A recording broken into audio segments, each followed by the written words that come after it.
friends? Welcome back. Welcome back. It's author Joe Holt. This is Fireside Chats. We have another streamer tonight. You may recognize the beard. You may recognize the face.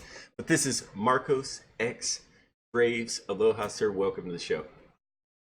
Hi, everyone, and thank you, Joe, for having me on. I'm excited to talk with you today. Okay, first thing I have to talk about is like holy mood lighting, dude. That is like you have the best I, of all the shows we've done over 40, the light, the tone, the shirt, the shine on the head, like it matches. The blue is everywhere and I love it. Thanks. Yeah, the funny thing is, it's like $2 store lamps, and then Don't two no like no no, it's oh, magic, Marcos. It's magic, sir. I'm in an igloo. Streaming, yes, there you go. There you I'm in go. an igloo right now. Marcos is coming to us from live from the North Pole. We So appreciate that. cold. It's so cold, um, dude. It's good to see you again, man. Yeah. I feel like something's different, right? Like, did you wax your eyebrows? Like, what happened? What's different? Oh, your beard. Oh, dude. So what happened? Yeah. Okay, so there are people that stream on D Live that inspired me to grow my beard, and honestly, your beard inspired me, man. So why'd you cut it off? I thought we were Um, friends. well, basically, for work, I work for a consulting company. I'm kind of a partial owner, and so Wait, kind of? Are they I own like aware that you think you're partial owner? I own like 4%. So Oh, it's well, not you are a like partial owner. Yeah. You it's don't. 4%. You So could drop the kinda. You are. You're So partial yeah, owner. so I'm partial. I'm a vested owner of a consulting software company, Okay. and so the great part about that is I change clients every once in a while. When a Mm. contract ends, the client's happy, and we move on to a new. I get to move on to a new client. And recently, we're with a new client where they're a bit more conservative, a bit more traditional. And so when I was talking to our CEO, he was telling me that people there wear suit and tie and wear button-up shirts, and he's like, "I'm not even sure if you'd be able to do facial hair." And so I had my big my big beard. So I was like, well, I'll trim it and kind of risk it, I guess. And then when I got there, basically the guy that I worked directly with, who's like my equivalent there, has shaved head and a big beard and wears lots of plaid shirts. It's So, like, family. darn it, yeah, he could be. It was funny. People are wondering if we were related.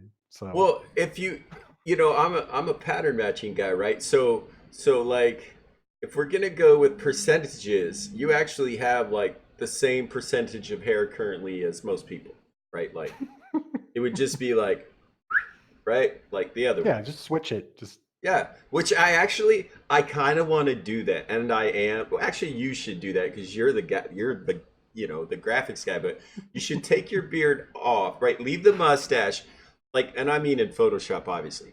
Take the oh, beard off and flip it up and stick it on the head. And see, dude, I bet it'd look awesome. it might, Just or I might look in video, like a in grown picture. up. What was the kid from the Munsters, the little wolf boy? Eddie Munster. What? Yeah, No, I might Wolf. look like Eddie Right? Munster with the widow's peak. I'm thinking from this will cause the widow's peak. I'll look like Eddie Munster with a bad mustache, like grown up, I think. That's right. Regular hair is just an upside down beard. There, I Yeah. like it. See, as a bearded man, I approve this message. Well, I took like Sean Hawk and stuck his face on Drop Dead Zed's hair, and honestly, it's better. Everything, it's better. It's better. Well, anything's better with Zed's hair, honestly. I Oh mean, my god. So how does it?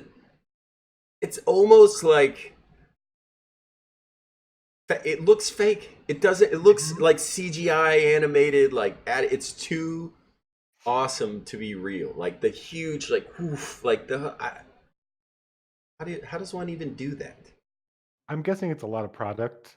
Like I used to do Oh, you things think? when I had hair, and I had to use a lot of product to do things with it. I bet you Mm. he Do you uses. think that's why you don't have hair? I think I don't have hair because I had a child. I mean, you say that, but I have two. So, although Cool. I have to cut my hair off because I have so much. I don't know if you knew that. We hadn't really talked about that. Hadn't really. Okay, first question, because I forgot.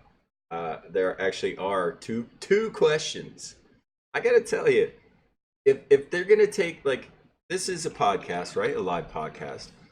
If they take live podcasts and they go, well, how many questions are there, right? Average per show, and how long do the shows last, right? And the less, right, the smaller number of questions or the longer amount of time on a show would mean that's impressive, right? In my mind, we only Yeah. have two questions. This show has two questions, actual questions. They last 2 to 4 hours. Just saying. I'm just saying. All right, so It's impressive. first question is your name's Marcos X Graves that you stream under here on D Live. How'd you come up with it? What's it mean? Sure. So my real name is Marcus. So, Okay, well, that makes how far sense. do I have to how far do I have to step back here? The So really, entire way.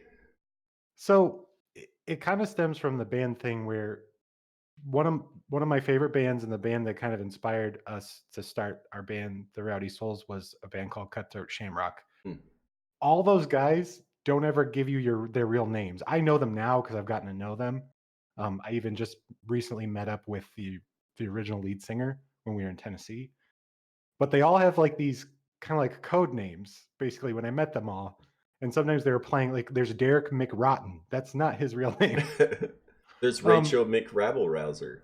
yeah, exactly. Oh wait, Um, that's a different band. My bad. My bad. so so basically that was part of it. Like we want these like cool like outlaw names, and so we all kind of thought of names. And I'm really obsessed with this artist called Shaky Graves. I And know about him. He has a song called "Roll the Bones" that kind of got him some yes, attention not so long ago. He's like one guy that plays all of the instruments at the same time. yep, he's amazing. He's amazing. Also, ever since I was a kid, I've kind of been obsessed with graveyards. Um, Hmm. Even though I'm kind of silly and talkative, I can also be kind of serious at times. So it kind of felt like it was very fitting. Like Graves, it's kind of a play on that. You know, a little. There's a little bit of. I think about this sounds really terrible. I think about death a lot, so I'm kind of a little bit morbid at times. I don't know. Um, That's not terrible. I think if you can face your own mortality, then you're like already ahead. Right. It's something I think about a lot, and so kind of that combination of all those things, and plus it just I thought it sounded cool. It does The sound X, cool. the X is literally just to put something in the middle. It used to be longer. It used to be Marcos Boneyard Graves, Well, at but we least just it's felt not like like XXX Marcos X Graves XXX, because then I wouldn't have had you on my show. right. And there's some bands that have had to do that because they picked a name that a band already existed, and so they have to put X's at either at the So end or in pick the a new middle. name. Like you can't just add periods or dashes or stars and it's not a different name now. You're just we know what you're doing. That's what I'm They saying. can't. They don't want to reprint that merch. You I know. get it. Hey man, when you start having custom laser engraved merch made, you Yeah. can't change your name. By the way, Rachel is Rachel Raubrouser, your bandmate, four-time Thursday night game night champion, back to back to back to back, and one of these cups. This is the color she chose. By the way, it's I Nice. mailed it out today. Just Very cool. I didn't think you'd mind me plugging that since she's your homie. I don't mind at all. You could plug anything. This is your podcast. No, You could but ignore these me and plug like a no product. no I'm very No. okay. Actually, here's the thing about Brita filters. They can take any water and make it, like better. I don't want to give you like scientific data because honestly, it only helps a little bit. Wait. Oh, Marcos. Hi. Marcos is still here. I'm not drinking Brita water I don't right know. now. Do you have water though? It's actually Yeah. incredibly important to hydrate, sir. Oh yeah. I'm not drinking anymore. We could talk about smoking or eat or consuming refined sugar anymore. Oh, okay. We're gonna get down that rabbit hole, but we've only asked one of the two Yeah. questions. Second question, and it's a two-part question. Okay. um, when did you start streaming? Literally, like month, year ish, whatever you can remember. But also, and this because this always is, they always go together. Why? Why did you start streaming? What got you into streaming? Sure.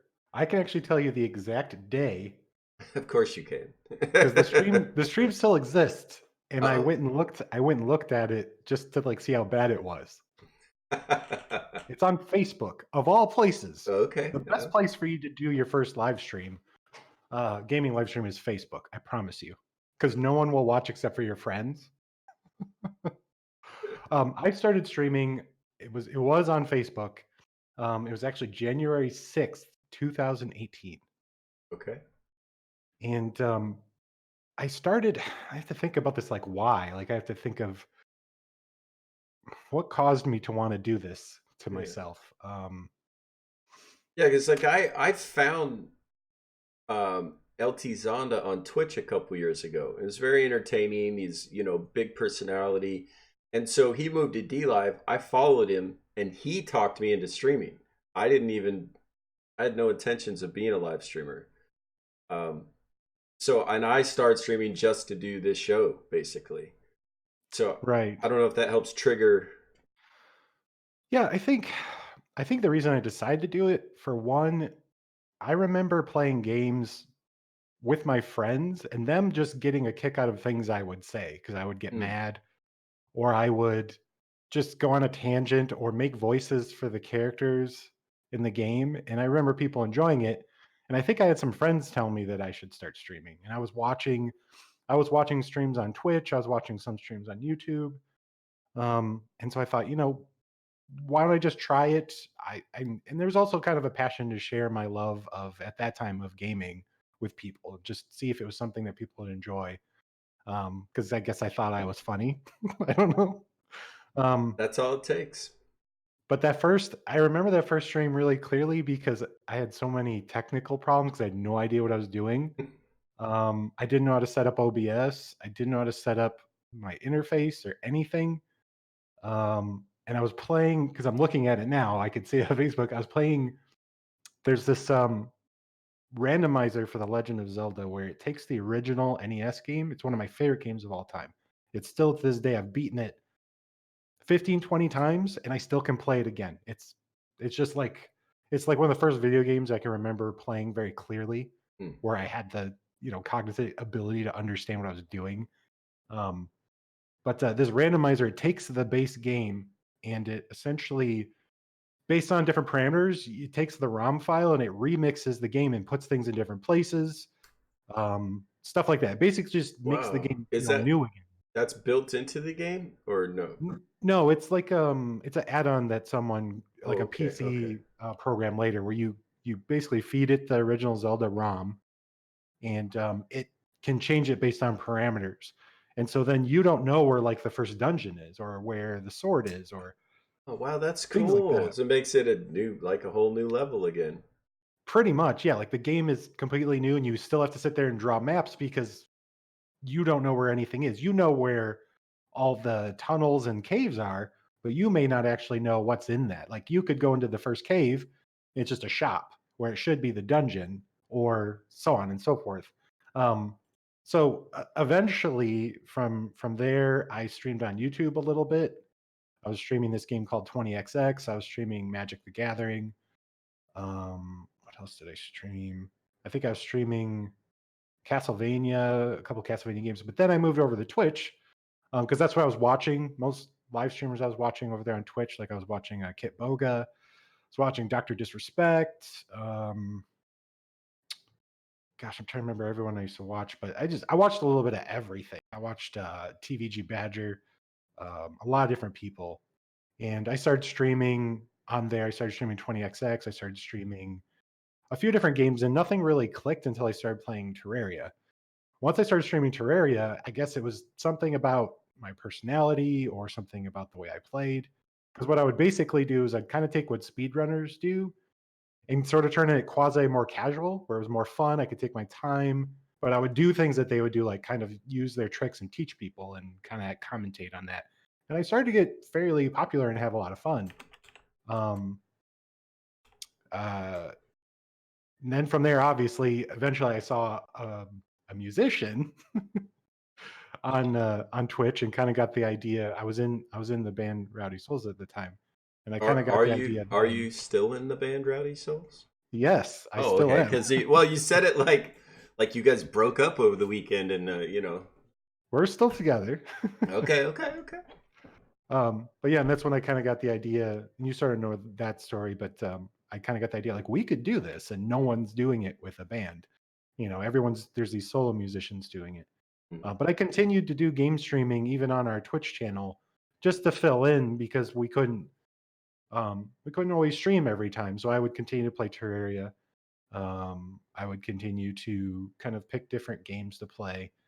And I guess I should explain too. I didn't stream as Marcos X Graves at the time.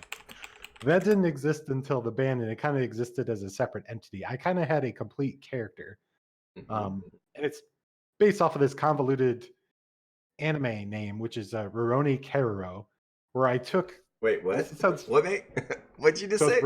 it's Rurouni Kero. So Roroni Carrero? yes, Okay, okay, so I can explain. okay. Please do.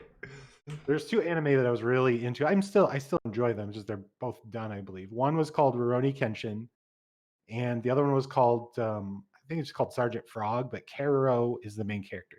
He's like this alien frog who sort of has these aspirations to take over the world, but he gets distracted by like Gundams and anime and video games and junk food. And then Rurouni Kenshin is about this samurai essentially. A Rurouni is a samurai without a master. Every time you go, my brain goes, like, Sorry, Rurouni. right? Okay.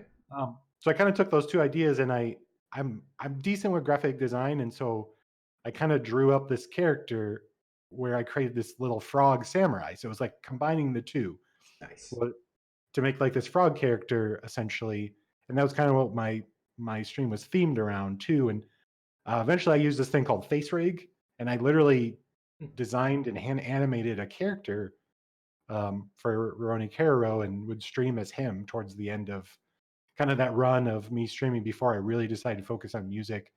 And then just recently, I officially killed the Roni Caro character for the people that were still asking if I was going to ever stream again as Caro.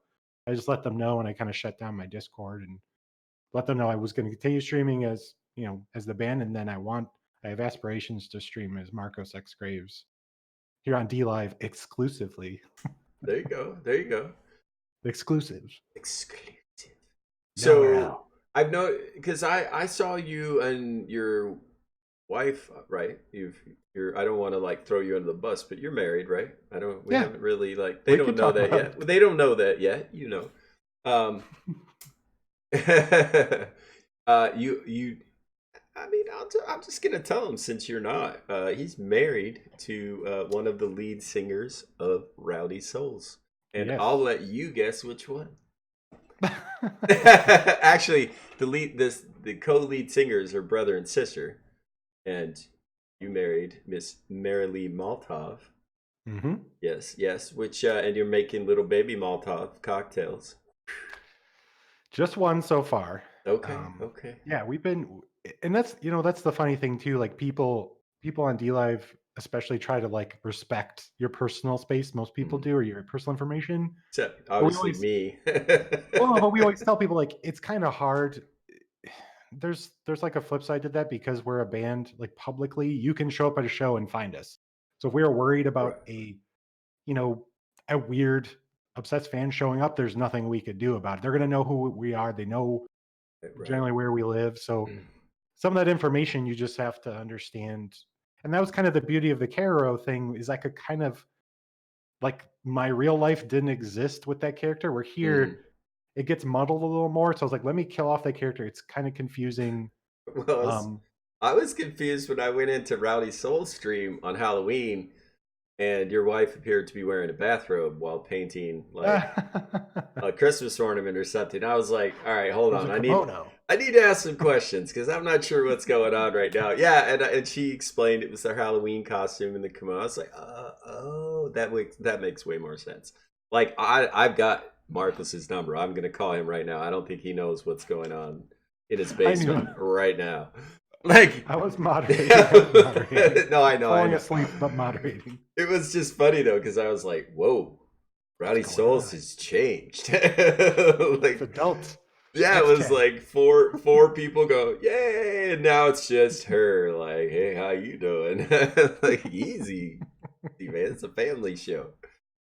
Anyway, so the other thing I've noticed is you and your wife have played video games together on D Live.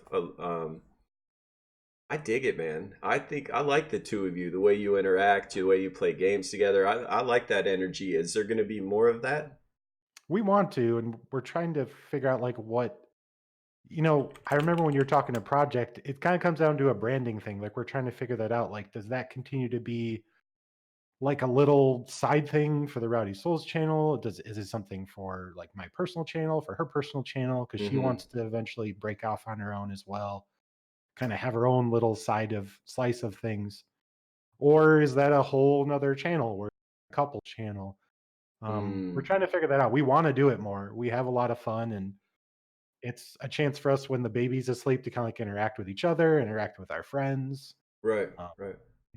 we really like doing it, even though sometimes we like are kind of fighting a little bit. No one could tell because the way we fight is just sometimes it's teasing each other. It's fun. So It's fun. So guys, if you're listening, I know there's some folks in here that know you in chat. Just to clarify, so Rowdy Souls, the band, you guys know them, and so Brandon, one of the lead singers, has Brand Ibsen as his D Live channel. Then you've got Rachel Rabble Rouser, Rachel underscore Rabble Rouser is the fiddle player, has her channel. Marcos X Graves, bass player, has his channel, and potentially your wife may be making one as well. yeah, I think she has a username Or already, does which she? Okay, okay.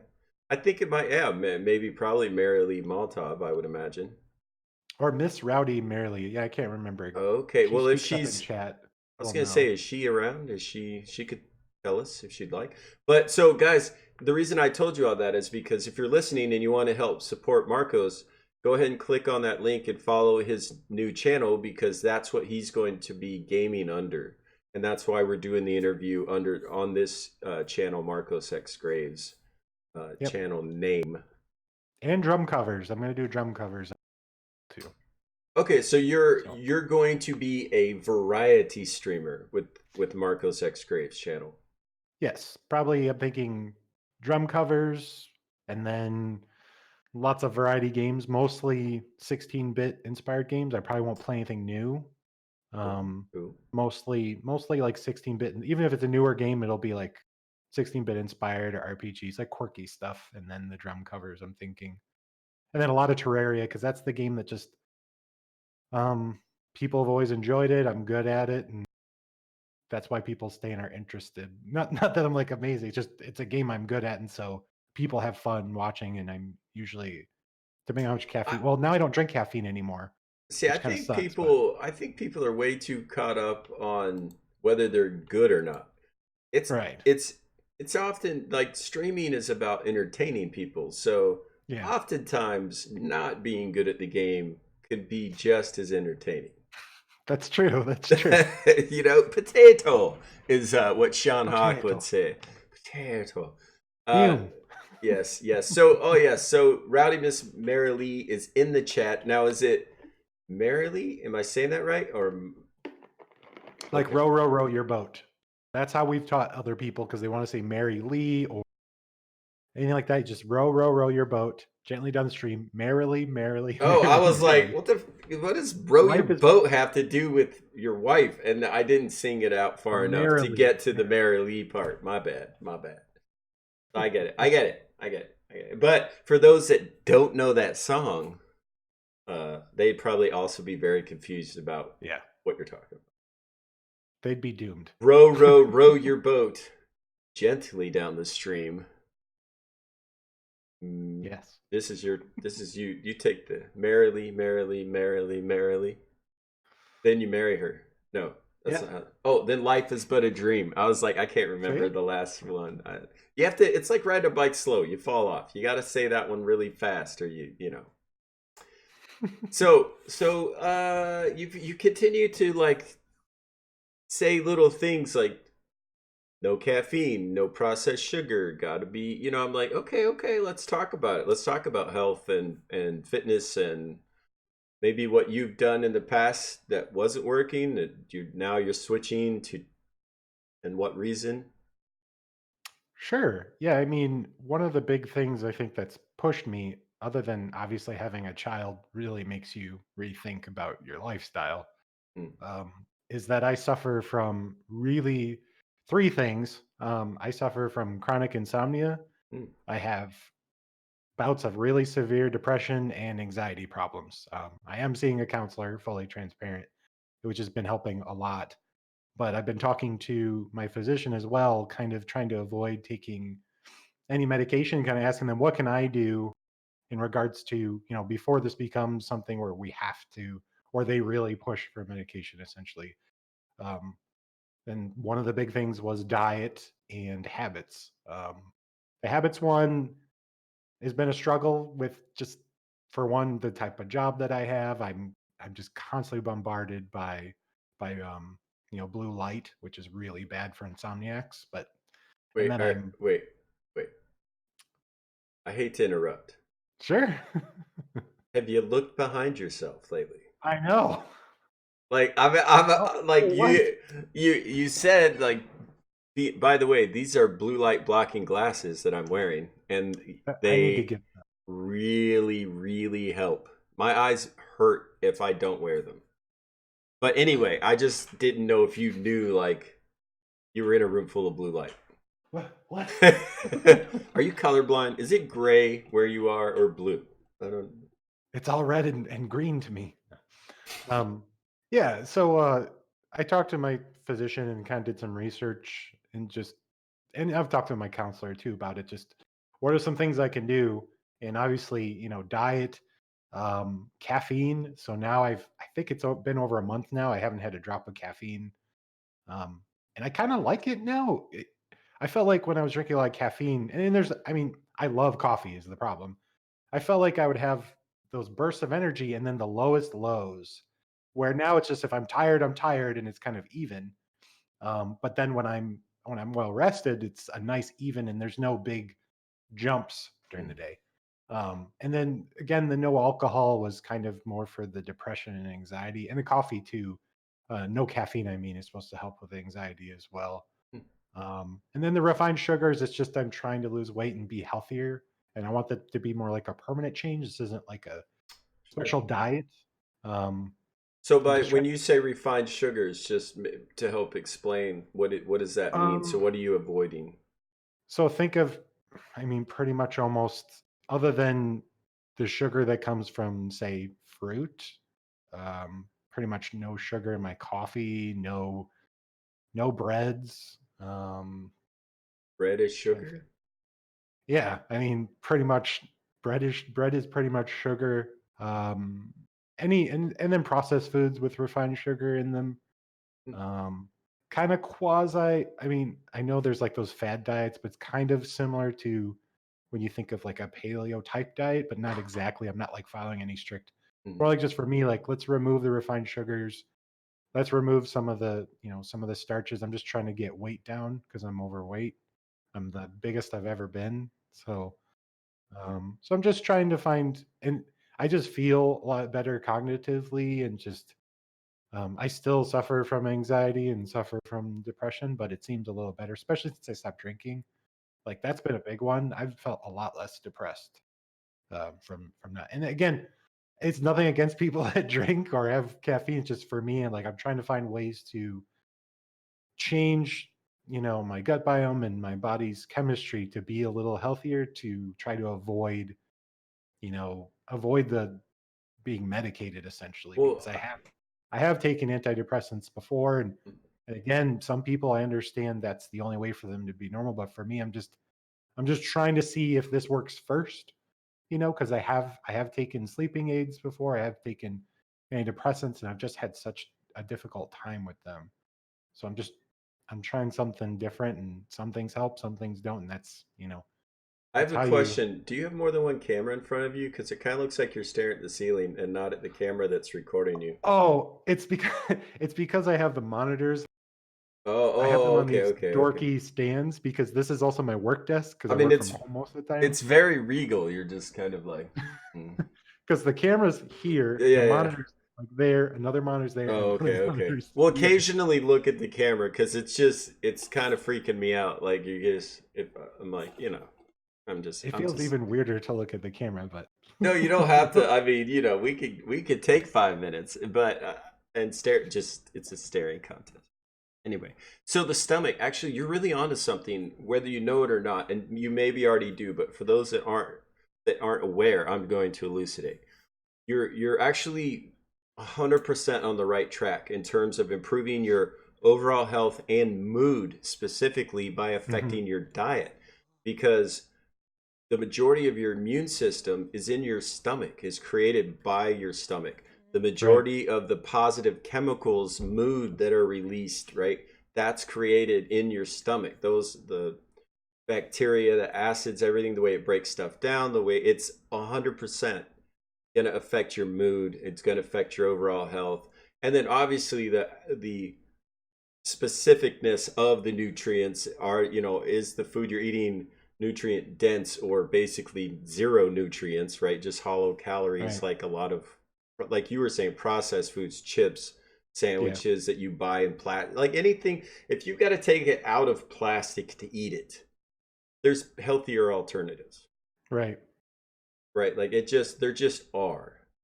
But our society isn't being taught this, not in large numbers anyway, right?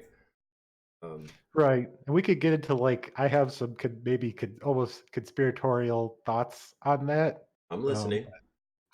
I'm listening. I'm not, well, because I believe there is a concerted effort to get people sick and keep them sick their entire lives and keep them dependent on a for-profit healthcare system. And I, yeah, for one, am not a fan.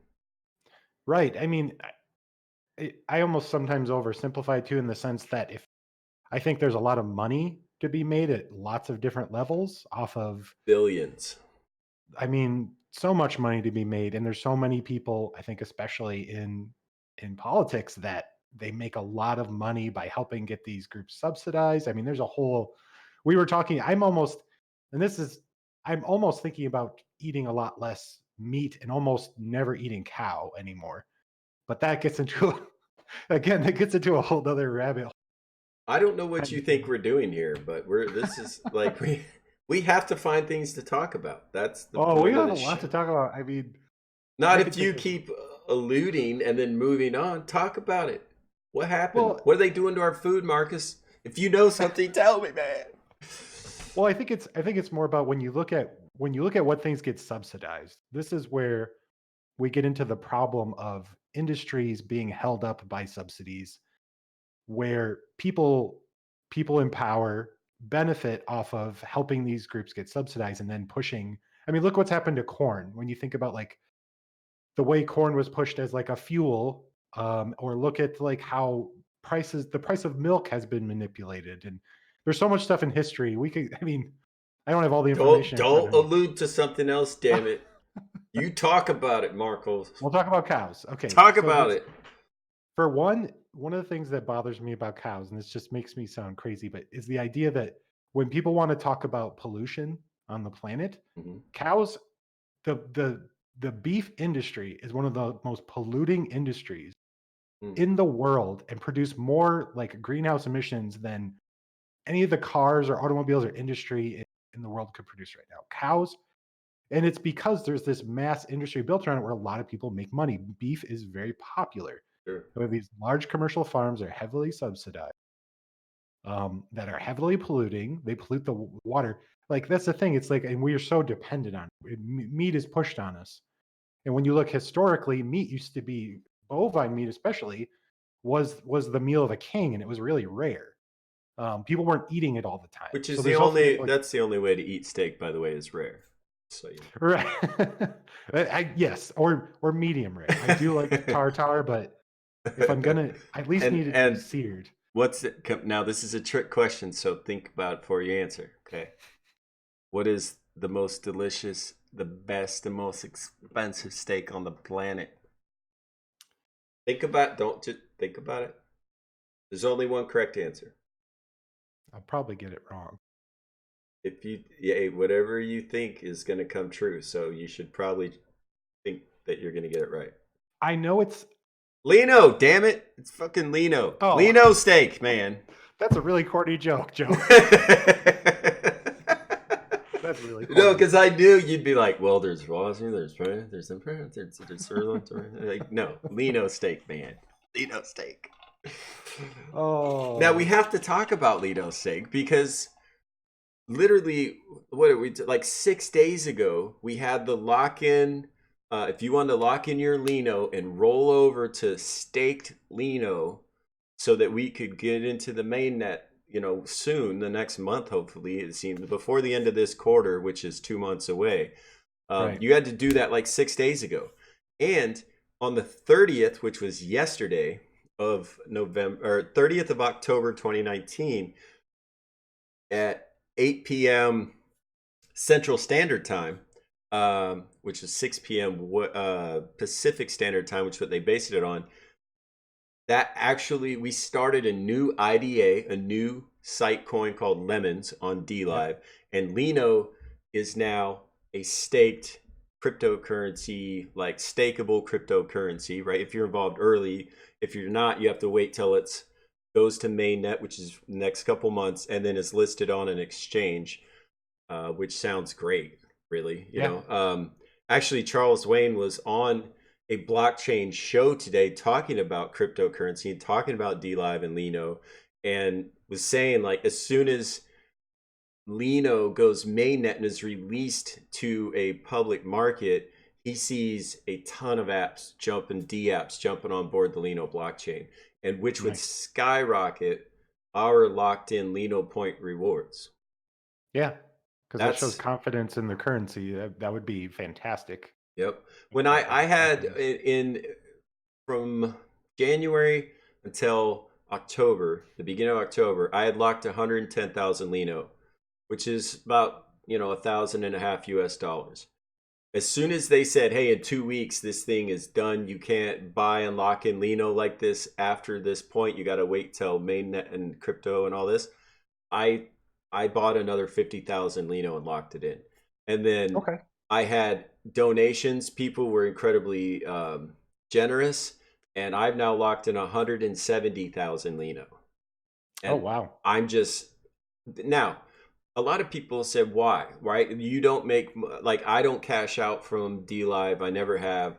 I don't do this for the money, even though we could all use a little extra money, right? But Right. I do this to for this show to talk to people like you who stream on D Live. I want to love on the community. I want to support the community, and so locking in Lino is a way to show D Live and the Lino platform, hey, I believe in what you guys are doing. Here, have some money. See what you can do with it. And Yeah. then obviously, ultimately, they will be on mainnet and it will be an actively traded crypto, and it is affected by the total number of D apps on the blockchain, right? Not just D Live. It's the upside in the future is pretty sweet. Like I would not complain if Lino paid for my house. You know what I mean? Like if they it went Right. and I could cash out and pay cash for my property, I probably would. I probably would. Right. But if it stays a lower cost currency, right? A couple pennies, quarter, 10 cents, something small, I would keep it with Lino and keep it with D Live and do whatever you guys want with it. Yeah. I mean, that's pretty close to what we're doing. I mean, obviously, for my own personal account, I have like, because I need to start streaming, but with the bands account, we've never cashed out. All we've done with our back when it was all one currency was lock it and then donate it back to other streamers. Like we've never cashed out. We've never paid ourselves, and we're pretty close to the amount that you have locked. Not as much. We're about in the hundred. And I'll be fully. People can go look it up. I'm Yeah, sure it's if they know public. our ID. We have about 140 k. So we're just a little behind you. Um, but yeah, that was kind of our thought too. Like if we're gonna do this, and we see D Live specifically, it's kind of, even if it's all solo channels or whatever, we see it as our streaming home, or at least I see it as the streaming home. And being the band manager, I kind of I presented that idea as like, hey guys, this I You will think, stream on D Live and you will like it. well, or even just the fact like, what do we do? What do we need this money? Is kind of the conversation we had. Like, Hmm. do we need this money? Do we And want to look? Oh, well, and sorry. also it's going to mainnet at some point. We all knew that. We didn't know Right. when. And that's kind of thing we talked about. Like, do we want? We could go one of two ways here. We could go for the long term. It's a could be seen as a gamble, or we could go for the immediate. Yeah, we could cash this out as lemons. They basically said it just before change, where you could unlock in what, a day, I think. Right. I think that Um, just ended yesterday, actually. okay. Instead of normally it's 12 weeks and they give it Yes. to you in increments. And that's Yep. so that you don't destabilize the economy, right? Yep. But Yep. when they said they were going to mainnet, they wanted to give everybody the choice to be able to cash out if they didn't want to risk. And you could cash out the Lino. It would be lemons, but the lemons are still worth exactly the same, which is 1.2 pennies Yep. per, and you could cash that out. Now, I have a question. If I think I know the answer, and I think I'm correct, but that's not always gone well for me, so I'm going to ask. Now that we have an IDA, the IDA being a private coin, a private currency on D Live called Lemons, it's my understanding that only streamers can cash out lemons. Is that your understanding? Have you heard this? That's not my understanding. As far as I understand, anyone can up into the certain amount. It's just that, as far as right now, the only way for the foreseeable future to get Lino is if you're a streamer, because it comes in as, or if you already have staked Lino, is through your content bonuses. That's how it's for my. But I could be No, wrong. no, I that's need not to what I'm read up saying. the I'm doc. not, you're talking about two separate things, and I know a lot of people confused, which is why I want to specify. So Sure. I'm not talking about Lino. Okay, that Lino is no longer exclusively the site currency of D Right. Live. It is now Right. lemons. Lemons are not cryptocurrency. They will not change in price. They are only 1.2 pennies, right? That is not a publicly traded coin. And it is my understanding that only streamers can cash out lemons. And I Hmm. think they're trying to do that to prevent currency farmers, right? It Right. doesn't do them any good to hang out and mine lemons out of the treasure chest, right? Or try to get them from you because they can't do anything with them except give them back. I think Right. that was the idea. Um, Hmm. and then with Lino, Lino is no longer the site currency of DLive. Lino is currently a staked pre-mainnet cryptocurrency, right? Some Right. would argue it's not a cryptocurrency yet because it's not on main yet, but that's just splitting hairs. It's going to be, it is, it's already, we already can't like do more with it yet because it's rolling over to mainnet. You know what I mean? And if I don't know if you knew this, but there's already a mainnet 2.0 planned for third quarter next year. Hmm. Yeah, I and I did not think know that that. has to do with the software that they're adding back. They've partnered with another company because they need their software, and it has to do with the chest and how it pays and how you Hmm. interact and how right. And I believe that's all coming third quarter next year. No, that's I'm pretty sure I'm correct, but again, that doesn't mean I am. If you want up to date information and you're listening to this video, definitely check out DLive's webpage. You could go to Discord, check out the DLive server. You could ask You could go to the Lino server. You can ask these people directly. They're very. That's what I've always really liked that about D Live and Lino. They're two separate companies. I think we're making that pretty clear. But I've been Yeah. on Twitch. I contacted Twitch. I never heard back. I've been on Facebook. I've been on YouTube. I've contacted them directly. I've never heard anything back ever. When I contact staff, guardians, employees of these companies, I hear back almost immediately. Yeah. Not like later, like now. You can't expect that, right? But it's often the case, and I've never had that sort of accessibility, except when you think about it, it makes sense because we own the Lino company Hmm. with staked Lino. We own the D Live company because we own our content and we are the creators. We're like shareholders essentially in a company in that sense, especially if you're staked in. You really are basically a shareholder, you're a board member in that sense. Well, and having that locked Lino actually gives you voting rights in the Hmm. where the Lino blockchain goes. Right. That's incredible. And actually, because the Lino blockchain was just, I don't know if changed is the right word, but we just rolled over to staked Lino and going to mainnet, there's a Genesis file for the Lino blockchain that was just created with this launch. And the first 1,000 people with 10,000 Lino staked that voted on the lock points rewards and we voted for validators, they became Lino blockchain founding members. And that just happened yesterday. Yep. Um, and yours truly got to be one of them. Yeah, we were lucky enough too. I didn't Rowdy think we Souls did. yeah, I didn't think we'd get it, honestly. I figured people would jump on that. We got it. Well, We voted, we have a founder's badge, so that's pretty neat. I think there was only 1,300 people that qualified with 10,000 or more staked Lino when Hmm. that happened. Now I could be wrong about that, but I'm like there are millions of Lino wallet accounts, but in terms of how many had a qualifying account, which is 10,000 or more staked Lino, it's not nearly that high. Hmm. Matter of fact, I Yeah, I guess think when I checked, it was about $1.5 million value worth of staked Lino that was rolling over, ooh. which sounds like a lot, but there's much more not staked, and Hmm. so which I think I actually I don't understand crypto that well. Let me ask you this question because I haven't found anybody that can answer it yet, and that's just because I'm not asking the right people. I know, like staff.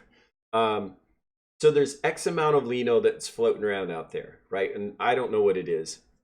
I know it's available, but I don't want to guess. It's a lot. My question is, if you didn't lock your Lino, right? If you didn't stake, well, it used to be called lock Lino. Let's get the words right. If you didn't stake your Lino, right, leave it locked in so it would roll over to be staked Lino, they converted to lemons. Yep. How much Lino got wiped off the board, right? Like, because Yeah. that's a huge question, isn't it? Yeah.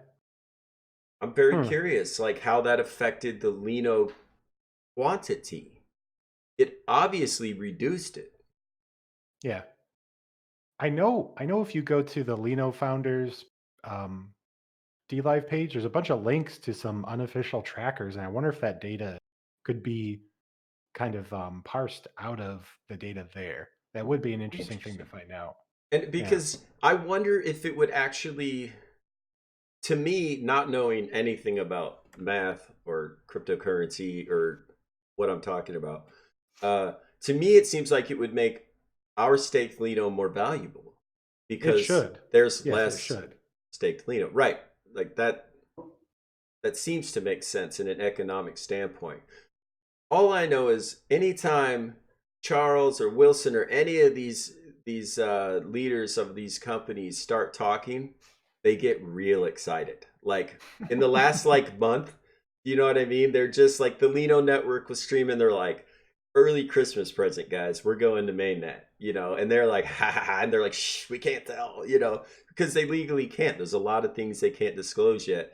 Same Right. thing with Wilson, or I mean, with Charles Wayne, the CEO of D Live. A lot of things he probably can't say yet that he knows it's going to happen. But they're they're alluding to an early Christmas. Like, what do you think? Do you think when Lino, it's worth a penny, 1.2 pennies per Lino when when it hits mainnet and gets put on listed on some markets? You see it going up or you see it going down? That's so hard to say because cryptocurrency markets can be really volatile. There's a lot of factors that are going to be important. One of them actually is, which I don't think is something they'll ever tell us, is how long is PewDiePie's contract? Because that actually matters. Because we're tied, even though we're not going to be the only D app, we're still probably the biggest. We'll probably still be the biggest D app for a long time. And whether he's on the platform kind of drawing that interest and that kind of buzz is going to matter and actually affect how much it's worth. Probably, honestly, I think almost in one of the biggest Well, ways. dude, I mean, if you think about it, PewDiePie was there, right? Then they brought Jack Black in with PewDiePie, who's part of Tenacious D. Rock. Anyway, if you don't know Tenacious D, that was terrible. And if you do, I know Tenacious D. it was Yeah, I like also Tenacious terrible. D. But yeah, my point is, actors, content creators, financial wizards, people like us, right? Your average Joe. Um, I think that's what's amazing about this company. Anybody can just get involved. Like Yeah. anybody. You can literally set up an account right now on D Live and start streaming. Like right now. And it's free. hmm And it's unique. No other streaming platform does things exactly or even close to kind of the way that D Lives decide to kind of do things, how they've decided to give ownership to us. I mean, everyone's talked ad nauseum about it, but yeah, it's really it's exciting, but it is a little intimidating only because it it's so different, and a lot of people still there's those dissenters out on social media that and some people that are ex streamers here that still say the same boring stuff about it being a scam, the same boring stuff about you know all the same. I mean, you've heard it all, and it's Haters gonna hate. And by yeah. the way, given that we're in a fourth dimensional reality, and we'll get into this, I already know because it's everything has already happened. Um, they're gonna be sad in their wallets when they realize they were wrong about D Live and Lino. I hope so. And whatever, I don't care because I don't hang on to that negative energy, right? Like, Right. there's been some drama, there's been some this, there's been, I don't give a damn. In my world, it's sunshine. Every day is a holiday, every meal is a feast because I say it is, right? Right. Like today, I pulled into the parking lot. There's this racket coming out of my truck. I open the hood, smoke comes out, and I laughed. I was laughing like, and I gave the truck like a pat, like, good girl, man. You got me home. We got everything done today we needed to. And my buddy came over. We within 5 seconds, we're like, oh, we know what's wrong. We can fix it tomorrow. It's not a problem, right? But I could have been like, right? You know what I mean? Like, it's your perception that affects how you do today, not what happens to you. Oh, for sure. Right? Like, I went Yeah. and picked up a moving truck today. Oh, my truck broke down, right? And then but I limped it home and then it completely checked out. Then I went and picked up the moving truck with my friend's help, got it home, and there's fuel all over the tank. There's fuel under the truck. Like, I'm going, okay, okay, okay, all right. I fixed it. I figured out what was wrong. A sensor in the top of the fuel tank had come out. There's fuel, whatever. I'm having a wonderful. It's been a great day for me, like a really good day. That's awesome. I'm like the complete opposite. I have a problem with that. With what? With me not having a problem with what No, happened to no, me? I have a problem just dealing with normal things that normal people are fine dealing with. And Um who are these normal people you're talking about? Because I oh, I haven't mean, ever met any of them. I just know, Ever. I mean, I don't want to keep alluding to things. Yeah, I'll come over there. I know where you live. um, I'm probably one of the few fans that don't yet, but that's all oh no. right. I can find out. There's ways. I just think that some people's life and childhood has equipped them, some people better and some people not as. Something I'm working on is Mm. just um, dealing with things like that in a more and having a child has helped because it changes your perspective, and you know this, like 100%. I mean, things that you. I was abused as a child. I was raped as a child. I was in forced child labor camps. Like I was adopted and disowned a few times. I get it. Yeah, But that was really hard to go through. It's made me a stronger and better, more compassionate human being. Right? right. I feel like those things really helped me to develop into Aloha Joe, right? Like the guy that people know, the guy that I like to be. I don't know. What do you think about that? No, I would agree. I think that not to be. I mean, I was literally talking to my counselor about this because I just still processing things from my own childhood and kind of the way things transpired and how there's there's two sides to that, right? Like, and there's a decision to be made when you look at anything like that that's happened in your life. Like, how are you going to process it? How are you going to use it? You can use it and be a victim and say, Mm, and some people deserve. I mean, they deserve it maybe, but they don't realize it can be a hindrance to progressing and growing. I could, say a lot of things, and I'm allowed to be like X because of this happening to me, or mm, you can use it like you said to be more compassionate, and I think that's what it's done in my life. It's caused some challenges too. With it causes anxiety and depression and sure. some emotional hurt, but like you said, it does, with the flip side of it, maybe making parts of, at least for me, parts of me a little dysfunctional that I work on. It's also given me the opportunity to say I can take this and use it as a tool to help others and show other people compassion and um, hopefully help them if they've had a similar situation. You can be more empathetic because like, I know what this is like, when your parents get divorced. Like, I've talked to some a person. I'm being careful, it's like could be I've helped them through it. They're a younger person, understand how you feel, and it's natural, and you're going to have a lot of different thoughts, and this is going to affect you pretty much for the rest of your life, and it's up to you to decide what to do with it. You can become resentful and hateful, and or you can decide to do positive things with it and try to find, not be you don't, not to be in denial, but kind of saying what's the good here. Like you were kind of saying, it's ultimately up to you to decide to do based on what's happened. That's the one thing you can control.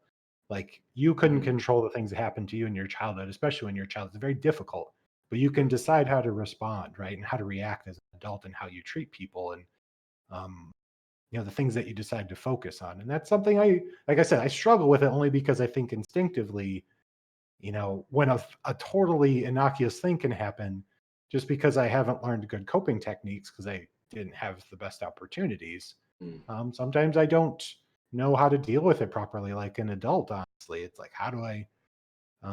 But that's, again, it's something I'm working on. But maybe on the flip side, I'm more sympathetic and empathetic towards people, and instead of being mad at them when someone cuts you off in traffic, or someone at work is just being really rotten to you, you realize probably something this no one acts this way unless they're hurt, right? Like, you look at somebody, you look at them so differently rather than, wow, this person's just an a-hole. You think, well, actually, maybe this person's hurt really bad. There People are in this world and day and age, the irony of us connected, so lonely and so hurt, is just insane. There, um that's 100%. you Yeah, know 100%. And so you look at them and say, this person is like this probably because they're hurting, and they probably need some compassion and some understanding. Even if you want to get into the whole deserves it, maybe they don't technically deserve it, but that's not for you, maybe to judge and just be like, hey, and you never know. I became best friends with a bully in school that used to beat the crap out of me. And it's not a good story because it taught me that my dad told me to basically punch him back. And I did. And then I felt really bad and I picked him up and I told him I was sorry. And we were best friends from that day on. And he picked on me relentlessly before that. And I still keep in touch with him to this day. Um, and so ultimately he was an angry kid. His dad had left him, his mom, and I was the new kid and he decided to pick on me because I was, kind of a more soft spoken, gentler kind of kid. And he saw an easy target. And I think it just surprised him. I didn't strike back to necessarily, and it's probably the wrong lesson, but and it didn't like beat the crap out of him. I basically just hit him back and said, "This is kind of enough." But then I was kind to him after and say, "Hey, I'm really sorry. I felt really guilty, but it was something about being like woken up almost. Like Mhm. instead of all the kindness, it was like he almost needed to kind of have his bell rung, I guess." Um, but after that, I had to be kind to him. The aggression had to stop, but I think there was no other way in that situation where it was just he needed to have his bell I rung to go. I You think know, I think you need to let your cat in. oh, should you can hear her in the mic? Oh man, I was like, meow. Like, is that? she likes Oh, to bomb that's right. Rowdy Soul streams. Yes, yes. I was just for in case you guys were hearing a cat meow, it's not you. It's Right. So no, I agree. Like I've been different my whole life, right? I would say that I didn't really fit in the in school and stuff, and I was in martial artist, full contact fighter actually, and so I people would pick on me and I would ignore it. People would punch me. I would turn around and go the other way because I was very well trained, right, in how to hurt people, and I didn't want to hurt people. But they just, yeah, I remember one day a guy pushing a stick pin into my leg, Oh, and uh, and I hit him. We had just learned like the sumo wrestlers how they project power through their chest, punches when they hit, and I hit this guy square in the chest, and it knocked him over like four rows of desks into the wall and then down, and just big noise, and I got in a ton of trouble, but people didn't pick on me after that.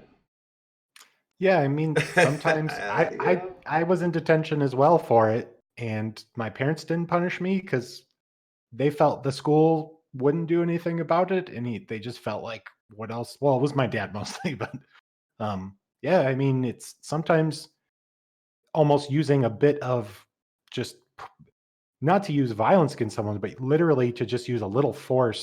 Some people, I think, respond kinetically and they understand that. Yeah. Well, And not okay. even, The right you know, word would be boundaries. Okay. yeah, Now, boundaries, this is right. something I didn't know about as a kid. I wasn't allowed to have them. It's not something Mm, I was allowed to have in when I was married, right? I didn't know about boundaries. These are my rules. This is my limit. I'm going to tell you what it is so you know prior to crossing it, right? So right. that's the difference between being an adult and being a kid. A kid doesn't know to have boundaries, and then when they're crossed, you push back, right? You Yeah. react. Whereas an adult, you can actually set those boundaries and avoid that for the most part, before it happens. Because obviously, as adults, we start fighting, hurting each other. That's, that gets into legal issues, right? And you could Hmm. end up in jail. You could end up really hurting somebody or Or on yourself, Dr. Phil. You might end up on Dr. or Phil. you might end up under. But I mean, like, I'm serious, man. When I've Yeah. been a security guy for a long time, bouncer and private security after the military and all that. And there's one bar fight I remember on the island. I won't say which island, but a guy punched another out of anger once. They're Hmm. outside the bar. They've been fighting all night inside with words. They go outside. The guy hit him one time. He fell over backwards. A rock hit him in the back of the head, and he Oh, died. gosh. And that guy went to jail for manslaughter. That's crazy. Like it takes this long to really harm someone. And so this, like, over what, right? They're arguing over something petty. It wasn't like this individual threatened his life or threaten his family's life or something dynamic where you might act out like that. It's just a simple argument and a mistake, really, but you can't change that after the Right. fact. So it's it's it's a touchy subject, right? Like obviously you and I are clearly not advocating violence. Right. We're saying we had to stand up for ourselves as kids, and we did, and we saw a difference, right? It mattered. Right. I think it too. It was a choice later to not. Sometimes it sounds really terrible, but sometimes the only way is to use. I think. Well, this could get into a whole thing too. I got on a little. I get in these little. I get like really obsessed with a topic, and I get really immersed in it, and then topic when like in life in general when I'm learning new things. And one thing was violence that I kind of got obsessed with for maybe like 2 or 3 months. And I was listening to this podcast called the Liturgist, and it's kind of like it's not really like a religion podcast, but it's kind of like a philosophy and religion and like psychology. They get into like a little bit of everything, and they were talking about how violence in and of itself is not necessarily, if you want to use the term, evil or wrong, because some violence is necessary. Like when a lion attacks a gazelle, is that lion being evil or malicious? And to our understanding, I mean, we don't know everything, but that lion needs to kill the gazelle to eat. Sure. So it's not, you know what I mean? It's like, so there's some violence in the world that's literally necessary. Right. Um, so in that sense, I think sometimes, and this can be misconstrued and I think taken too far by some people, but sometimes you need to use some sort of force, which could be inferred as violence, to stop a worse violence. Mm, Um, sure. but there's limitations on that. I think my views on that have changed since I had my Well, little and that's a immersion. morality, You right? know, That's a morality right? question. Which can get subjective as Right, and well. And actually, it's interestingly enough, my friend and I, here that lives here, we had that conversation today, and it was about people being with the owner.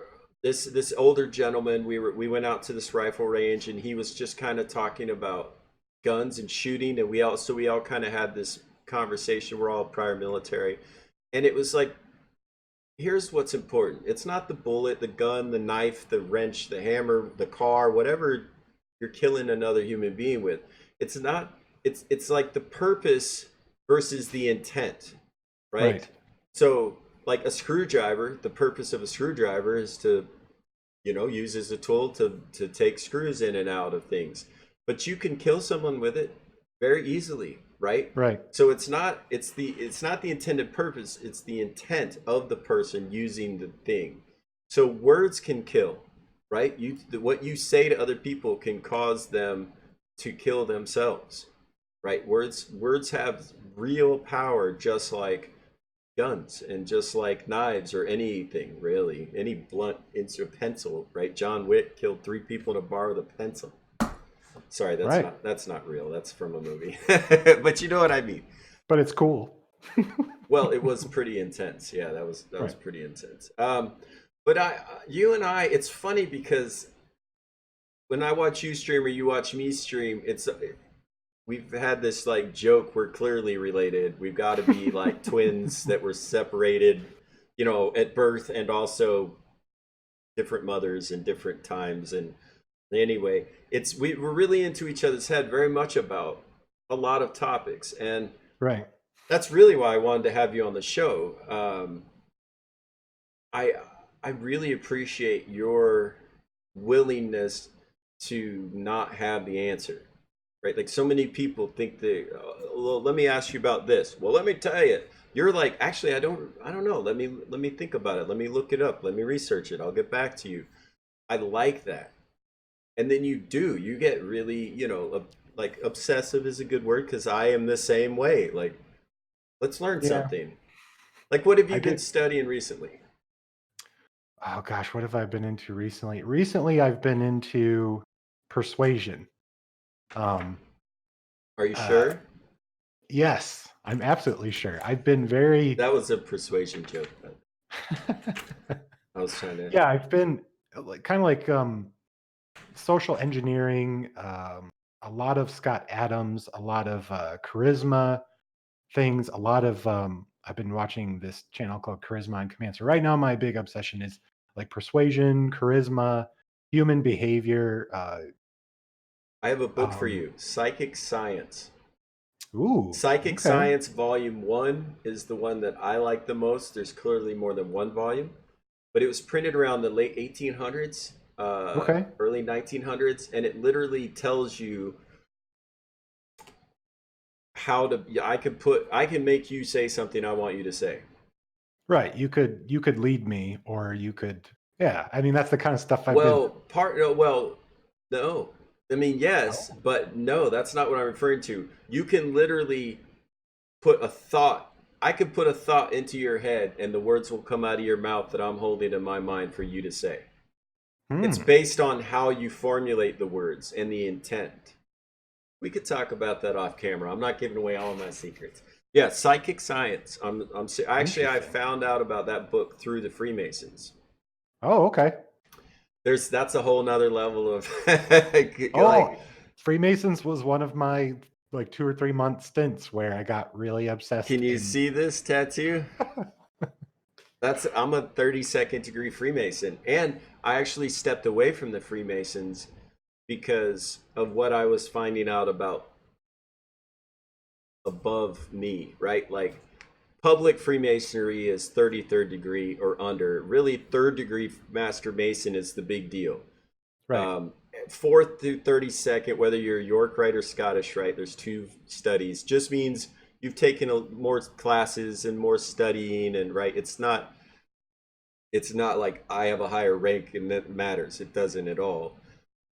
But there are, and this is, I would say, 100% speculation because I haven't been involved. But above 33rd degree, above the publicly known groups in the Freemasons, there are groups that I believe are nefarious and are controlling things in a real way on a global scale. And I stepped away from the Freemasons because I don't I don't appreciate the deceit, right? Like I'm part of the club, man.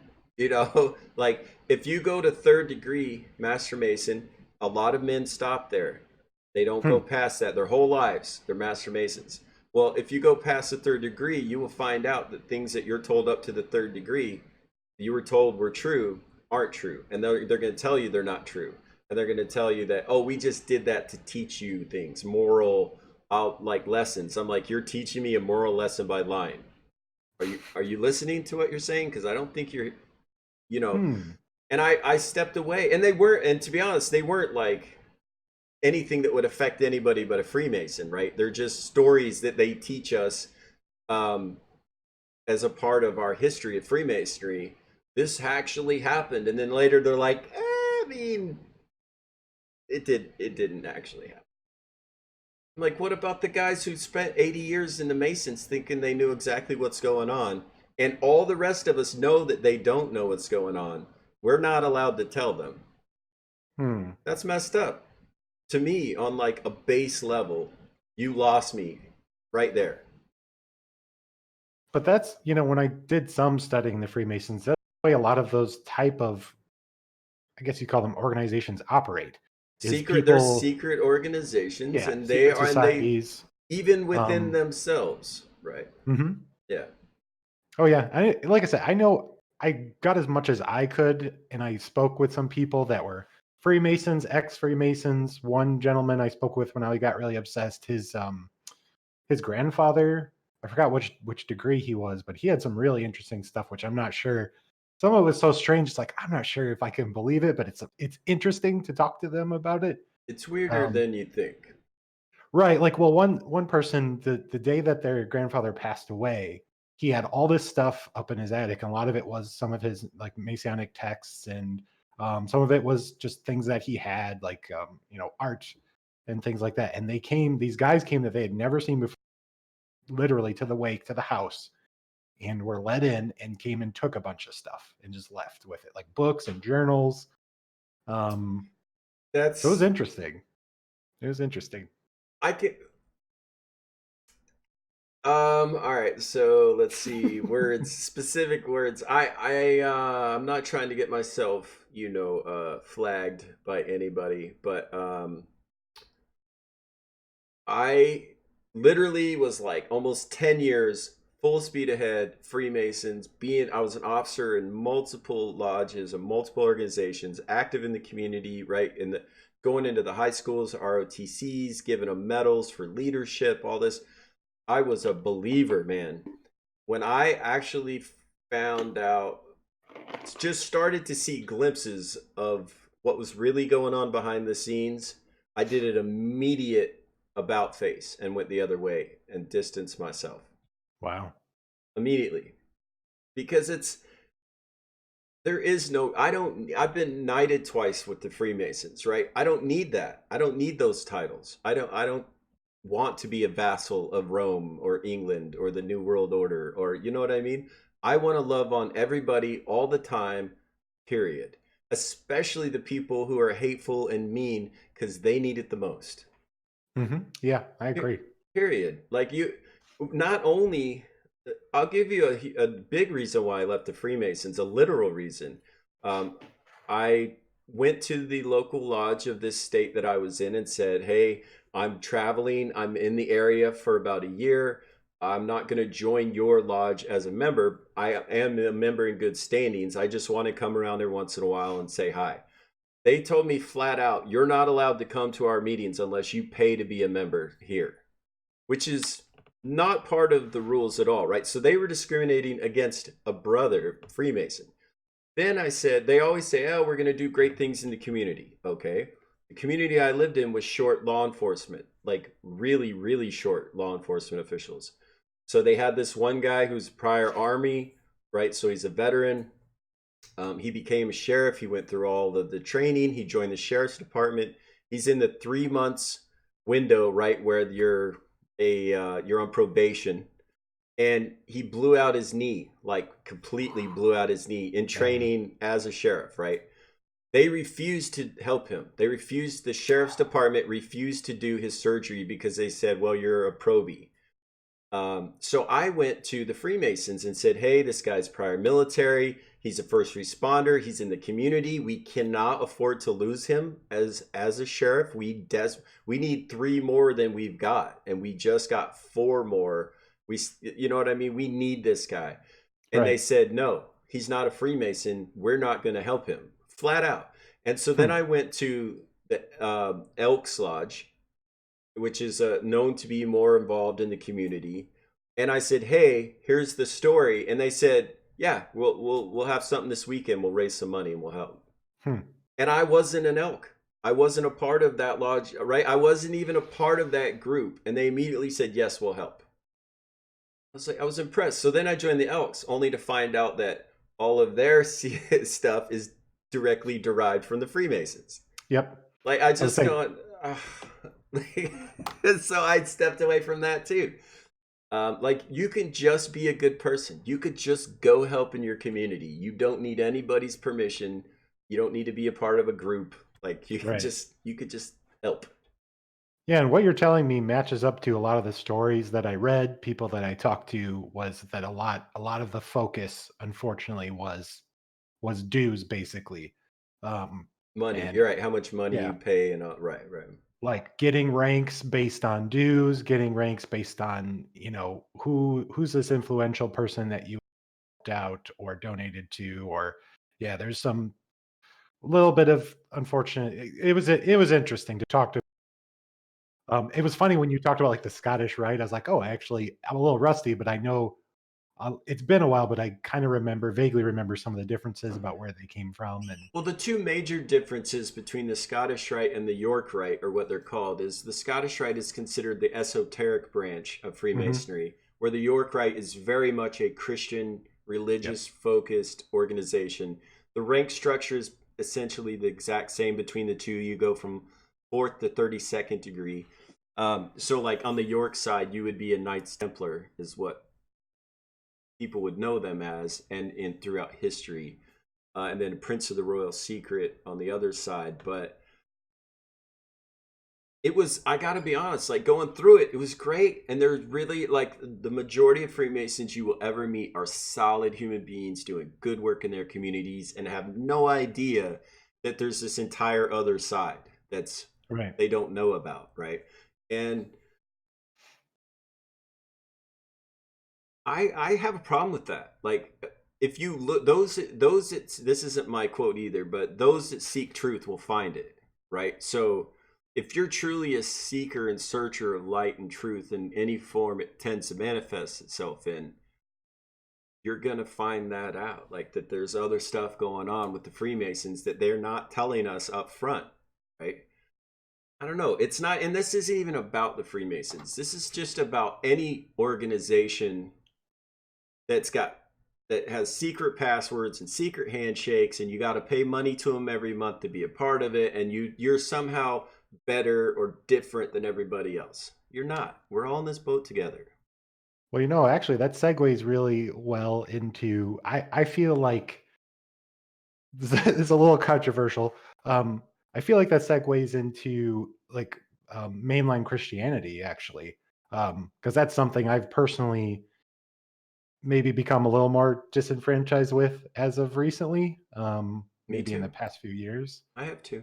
Um, Organized religion in general is very closely related to politics, and that's very closely related to controlling the populace yep. of any. And we're not talking about right now, we're talking about ever any Oh yeah. civilization ever has used politics and religion to control the public opinion and their Yeah. actions through generally through guilt and fear. I agree. And even when you look at, not to pick on the Catholic Church, but you look at the Catholic Church in South America specifically, there were torture chambers in some of the churches where they would convert people. They torture them until they would convert to Catholicism. You know what? I'm gonna turn the X And, tag on, guys. no, Just sorry. no. I'm just saying because I want to have this conversation. So if you're under the age of 18, I apologize. This is no longer an 18 and under stream. Oh, This snap. this is an X tag stream because I do want to keep talking about politics and religion. And anytime you talk about something controversial on D Live, they ask you to X tag, right? Okay. So I believe that the Catholic Church, not on the face value, again, it's like the Freemasons. Most Catholic, my godfather, very Catholic, right? Whole family Catholic, big part of my family. They're raised to be good people, to believe in Yeah. God, to believe in the church, to work hard, to pay taxes, to be a part of this system, right? But then, so politics is the same way, right? Exact same, like be a part of the system, pay your taxes, do what we say, be a good, right? Well, I believe this is 100%. You can send me hate mail, that's fine. I think the Catholic Church is a satanic organization that worships the devil and abuses children. And I think it's not just the Catholic Church, but I think they clearly they now. This isn't speculation. It is publicly available. If you look up the history of the popes of the Catholic Church, the horrendous, heinous crimes that they've committed one after the other almost since the inception of the church. Like it's public knowledge what's been happening, right? There are, and even in our time, our lifetime, plenty of information about children being abused by the Catholic Church, right? And the church Yeah. basically covering it up. And as a survivor of child molestation and terrible things, I take that shit personally. I have children. I have a grandchild. Like I don't play that, for any I don't care who you are. You don't get a pass if you're harming children. Right. And Period. the saddest part of it is that they usually protect those people, the people who are the perpetrators. They're almost always moved around somewhere. Well, I would It's argue the people protecting them are also probably by and large guilty of similar crimes.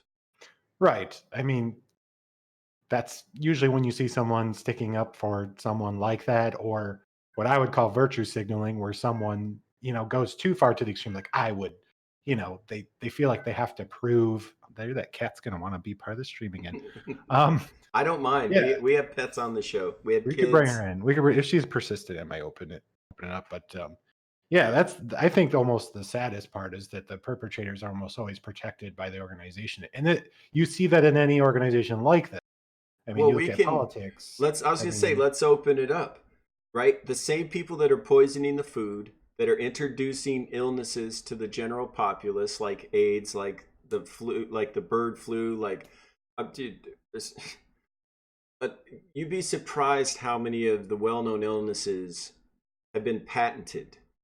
Okay, and you can only patent something you've created. Look up that correlation. But the same people that are poisoning human beings, that are destroying the food, that are destroying our ecosystem, are the same people involved in politics and religion, right? They're going to get you sick physically and make you dependent on their system, using their food, using their diseases. They're going to get you sick mentally, using their control of politics, racial divisive. It could be economic disparity. They'll use anything they can, right? They'll use religion. They'll use national pride. All of this stuff is about dividing us as a group so that we don't pay attention to what they're doing. yeah, Instead, we fight amongst ourselves. no, I totally agree. I agree with that, and it's the saddest part is primarily it's for establishing and maintaining power and wealth. Oh, To be the 100%. wealthiest, to be the wealthiest and be the most powerful, while ironically, on the surface seeming like you're, and I'm saying you're in a general sense, because I want to be careful about picking on any person or political affiliation in general. But um, you, what's funny is not you were when you were just talking about patenting diseases. I have a friend who, let's just say I'm a libertarian, but he makes me look like a conservative because he's so libertarian. Like, he sent me something. I was like, this has to be fake. I don't remember exactly, and I feel bad bringing something up if I don't have sources. But it was basically where the government was testing a basically purposely infecting a group of people with something to test it out. And I don't remember Well, what it they was. were It's they some were testing syphilis on African Yes, American prisoners. yes, thank you. That was the one. And he sent it to me. He's like, no way, it's true. And I dug in It deep, and I was flat like, out is true. it's documented. It's literally like And actually. they wanted to watch the progression of the disease, Hmm.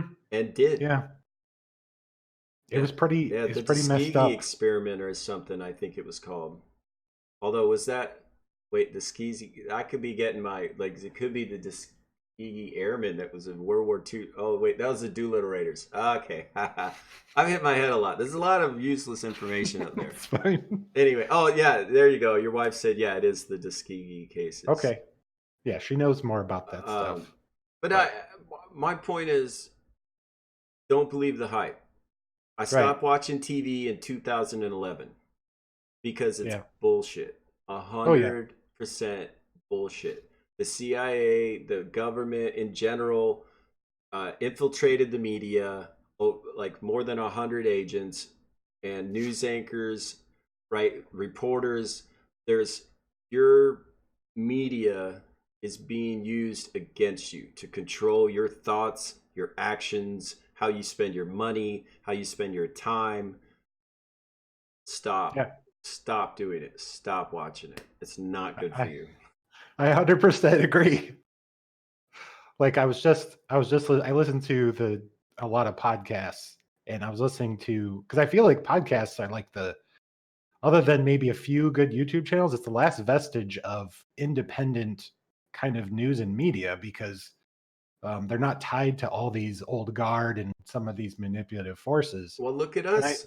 Look at us. exactly, yeah, We are broadcasting around the world speaking our truths that's not going to be on a mainstream television, but it's definitely available, right? right, right. I was listening to, and I know a lot of people to the Joe Rogan podcast where he interviews, gosh, what's his name? Snowden, because he just Yes, interviewed Snowden and I watched it. was There was amazing. a lot of that stuff that I knew, but I hadn't really gotten the details of because being in technology, you keep up to that's part of my job. You keep up with things where people think like that can't be true. And I'll tell them I could tell you I one of my jobs was literally collecting people's data and scraping their email. We would sell it anonymously and what we called we would obfuscate it so your identity wasn't tied to it, but it was still your data, and you literally agreed to it when you signed up for your email account. You gave us permission to scrape your email, and as nefarious as it sounds, you hit that agreement, and it would hold up in court. We scraped all their stuff, and we would Well, sell it. those agreements actually say that you can change the agreement at any time without telling Yep. anybody. So even if you read the agreement, you guys could just change it after. Yeah. I mean, and I'm out of that industry now. I want to name the kind of non-disclosure, so I have to be very vague. Sure, sure, sure. Um, but now I'm in the industry of helping other companies. Um, but yeah, it was kind of people wouldn't believe that that was real. It's like, no, do you understand? Like, how do people not understand? Why is everything, all of these Google services, for example, that Google gives you, why is it all free pretty much? Because they make so much money taking your data, your habits, your actions, your behavior online. They make money off of it because they can sell it to marketing firms. Analytics. Um, Yeah, yeah. yeah, all that big data and all that analytics, you're being used basically like a digital guinea pig, essentially. Well, we're being Um, traded as currency by our social security numbers. yes. I mean, that starts at birth. You're part of you become a corporation that they print money against, and it's Yep. a whole bullshit system. That's why when you have to have a passport to travel, your country trades you as a currency to whichever country you're visiting to, and they hold you as currency while you're in their country. Hmm. Never Period. actually thought of it that way. No, that's literally the Huh. design. That's the system. That's what's happening. It's not thinking about it that way. That is what's That's like the happening, reality and of they it. Okay. don't tell you because you would probably be object. Right. Like, they, literally, when my first son was born, he was born in 2000 on Camp Pendleton, which is a federal institution, right? It's a federal base, it's federal land. They would not let me leave the hospital with my son until he was assigned a name because they had to assign him a social security number before we were allowed to leave with him. Because Oh me yeah. and his mom couldn't agree on the name, right? And we were and not arguing, we hadn't thought about it, right? We hadn't Right. really like boy, girl. I don't, we were young. We're having our first baby. That's like second kid. We had that planned 2 months into the pregnancy. You know what I mean? But like Right. first kid, I'm like Dominique, and she's like Justin or whatever she came up with because his name is Justin. But whatever she came up with, and we were like, no, we can't agree. We're just gonna take him home, and we figured out we'll let you know. And she's like, no, you won't. The nurse was like, you will not leave with this child. Like, this is my kid. Yeah. It doesn't matter. It's not your kid. It's the government's kid. It's the corporation, the United States of America, the corporation's kid. And they're going to print Right. money because that child is born, because they have another social security number. It's messed up.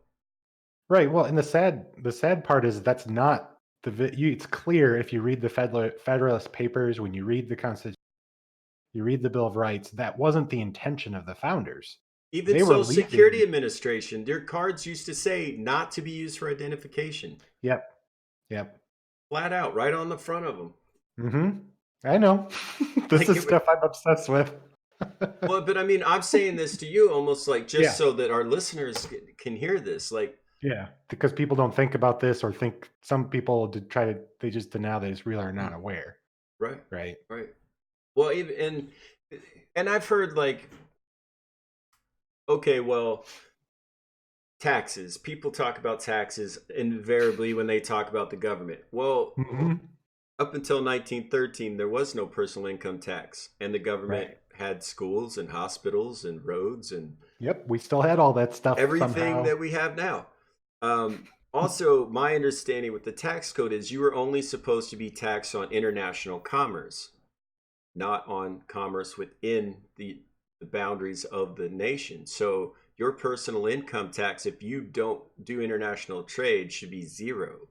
Yep. But if you argue that and don't pay your taxes, you're going to go to jail. They're going to Yep. take your stuff. The IRS has been weaponized by politicians to be used against their political rivals and anybody they see fit, basically.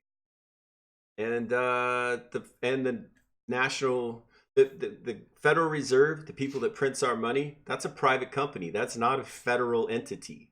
The Federal Reserve is a private for-profit business that prints money out of thin air, loans it to the government at interest. The government loans it to your bank at interest. Your bank loans it to you at interest. So every dollar you have, you're deeper in debt to and it's worth less than $1.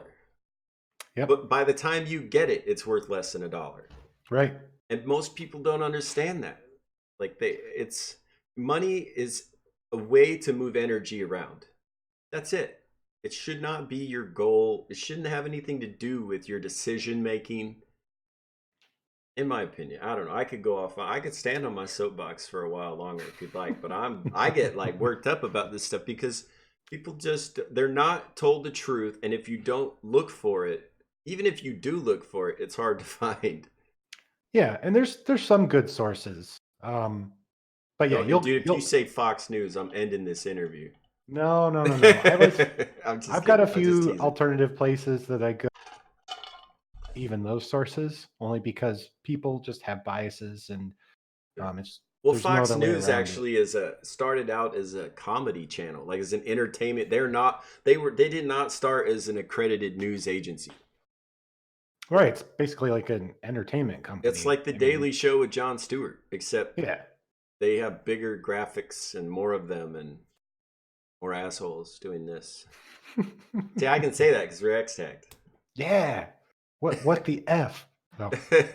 Yeah, I mean, you'll get into our argument here. I mean, like I said, my perspective on taxes is probably already well documented, as most people who don't like talking to libertarians about taxes, because we could talk all day about, basically being a wage slave to the federal government. And kind of going back to what Snowden said, I was like pumping my fist in the air when he was basically saying, like, the idea that we're supposed to be private citizens and the government is actually supposed to be serving us, like, and supposed to be very minimal and very weak. And like you said, we had roads, we had public schools, we had all those, but somehow we were able to accomplish that without having an income tax. It's because the Federal Reserve and the IRS and everything else, that half of Congress was on Christmas holiday, and the criminals snuck in and passed all those acts and screwed up our country. And then they killed the dissenters on the Titanic. I hope you guys know that. Oh, dude, look at the manifest of who was on the Titanic. It was everybody that opposed the foundation of the IRS and the Federal Reserve and the taxes, everything. The 1913. Look it up, buddy. I'm going to have to now. This is, like I said, this is the kind of stuff I look up. The manifest on the Titanic. That is an unsinkable ship that sunk. Yeah, because they sunk it. Just like this whole Malaysian airline that disappeared in the in the ocean whenever that was recently. Oh, I was like, I'm telling you right now, that's bullshit. I threw out the bullshit flag immediately. I'm an aviation guy. I'm an aviation electrical engineer. There's no way an aircraft disappears on this planet. Nope, not anymore. And guess there were people on that aircraft that were patent holders of a new micro superconductor. Everybody died except one person. And I'm not saying it was one of the Rothschilds or Rockefellers or the assholes that are fucking our country and the world over with the Federal Reserve, but it was. I'm just like, guys, there's so much bullshit. On 9/11, I was a Marine sergeant, watched the towers get hit, standing next to an explosive ordnance disposal expert who watched the towers be dropped by controlled demolitions, all of them, including the two big ones, and said flat out, they're dropping the towers with controlled demolitions. Why would they do that? Hmm. And now all these years later, they're like, yeah, there's some pretty shady stuff. The jet fuel can't melt steel. Those buildings would have never collapsed from jet fuel. Period. They're not. Hmm. It's not structurally possible. It was thermite. They dude, so much bullshit. My grandfather told me about it in Vietnam. My other grandfather told me about it from Korea. My dad told me about it from the first Gulf War. I saw it with 9/11 personally. Hmm. It's it's one lot. World War II. I've interviewed veterans for over a decade, almost 2 decades, and World War II, Vietnam extensively, Korea, Gulf War, Afghanistan, Iraq a little bit. And they'd say flat out, we got into the Pearl Harbor, we set that up. We allowed that to happen because the president wanted to get us into the war. And he kept saying, I think he actually had a show called Fireside Chats on the radio. Now that I'm like, if that's the same, I may have to change the name of my show because damn. But he would say flat out, I will not take America into this war unless we are directly attacked. And Hmm. the Japanese abide by the Bushido Code, and they told us they were going to attack, and we lined up those ships in the harbor so they would be attacked. So it was be too juicy of a target to not hit. Hmm. And the Japanese actually were quoted as saying like they were afraid they had woken a sleeping dragon. Like after they attacked Pearl Harbor, they knew they had been goaded into that and it was going to backfire. And it did. We dropped 2 atomic bombs on the mainland, right? Right. I mean, people, Hmm. there's money is, or I'm sorry, war is a business. It has Oh yeah. nothing to do with whether our country disagrees with your country. Period. Or if we need to be involved in regime change because we want to have influence, but we'll Well, it's public kill the knowledge the CIA's been involved in many, many coups, but it's also yeah. now public knowledge that the CIA, the FBI, the DOJ, all of these groups have been weaponized against us, against the president, against the nation, right? Yep. And that's an international problem. That goes to this like the 13 original families that founded this international banking cartel in the late 1700s in Germany. Look it up, people. Every war America's been in for decades, it's because they didn't own the international bank of that country yet. Afghanistan, Iraq, Yemen, Syria. Oh, guess who we don't have yet? Iran. Guess who needs freedom? Iran.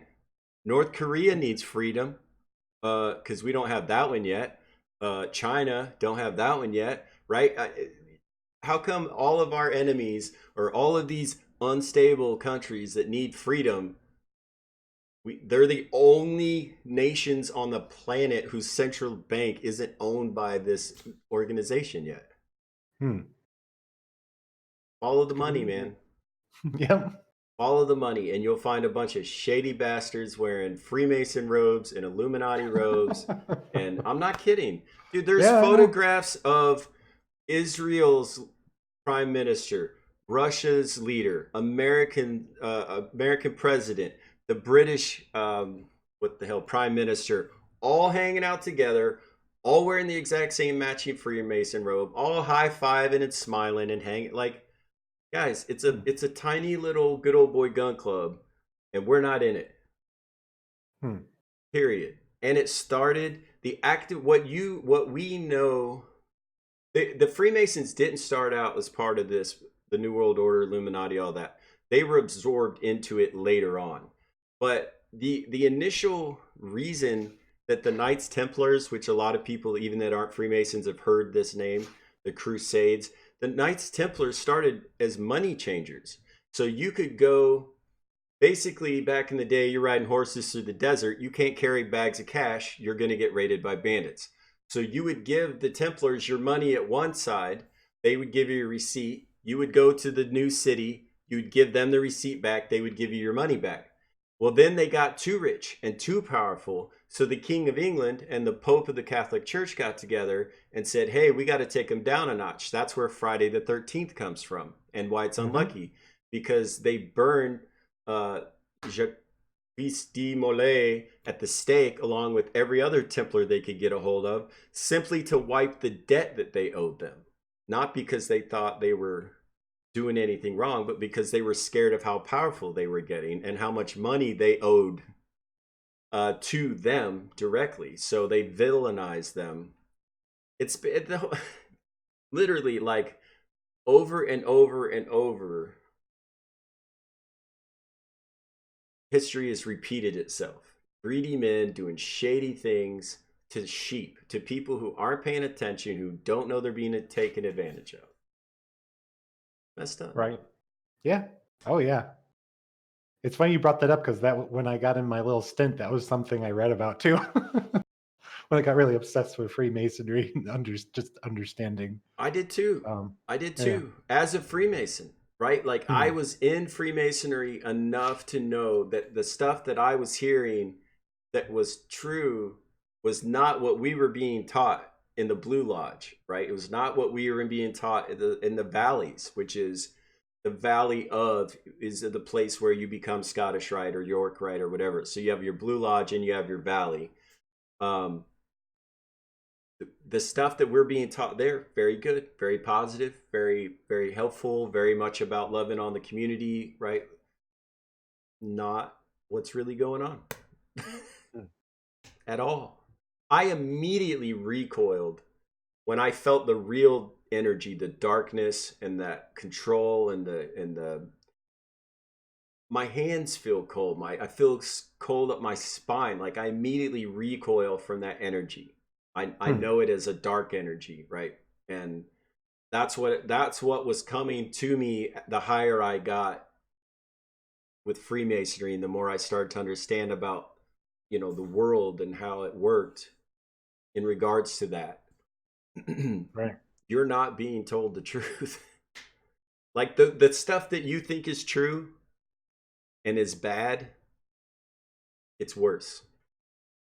It's worse. It's way worse. I mean, it involves human trafficking, cannibalism, um, pedophilia, child abuse, and levels that you guys would never want to know about or understand. Uh, Right. I think that's the overwhelming part for a lot of people. There's so much. There's just so much to take in, and there's yeah, again to get back on kind of on the topic of the media. There's so much distortion because there's so many different agendas. There's so much manipulation that it's hard to know. It can seem overwhelming. It's well, kind of like look at even like the Epstein thing. Not that I mean that's so like everywhere right he now, but clearly either murdered himself or they put in. I think they put in somebody that looked like him, killed him, and Epstein's still alive. If you that's a really, possibility. if you really want to Someone think, you know, because he was. I mean, a lot of people maybe now it's common knowledge, but part of intelligence. Like the reason that the first time he was actually caught and tried, he was given such a cushy kind of experience where he had his own private cell and could have visitors was because basically I forgot who exactly it was. It was like Clinton's. well, they were basically told that he was part of intelligence. He was above that person's pay grade. Um, I think it was a judge or whoever basically prosecuted him that first time when they had discovered some of the things that he was doing, where he was grooming. He had that I can't remember the woman's name off the top of my head, but she was grooming these girls for him. They found a bunch of stuff where he was studying like how cults work, how you brainwash people. There's more. There's probably even more going on there. There's stuff on that I could island. put okay. Let me I tell mean, you just what because we can speculate, right? But right? We could we don't know. speculate I let all me tell day. you this: when this stuff started coming to me from around the world, I was being contacted by people and reaching out to people from nations all over the world about this Freemasonry stuff that I was starting to understand. Um, I wrote it all down. I wrote 100% of it down and I submitted it directly to my Masonic mentor and Hmm. to Masons in Washington, D.C. directly and said, "What's this about?" Hmm. And they said, "You're insane. And because you're a Freemason, you have given us legal right to lock you up in a mental institution as mentally unstable. They Hmm. threatened me with locking me up in a mental hospital. Hmm. And I immediately demitted and took their authority away from them to have that legal authority over me. Hmm. Because fuck that. Yeah. Like, I actually went to a psychologist. I've been to a lot of psychologists and psychiatrists over the years. The last one that I went to said, and I quote, "There's nothing wrong with you. You're just really smart and you're paying attention." That's what he goes, you can't be here. You don't need to be here. I need to spend my time with people that are mentally ill. You're not. Hmm. And I like, because I can articulate, I can listen to what you say and I can respond. Mentally ill people Right. cannot. They're in their own reality, right? They literally recoiled immediately. Now, I'm a person who had been known to be linear and logical and helpful and intelligent. I'm an officer in multiple lodges. I'm involved every week in at least 3 days a week minimum with the Freemasons at this period for almost a decade. And now all of a sudden I'm mentally insane. Hmm. Come on, really, guys?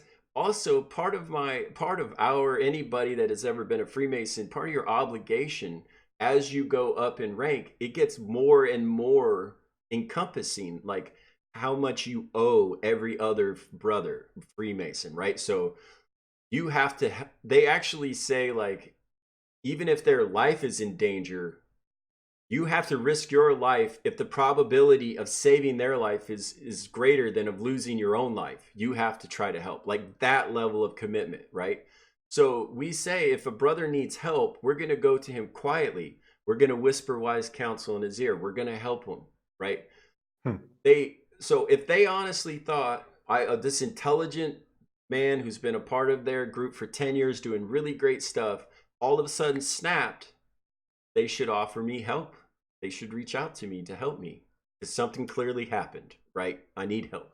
Instead, they Right. immediately threaten me and push me away because Well, I happen to try to speak about things that they didn't want people to talk about.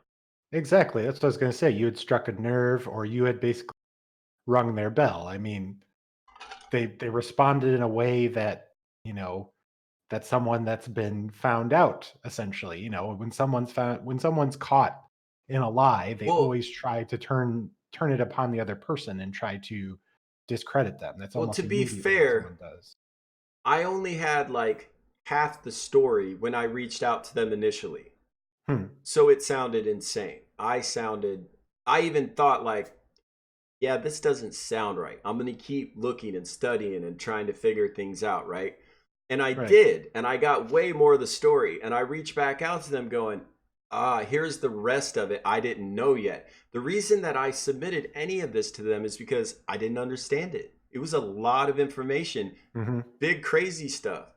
Yeah. And I was like, what's this about? Help me. You guys are my mentors. I'm a 32nd degree. You're 33rd. What's going on? Can you help me? No, you're insane. You're crazy. And if you talk about it again, we're going to have you locked up in a mental hospital. And they actually quoted the code out of the Masonic laws that gave them the legal authority to do it. Like, which is a direct threat. They're directly like, I'm Hmm. like, I'm done. Because again, the Freemasons didn't start out as part of this problem, this worldwide problem of a very small group of people controlling the other 8 billion on the planet, without their knowledge or consent. Anyway, Hmm. I'm not even mad. I'm more like curious.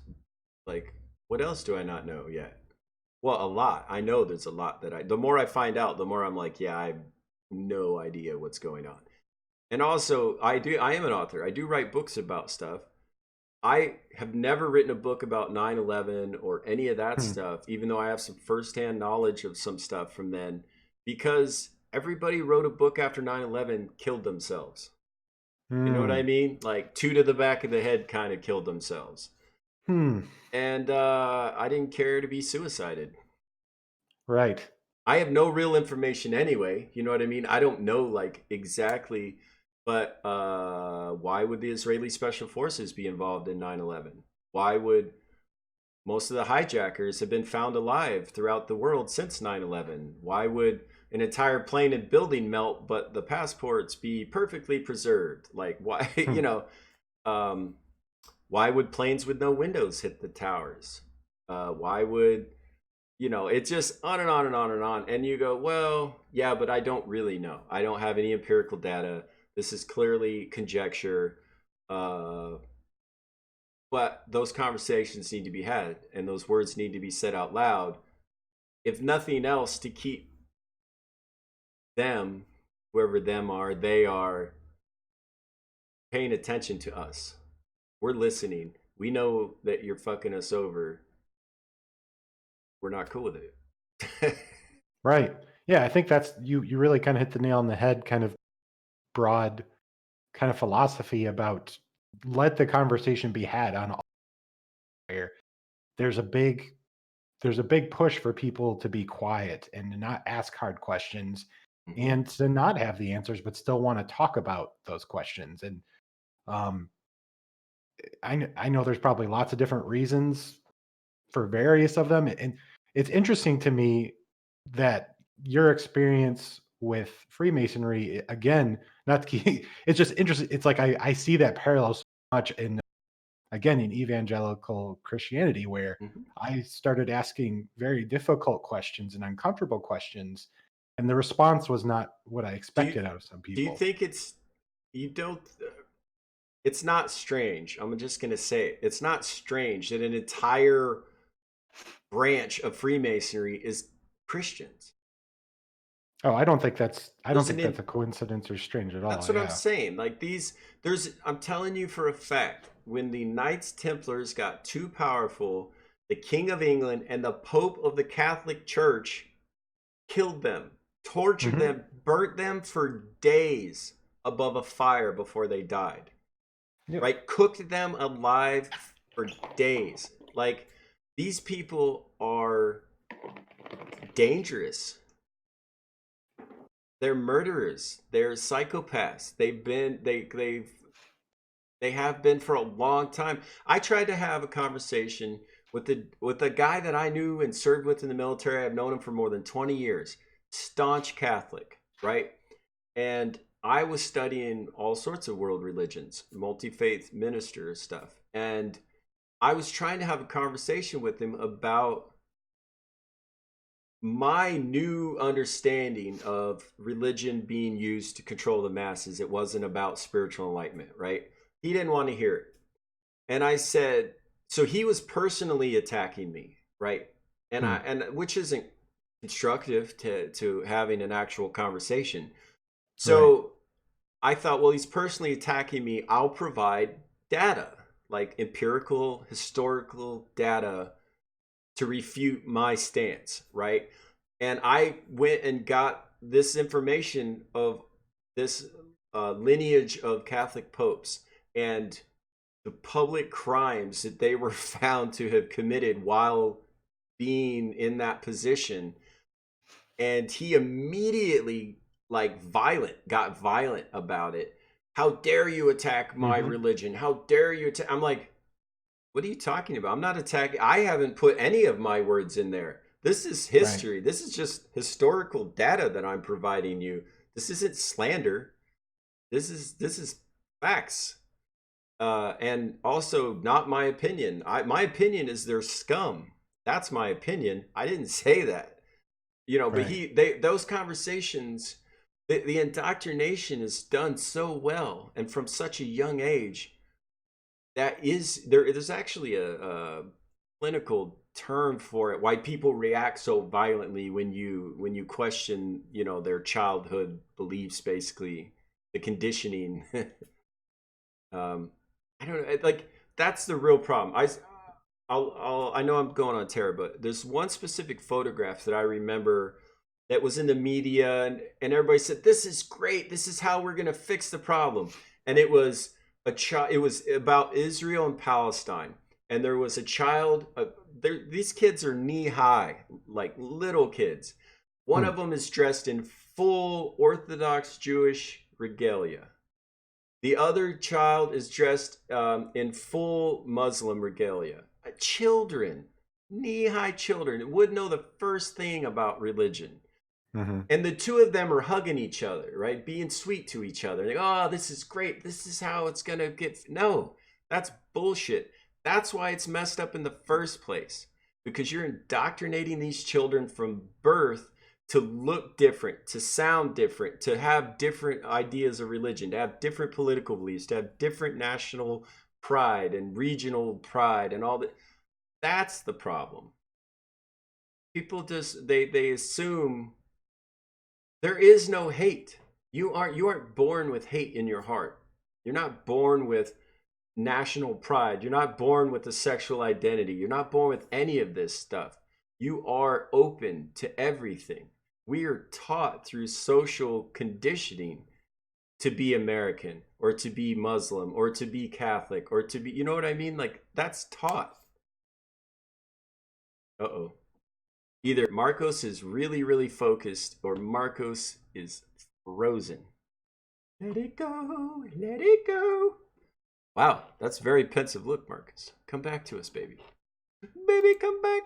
You can give it all to me. All right, hold on, guys. We're having technique. You know what? It's Illuminati, man. It's Illuminati, man. They found us. Hold on. I'm just trying to get. They know. I'm telling you, Marcus. They know, man. They know. Can you turn off your camera? Turn it back on. Any idea what happened there? Why we lost you? Because I also lost your audio too. That's interesting. You can still hear me. Can you hear me through the stream though, or through Discord? I think, dude, guys, they found us. We X tagged, and they still found us. I don't know what's going. We've been talking. Was 2 hours? Wow, holy shit! We've been talking 2 hours, Marcus. I don't know if you can hear me. All right, we're having a small amount of technical difficulties, guys. But again, if you're listening to this, guys, we're not trying to attack your religion. If you're Catholic and you're offended by what I'm saying, I apologize. That's not my intent. My intent is to have an open, Oh, earnest, and honest discussion about what's going on. I can hear you. Let it go. Let it go. We're back. Yeah, so guys, if we're not trying to attack your religion, your personal beliefs, your political beliefs. And here's the thing. This is why I don't like the word triggered. I think that's a bullshit word, and let me tell you why. Not because people don't have what would be triggers and get triggered, right? I think that's just, we used to call it being respectful. Be respectful, right? Like have an opinion, but don't attack people. State your Right. opinion, let them state their opinion. You have a conversation. But this notion, like you said, Marcos, this notion that we can't talk about sensitive topics because somebody might be offended or triggered, that that was put into people's heads to keep them from talking about things that need to be talked about. Yeah. Yeah, I agree. 100%. Like Um, be respectful. Every human being on this planet has the same needs. Every human being on this planet has a unique perspective and reality. All of us have a different view of the world because we literally all are living in different realities. Period. They're right. all valid. Your reality is valid, even if I disagree with it. Just because it's not true for me doesn't mean it's not true for you. And if more people had that mutual respect and understanding, like the one of the greatest things I've ever heard that would explain, not even, this is a religious quote, but I think it explains humans perfectly. Um, and I can't remember if it was the Buddha or the Dalai Lama that said this, one of the Dalai Lamas, but there are as many religions on earth as there are people. Hmm. That's a direct quote, and I think it's the Dalai Lama, the one that's alive now. But there are as many religions on earth as there are people. That's purely about understanding that we all have a unique perspective and reality. And we could even talk about that now if you want, in terms of like manifesting your actual reality and what dimension we live in and parallel universes and that sort of conversation. Sure. I think maybe one last word on this Sure. to Hmm. something I found interesting because when you told me your story about, and I don't know if it was exactly the same situation when you had reached out to your mentors in Freemasonry. Um, I think when I was asking hard questions about Christianity and evangelicalism, I was literally trying to do it in the most respectful way, but be honest. And because I respected the people I was talking to. But the strange thing is, kind of like you said, is they took it as me attacking their belief system and me almost trying to convince them of what I was thinking. When I was literally just saying, this is literally what's in my brain and things I'm thinking about and chewing on. And I feel like I'm gonna explode because I need to talk to someone. And literally, me specifically, I grew up in evangelicalism my whole life pretty much. And the things that I kind of similarly things I was taught weren't completely true. They didn't make sense. They weren't logical. They weren't even supported by the texts themselves. Hmm. Um, so Well, it's just kind of this thing, like I'm asking these hard questions now, and it makes people really uncomfortable because then I think we can get it. It do I? relates. I can tell you what, buddy. I'll throw you a bone. You ready for this? And Sure. I highly doubt it would cause me any actual blowback. But if I kill myself soon, I didn't. Okay. So when I was having all of these, like, um, visions, I was having like dreams or visions, and I was writing it down, and I was reaching out Hmm. to Freemasons, and then I was reaching out to the world and getting people reaching back. We were talking about a lot of these different things. They were all like ancient Roman sun worshiping sects or directly Freemason organizations, and some ancient religious organizations that are still present, and reaching out to them, just saying, hey, what is all this stuff? Hmm. Well, one of the officers that I served with in California with the Freemasons in a particular group that I was in ended up in Washington, D.C. at the George Washington Masonic National Monument, and as an officer and of that organization. And I was like, great, I'm going to reach out to this man and specifically because he knows me. He knows I'm not insane. He Hmm. knows me to be a very reasonable, intelligent, helpful individual. And I was actually the chaplain of the organization. You know what I mean? Like, I was known to be an educated, respectful individual. And I reached out to him. I was not allowed to communicate with him at all directly. Hmm. There were people standing between me and him. And whether he knew about this or not, I would assume they would have told him. But I was I got pretty upset that they were keeping me at arm's length from this man, All right. because I I can felt imagine. like he could have answered my questions, and we could have probably I probably would still be a Freemason. We would probably still be, you know, figuring this out. But I was told flat out the George Washington Masonic National Monument is that group that's there. That is not, they are not federally associated. They are not a government organization, except they're headquartered in the George Washington Hmm. Masonic National Monument.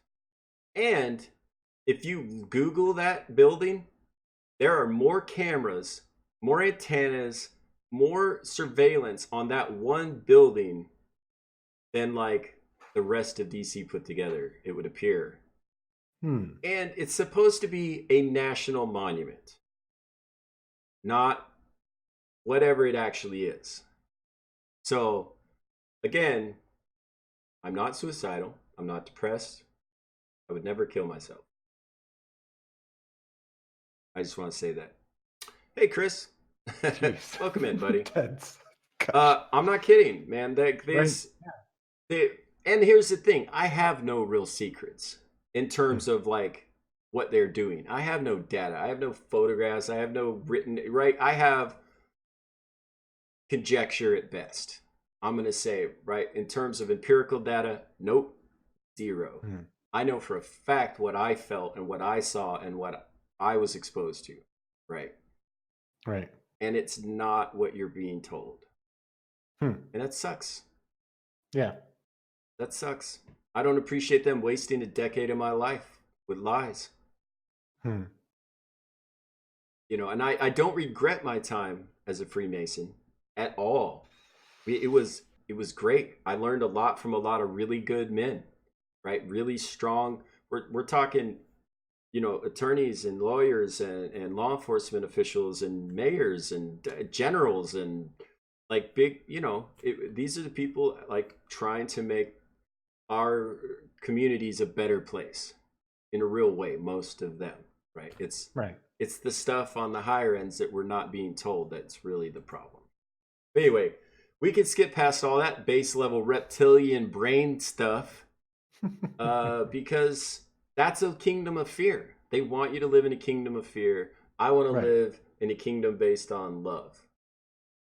And I do. I flat out do.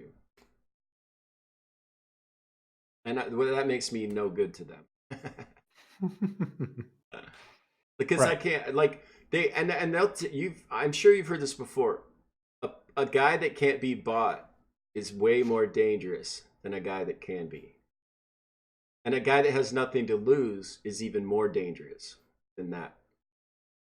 And it's not, I do have things to lose, in my opinion, right? I have children, I have a granddaughter, I have my own life. I'm a young man. I'm getting to a point in my life where I very much enjoy it in terms of like because I figured out about love and light and helping people and right I'm living a very fulfilled life now Hmm. and so that's just not somebody that can be of service to those that would manipulate the majority of the human populace for their own financial gain. Right. Can't be manipulated or swayed the way that the general populace is because you're not consuming whether it's media, whether it's food or whatever that they want that's part of their program. And so it's the best that they could hope probably for people in the similar mindset is that we're just ignored or written off as conspiratorial or written off Yeah, as it's insane. mentally ill or Yeah. yeah, I mean, and just kind of hope we're ignored and we don't have a hoping that we don't have a voice and we're not paid attention Well, to. here's something You know. that will help you, I think. Just knowing you as a friend, I can tell you this is going to help you because it helped me. And we have similar overactive brains that just want to know everything. Um, I finally realized, I mean, I had been a life coach, I had been a homeless outreach, I had been a veterans outreach, I had been drug addict outreach, kids without parents, literally everything. I was just reaching.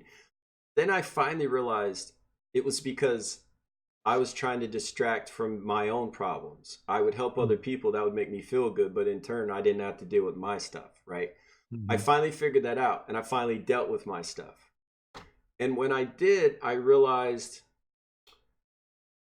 it's why I've never written a self help book.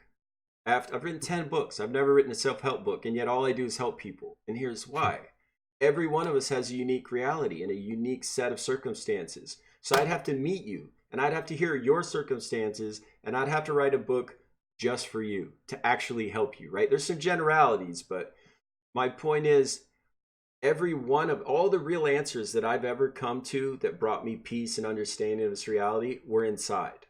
And I Hmm. don't mean that I knew them. I meant I got quiet, I got centered, and I was able to connect to the universe. And this information is available to everyone.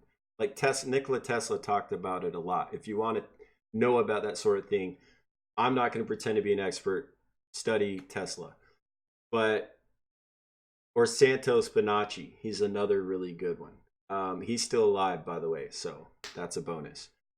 Um, what I realized, and this is the part that's going to help you, every human being on this planet has to go through their own journey.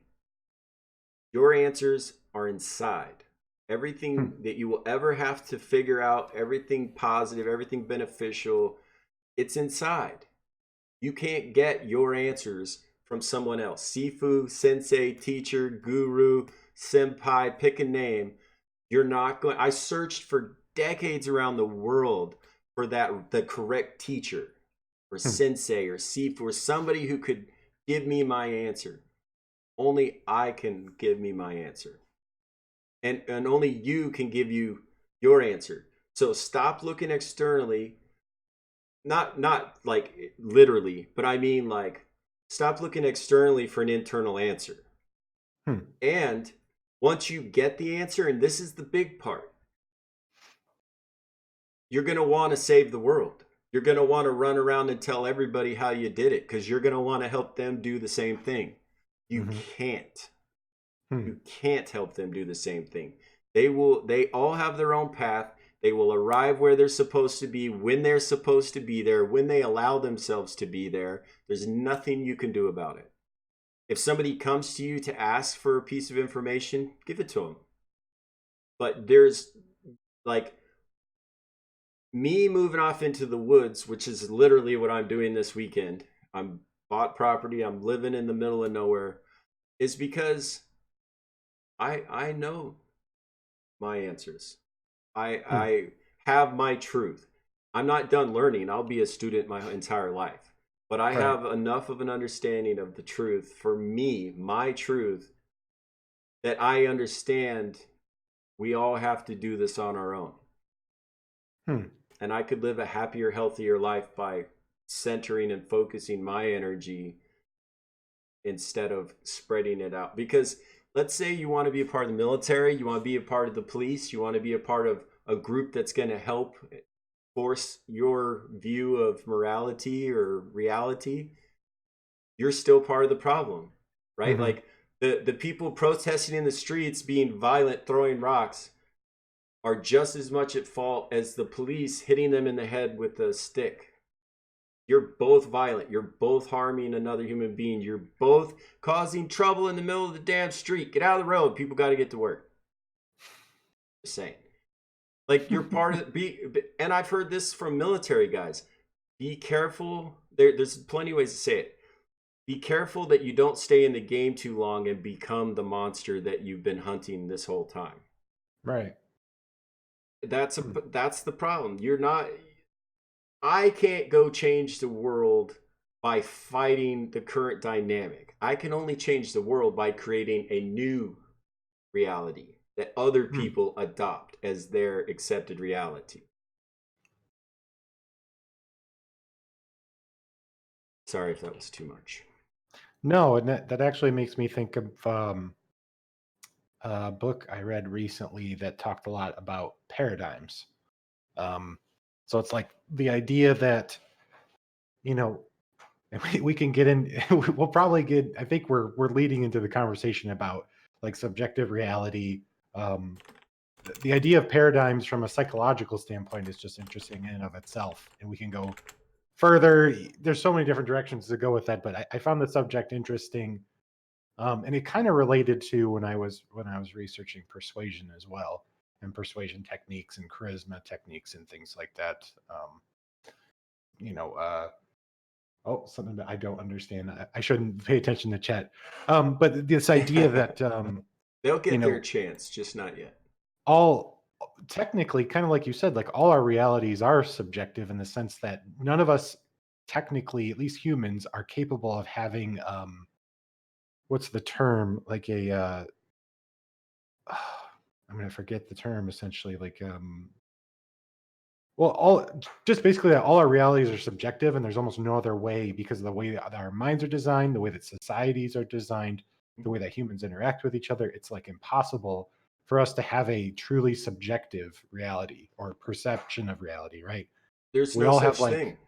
right, exactly. But people, because here's okay, here's a good example that I was listening to. Well, I think they used it in the book. Would be, and this isn't to get political, but it's just to use an example. Okay, um, when when President Trump was elected, there were some people that their perception of reality is that he was equivocable to Hitler and to Nazism, right? Like the reality that they believed was going to happen was that, in their minds, there's people literally out screaming, right?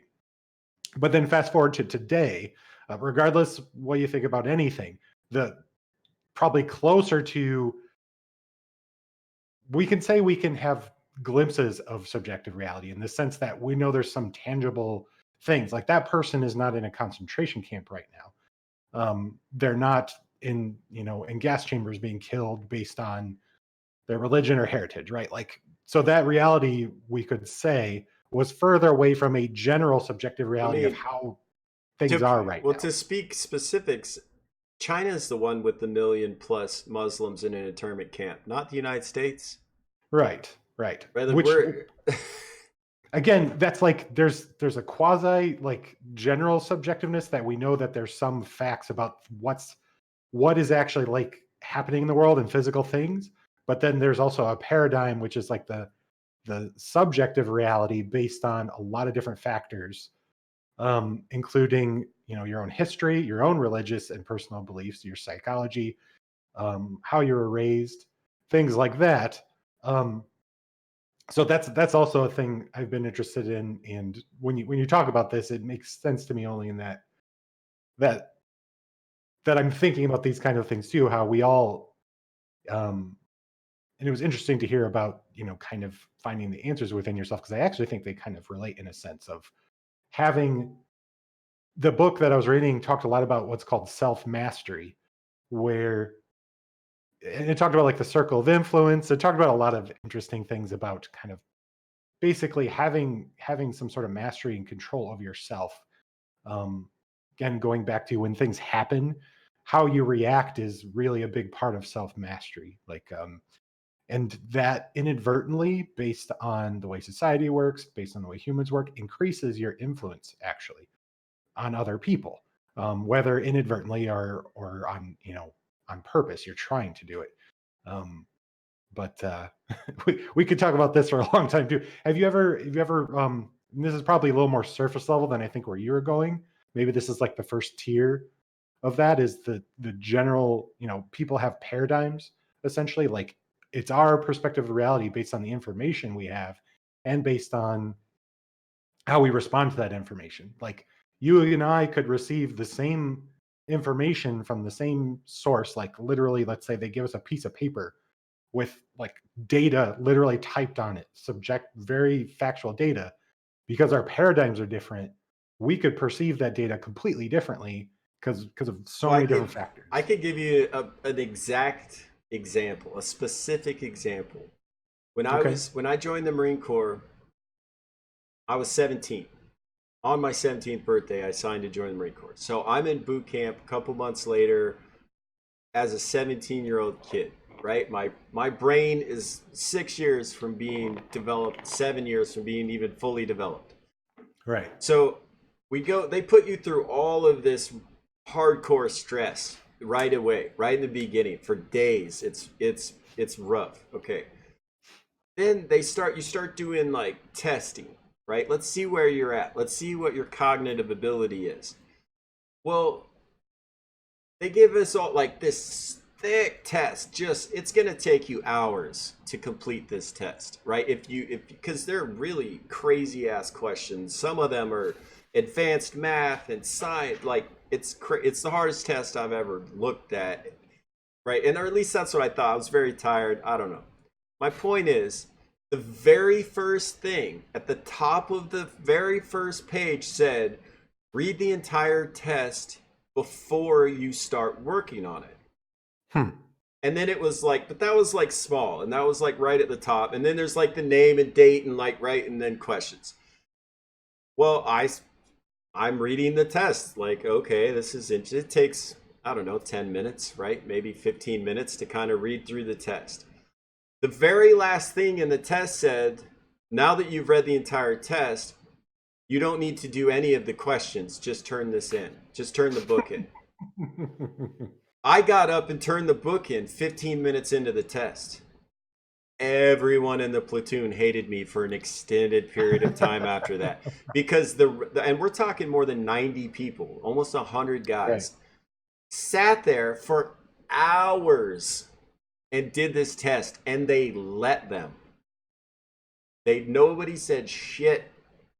And at the end of the thing, because I got it right, they punished everybody else while I had to stand there and watch. So now everybody hates me, right? Like, because I can follow directions properly. I don't know Hmm. why they hated me, but my point is, we were 100 guys basically were given the exact same information. Mm-hmm. Only one of them perceived the actual information, Right. the literal information. And I find that distressing. Um, I find it distressing just the sheer numbers of like people. Like that's why do you think I'm moving out in the middle of nowhere? Because 9 out of 10 people you meet, you're not going to be able to conversate. Like they can't hold a conversation. right. I mean, you'd hope Maybe that percentage would be higher, like more people would have done exactly what you did or something similar. I don't know. Um, I aced the hmm, ASVAB, and which is the Armed Services Vocational Aptitude Battery, yep. and they accused me of cheating. Really? Like not like oh my god you're super smart. Like oh well you clearly You're cheated. a cheater. Yeah. Yeah, I have quite a few friends that are recruiters. One is a former recruiter, actually stationed in Hawaii right now. He works at the Veterans Hospital. So I know about the recruitment process and the tests they have to take and but that's US Army, though the Marines were literally next door to their recruitment center. Mm. So I know a little bit about that. I actually out of high school, I attempted to enlist, but I had a titanium rod and like 4 pins and who knows how many screws in my right leg, and they just wouldn't. They're like, you're too much of a liability. Mm. You wouldn't be able to probably make it through basic. I was told if I re-broke it, I may lose my leg. They may have to Dude, amputate the because of the best thing way. you ever did was not. Like that's what I've been.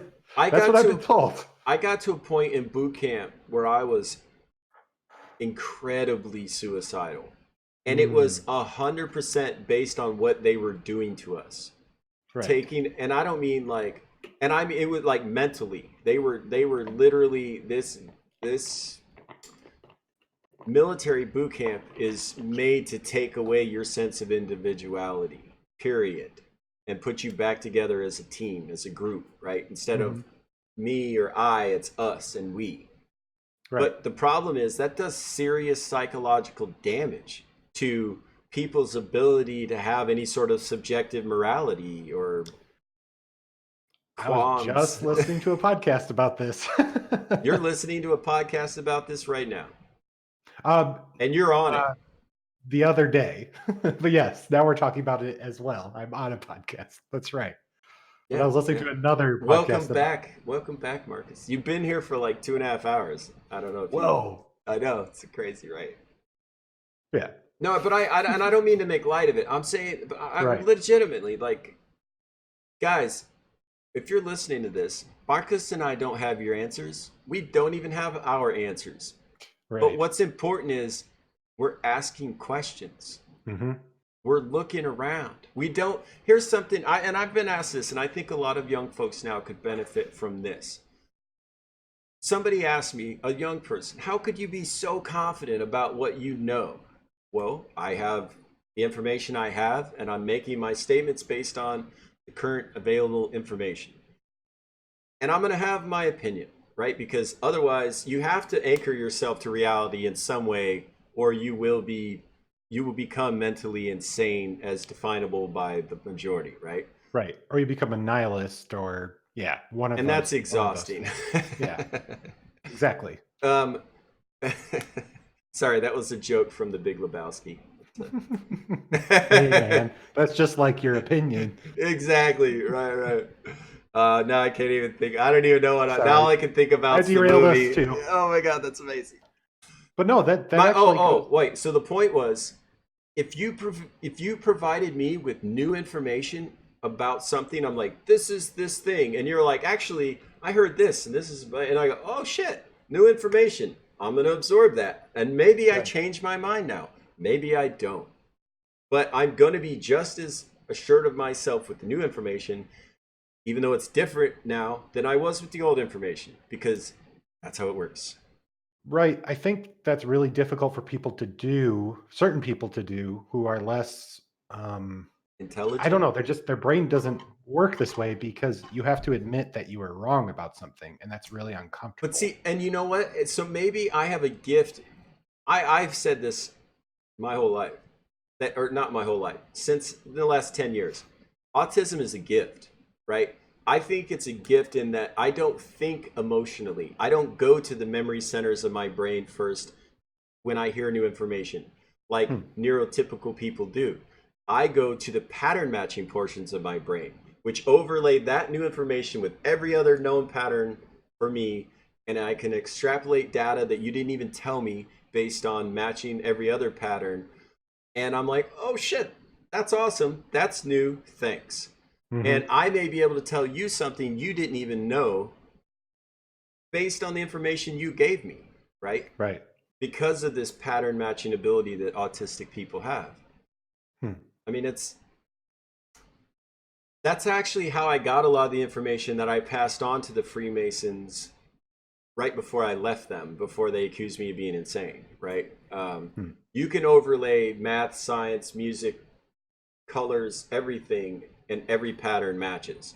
So if you have holes in certain patterns, all you have to do is look up or down at the other patterns and you could fill in the blank because they don't all have missing information in the same spots. And every layer of every pattern matches. So it's super easy to fill in the blanks if you overlay everything. My here's a great example. If you're a visual person, you take a beach ball and you put a grid on it, like 1 inch squares on the whole ball. Then you take the known periodic table of elements and you fit that into the grid so that the squares fit. Then you can take the color bands of the known elements, right? You can see the colors change as it goes across the table and lay the colors on the ball. Now you can extrapolate every other unknown element, every other unknown color, every other unknown spectrum. Music, you could lay the musical chromatic scale all together. You could find music notes you didn't even know existed, frequencies. And music is the language of time and space travel. You Hmm. can you can you can affect the hertz range, oscillate the frequency, and that's how you travel: left, right, up, down, back, forwards. Like you, anyway. That's a whole nother. That we can get into that if you want, but um, I basically went all the way back to as far back to the beginning as I could, and which was creation, and saw creation develop and what it would take mathematically, geometrically using geometry to explain the entirety of the cosmos. I That came Hmm. to me and I wrote it down and I told people, and I was accused of being insane. Hmm. But I'm not. Like Jack Sparrow. Crazy people don't know they're crazy, and I know I'm crazy, which means I'm not crazy. Right. I may be wrong about Right. some stuff, but I'm damn sure not crazy. I'm not stoned at all, Juder. Not smoking. No, actually, hydrogen. I have, before the show started, I have an increase of hydrogen in my body, and that helps you be smarter. That helps you be more intelligent. That helps you be healthier. Hmm. Because if you, the water, H2O, right? That's hydrogen and oxygen combined makes water. Well, Right. if you want to absorb more oxygen in your body, you don't put in more oxygen. That could be toxic. Oxygen is oxidizing. It's death. Hydrogen is actually the energy of life. That's where you get your life from. So the hydrogen is the healing part, oxygen is the death part, but you need both of those. You have that duality, the yin yang, the positive, the negative, right? The sine, every sine wave, up, down, is positive, negative energy. And everything in this reality is controlled by magnetism or electricity, both of which have positive and negative polarities, right? Batteries and magnets, or they wouldn't be that. I mean, it's very like our reality is definable. What's not definable is our consciousness or our soul, right? What makes us sentient beings. That's the Right. part that everybody is, arguing about, basically. Right. Trying to find a subjective reality where there's there's some gray area there where there are Right. quasi subjective things, but Right. Well, so my it's point was, if you want more oxygen in your body, increase the amount of hydrogen that is in your body. That will absorb more oxygen. See, because water, like they go, well, drink more water. Well, the problem with water is hydrogen is already bonded to the oxygen, right? And hydrogen is the best. Um, oh man, so many. We're talking about so many things. My brain is actually like, I'm like, calm down, focus, pick a topic. Um, I'll come back to that. I'm drawing a blank. My point is, you don't need religion or politics. It's bullshit. All of them. Your religion too. Your political party too. Wrong. Not because I say it is, because they were intentionally created and have been every civilization ever recorded so that a few can control many. And do so in a way that you think it's your idea. right. And it's a way to categorize you too. So we can put labels on people, which helps. Unfortunately, it's a tool used to help people because a lot of people can't handle the complexities of a person, the complexities of their perspective of reality, and so it's easier to say this person is this because of this. Being politics and religion are a great way to say this is what you are, and I can dilute you down to something Oh, that's sure. not actually real, Yeah, right? something that I heard that very much, this is very much an American thing. When somebody meets you, they, oh, well, what do you do? Right? Not Yeah, what's your name, not what do you like, right? Not like, what do you do? It's because they're right. trying to assign a certain level of respect based on your Yeah. monetary wealth. A Yep. completely like innocuous point. It has nothing to do with who you are as a human being, right? Or your But value as a human or being either. Your that actual value. that Yeah. right. Yeah. But it's another category that helps someone determine if you're worth speaking to or interacting with or worth Actually, their it time. doesn't help. Well, I think people think that it does. Right, That's but what I I'm mean, I saying. think we should be specific with our words if we're having this Right. conversation. It doesn't. It tells you nothing. Right. I agree. I agree. You know, it was interesting to have this conversation today with two older gentlemen. I'm in my early 40s. One was in his mid 50s. The other was in his 60s. And we were all like, I know the one guy's worth a ton of money. Hmm. The other guy's worth a lot more than me. I'm basically broke, right? But we were all having a conversation. I was teaching them some stuff. They were teaching me some stuff, right? There's this beautiful back and forth for hours today.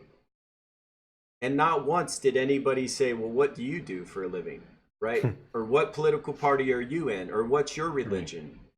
Never. None of that came up. And yet we talked about politics and religion and economic disparities and land values and right mineral rights and all these things. We talked about water quality today. Hmm. The well on this property is over 200 feet deep. It will Oof. never run dry and you can't get better water. The owner even said part of the sale, part of the contractual agreements, he wants to be able to come get water from that well till he Wow. dies. Wow. I mean, he spent 20 grand putting it in, so I get it, Right. right? But water, like the purity, the clarity of this water became a topic of conversation, Hmm. right? And how important that was for health and for life and for, right? For being able to think clearly, for being able to have a healthy body.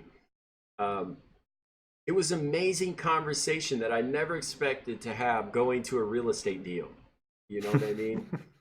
Right. His most valuable commodity on that property to him was the water, the Hmm. clean water. It's it was a great conversation, and I didn't even get into like Masamari Emoto and how he believes Water holds intention and has memory, and you can program it to actually repair your cells, or you can fracture it and it will damage your cells. Hmm. Do you know about that? I've heard something about that. I used to listen to Coast a lot. I could have swore one of the guests was talking about that, but it's been a little while. You should look that up. Emoto, Okay. Emoto, Masamari Emoto. He's since passed away, but he did these studies, scientific studies, where Hmm. he would take glasses and put labels on them: hate, anger, love, right? Happiness, joy, sadness, grief. And he would spend time with this water and project that emotion into the water. Very specific emotions. Then Hmm. he took a microscope and photographed individual molecules of the water. The peace, the love, the happiness, the kindness look like snowflakes. Beautiful, sacred geometrical patterns. Anger, sadness, grief look like an oil slick, Hmm. fractured, all joined together in a mass, hard to really tell specific pieces. He proved that memory has this, or I mean, that water has this memory and has a consciousness. And if you hold your water and you think about somebody you love very much in your life, a child, your mother, right, significant other, and you hold this water and you think and you project love. When you drink this water, it will actually have a stronger healing effect in a measurable way Hmm. than if you were sad or angry. You're holding the water and you're like, what are you doing, right? You're yelling at somebody in the house, and then you drink it. You can actually see the destructive nature of the water. Hmm. It's a fascinating science. The power of water is not fully understood yet, and this study in hydrogen is starting to give us some sense of it, but it's still the greatest mystery on this planet. Is we're primarily water, and the quality of the water and the intentions of the water affect your life. You can actually overdose on water, Yep. right? Like, it's the only thing you can't overdose on is hydrogen. Hmm. Like, if you take too much, you breathe it out. Hmm. That simple. It's not. It's a healing life force. Oxygen is the destructive, oxidizing. I was going to ask, like, how, what's the best way to get more hydrogen? And then, like, it's Um, just literally, there, your gut hydrogen is made in your gut. Fiber, huh. fruits, vegetables in your gut being broken down release hydrogen. You Hmm. are a hydrogen machine. The human body manufactures hydrogen if given the appropriate parameters.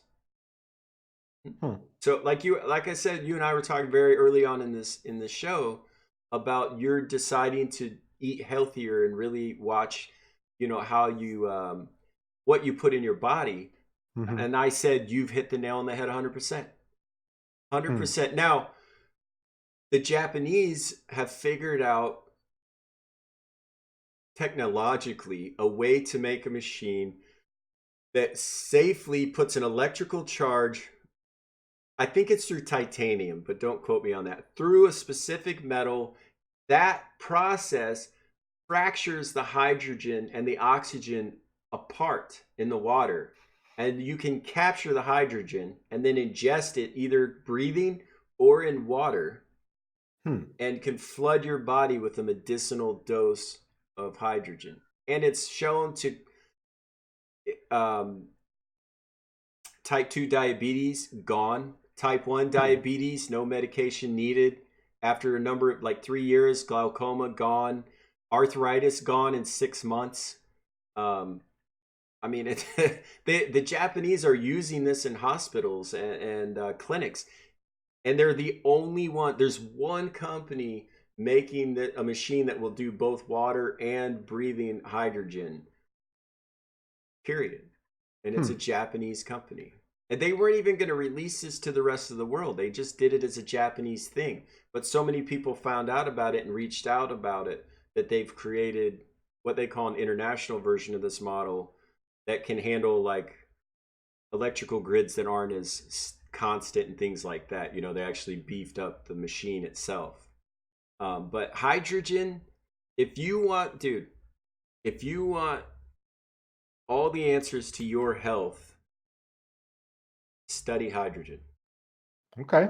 Yeah, this interests me. I'm actually probably gonna look stuff up probably right after we're done talking. Study hydrogen. Yep. Period. And I think there's a guy. Yeah, yeah.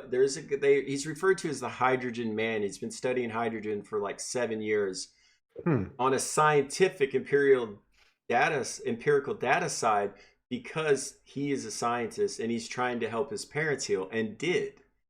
I forget what his channel is, but I can get that to you specifically. If you study Santos Bonacci, you will find this gentleman. Okay. Because like a week ago he did an interview with him on YouTube. Okay, cool. Yeah, I'll definitely look that up. I'm always trying to find more people with things like that. Sorry if you can still hear cat. Actually, I don't think anybody minds. We love pets, man. You know, on D Live, you get a cute puppy or a kitty cat or something. It takes over the show and is allowed to. Right. Because we all love it. Yeah, I got a fuzzy butt hamster over here running in the wheel, but that's a little bit harder to. Right. You know, still want to run off probably if you. Well, she's still. I've only had her a couple months. We're still working as she gets into my hand. I can still feel her kind of trembling. You can feel her little body shaking. You know, that's getting better. That's good. I'm gonna let her in really quick. Feel free. So we get to, yeah, we all do, Rach. Everybody. So what's the cat's name? It is Ash. Ash. Just Ashe. Ashe. Oh, why E? Because it's Ash without the E. I don't know if you knew that. It's for the dorkiest of reasons. Ash because E. Ash with an E, a silent E at the end. She's named after a character from a video game. Hey, listen, we can have real emotional connections to video games and in a beneficial way too. Yeah, I agree with that for sure. For sure. I think that's kind of the funny thing, because that was recently in the news. Not to get us too far off topic, is it's interesting how there's always some sort of, when there's a problem in the world, or even a perceived problem, something we're told is a problem, there's always something used as the source of that problem. But like you were saying earlier, things in and of themselves most of the time aren't necessarily, I don't want to use the term evil again, but I can't think of a better term to just kind of say, like, when something's vilified or made to be seen as bad, just bad. We'll use the simple term bad. Well, we've been taught there's good and evil when in reality that's not the case, because that, like you said, is morally subjective. Right. Where, it's kind of like the internet. Really, when you think about it, there's so much good. Like right now, this conversation, I think, and the relationships we've formed through streaming on this site are good. Mm-hmm. But the internet also has caused us all to be so disconnected. I think there's a social media mental illness literally caused by the internet. But it's just a tool. Again, so to go back to video games, it's interesting that recently that video games were sort of vilified again and brought up as a source of, problems, a source of violence. People are violent because they play games, a generality. And again, it's always interesting to see, when something that is, I would say, let's use the term agnostic, because again, I come from I'm a Bible college dropout. We can talk about that sometime. But this is the best term I can think of when, really, most of these things are agnostic. They're just tools. But it really comes down to, again, like you said, the intention and the energy and the I think video games can be a great thing, a great way for people to heal through stories, through interaction with other people online, or they connect with the characters like a good book, or it can be used as a way to feed mental illness. It can be used as a way to feed Hmm. laziness, but it all depends on the person and what they decide to do with the tool, you know? Um, so yeah, I totally agree with that. I have some very fond memories of playing games with my brother where I wouldn't trade those for anything, and the game was just the vehicle for the relationship. And to be told that video games are the cause of X thing is just so laughable to me. And when people buy into it, it's like how do people actually fall for this stuff? You know, like Right. thinking that things can be subjectively um, almost any tool, good or evil. It's all about the avatar, the user behind it. Who's Hmm. who's steering this thing? Actually, I You know. heard Johnny Depp. I think it was Johnny Depp. If I may, that may not be right. Don't hold me to that. Jim Carrey. No, actually, it may have been Jim Carrey. But actually, I believe it was, said depression is just our human avatar's way of saying we don't want to keep doing this anymore. Like Mhm. what we're doing. Wake up, do something else, work a different job, live in a Yep. different place, have a different relationship. Depression is your body's way of telling you this isn't working, do something else. Right. There's this gosh, I hate not being able to remember stuff. There's this really supposedly controversial medical journalist who has done a lot of research and interviews about depression, and his opinion, the controversial part, is he feels that we're over medicated as depressed people. That yes, there are people who are chemically depressed, but they're finding more and more that you're depressed because of something in your life, and being medicated only changes where the bar is. And Mm, eventually you need more antidepressants because the source of your depression is not actually fixed. You literally are throwing dirt on top of radioactive material, right? Like mm, eventually that stuff's going to come out. It's going to poison the area around. And yeah. there's this really cool. I'll try to be really brief. I thought this was like the coolest story ever, and I'm gonna butcher it. And I need to find. I'll get you the information later. I'll remember him if I can find it. He was on a couple different podcasts, but they were. I don't remember which country. I think it was like somewhere in like South Africa. Don't quote me.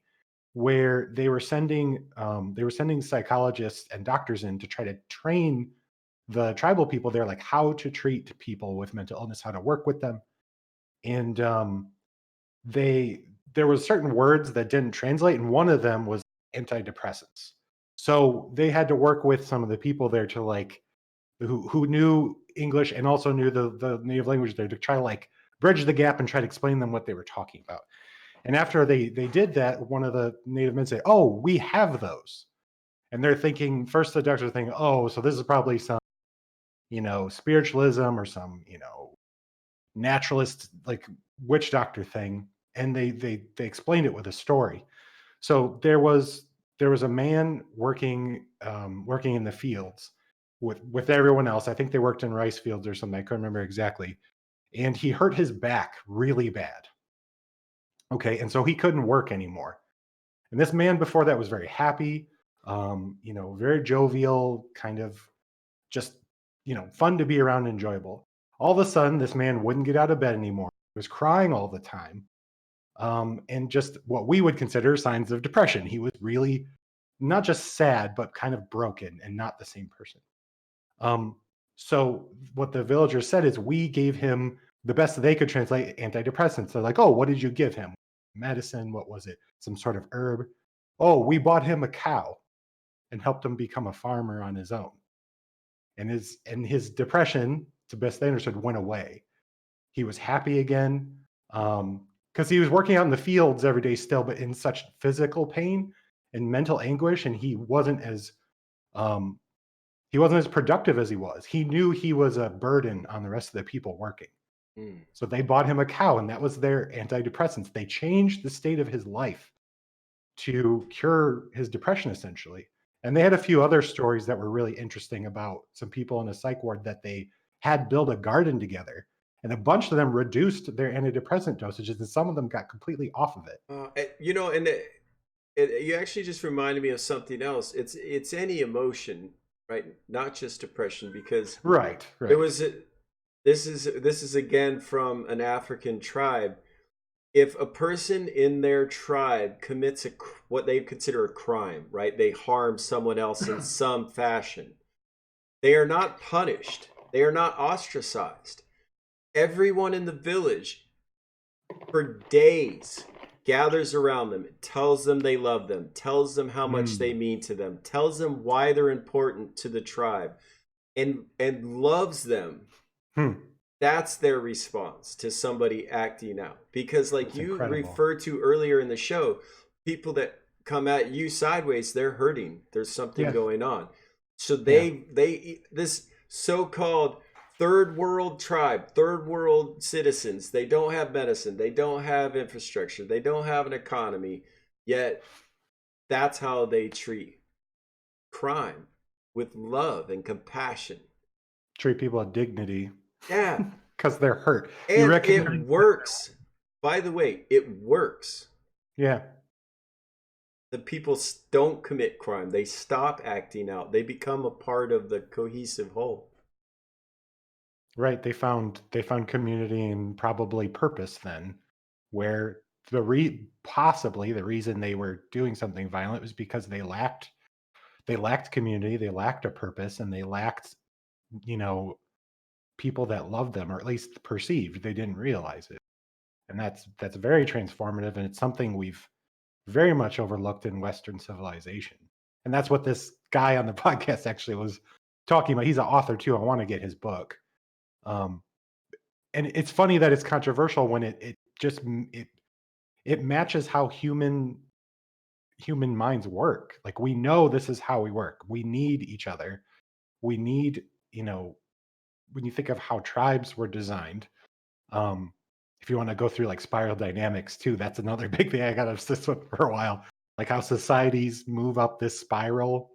Like there's red and there's different colors that go up the spiral that shows different societal maturity and all this stuff. But um, I could get into. Yeah, I was writing a book about the last 100,000 years of recorded human history, hmm, and I scrapped it after about a year. I decided no, hmm, because I got really depressed actually.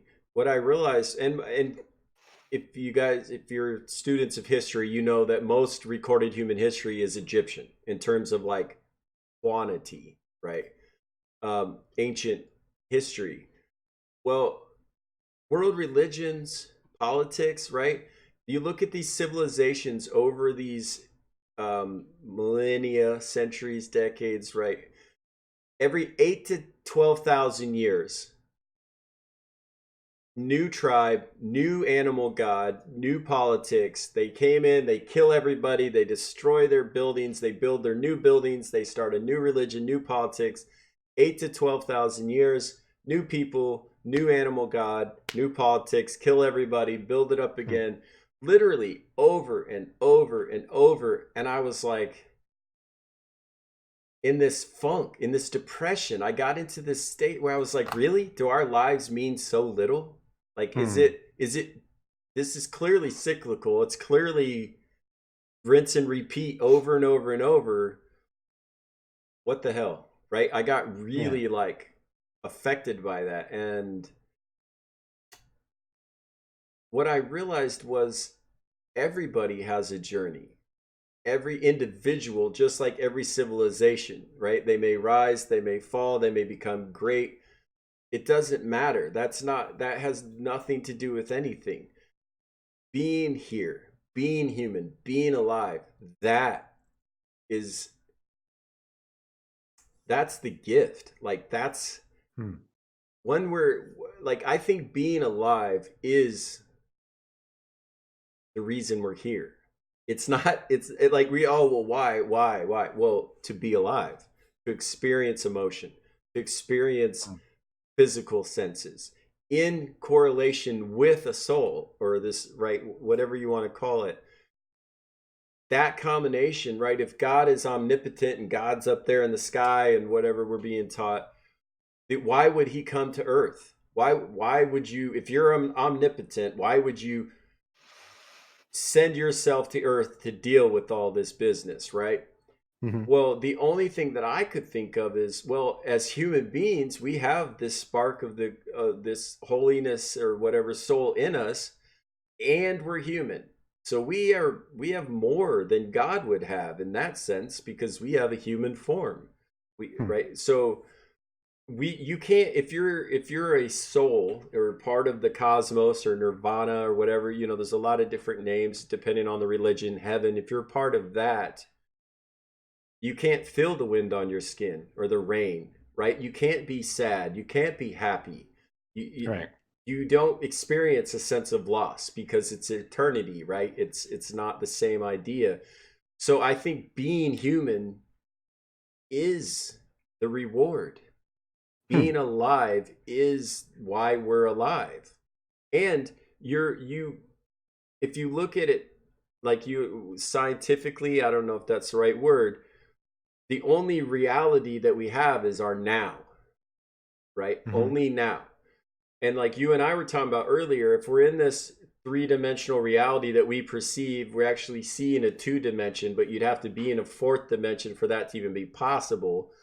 In a fourth dimensional reality, your past, your present, and your future all are available. It's not like today happens and then today's gone and it's tomorrow. All of your yesterdays, today's, and tomorrows are available. If you could see far enough left and far enough right, you could see your complete past and your complete future, right? That everything is available. So your perception of now is what determines now. Hmm. Your perception of reality is what determines reality because every possibility is available through parallel universe theory, through string theory, through however you want to, argue it. Everything is available. You're deciding what is acceptable. Hmm. We could go down this rabbit hole. I'll feed you, baby bird, but I'm going to run out of information at a certain point. So I'm still looking. I'm still searching. That's why I Right. don't claim to be a guru or a teacher. That's why I'm not setting up a commune in the woods like, come to me, I can teach you. I can teach most people. I do have truths that the majority don't. They're my truths, though. Right. And that's something that a lot of self help authors, so called, religious, like well known religious folks, they come to me. I have the answers. I can help. No, you can't. No, they don't. Stop believing them. Nobody has your answers but you. Right. And I think that, that made me think of something earlier. I'm trying to remember where I heard this or read this, but so much of these sorts of things like self-actualization, a lot of it comes from is kind of admitting or accepting that your reality is very experiential, right? Like Mhm. the things when someone asks you, well, how can you know this or this for sure? To not become a complete nihilist or anarchist or whatever, someone that just there is no, subjectivity at all. It's experience. You have to say, well, for now, because up to this point, this is what I've experienced. I have to say, this is my frame of reality, the best that I understand, Mhm. because of my experience. Like a good example is being, for me being married to my wife. Okay, experientially is if you were to ask me, is she ever going to leave me? Let's say. Experientially, I can say I'm almost certain she won't, but subjectively, anything could happen, right? But up until this point, experientially, the experience I have, 13 years being married, forgot how many years before that we dated, I can say with some level of certainty that I think that she'll stay with Well, me, the right? the best predictor of future behavior is past behavior. Right. Exactly. Like I have even if it is again, some of it some of that experience has to be considered subjective to me and to my paradigm and my understanding of reality based on who I am, based on experiences I've had. Um, but again, the best of my ability, having that data makes me able to have some certainty about that particular subject, right? As an example. Um, so yeah, it's interesting to me that some people don't either understand that or want to accept it for some reason. I think only because I think some people want to have more certainty. Um, and again, for me, it very much ties back into especially religion, where the irony of any religion having the term faith, where faith is like the opposite of certainty, in my opinion. Faith is putting some sort of, you know, investing some sort of emotional energy, or you could call it hope, into something that you don't have certainty of. Like that's supposed to be the point in my understanding of Right. it. And yet And I don't there's a like lot of hope. I don't like the word hope. okay, maybe there's a No, no, like I'm not saying to you. I'm saying it is a negative connotation. People think hope is a positive word, and it is not a positive right, like word. I'm hoping I don't die. Like Well, um I mean more. I could tell you specifically what I mean. sure. Um, Digital logic, fundamentals of digital logic, right? Computer language, it's ones and zeros, right? On or off, up Hmm. or down, yes or no, positive or Yep. negative. That's all. Everything in our reality works that way. And Right. the way that you manifest your reality is by being specific with your intentions. So the universe only understands yes or no. Hope suggests the scenario that you want to happen isn't happening, Hmm. and it's not going to happen because you're telling the universe it's not happening. Hope means it hasn't happened yet, and your current situation isn't ideal, right? Because if Hmm. you're hoping for something to be different, you're hoping for change, you're hoping it works out, that means it's not right now. And that's exactly the energy you're putting out to the universe. Hmm. Period. Regardless of what anybody else tells you about the word hope, that is the truth. And hope is a strong emotion, it's a powerful emotion. Hmm. But Yeah. people have misconstrued it to be a positive emotion. It is not. Hmm. Happiness is a positive emotion. Happiness is a state of mind, it's a lifestyle choice. You're choosing positive thoughts, even though perceptually maybe something negative has happened, Right. right? So, where hope is, it's not happening, and I don't know if it ever will. The negative connotation. I've never thought of it that way. That's really interesting. It's a, we see, think of it literally, right? Not Right. emotionally, because Right. hope is an emotion. But if you think about it emotionally, you're never going to reach a linear, logical response. Right. Hope means it's not what I want, and I don't know if it ever will be. That's a Hmm. bad, negative energy that you're putting off to the universe, and that's exactly what you're going to get back. Right. And it's almost like it's like not taking responsibility for You nailed kind it. of the state that things are around you. It's almost like a denial Yep, that you you nailed it. Because if instead of being hopeful, be proactive. right. This shit sucks. Well, what wouldn't? That. Go do that. It's Right. period. Huh. I hope that one day I'll be able to own land. Well, you'll never own land Right. because to own land, you need to go buy it. You need to go to the bank. You need to go to the owner. You need to go do the paperwork. You need to, right? Right. Period. So you need a plan. You need to start actually acting instead Hmm. of living in a state of um gosh, they were talking about daydreaming on something I was listening to, and how that's actually, they're like, daydreaming is actually not good for your mind, because I'm trying to remember exactly what the thing, but it's basically like this idea that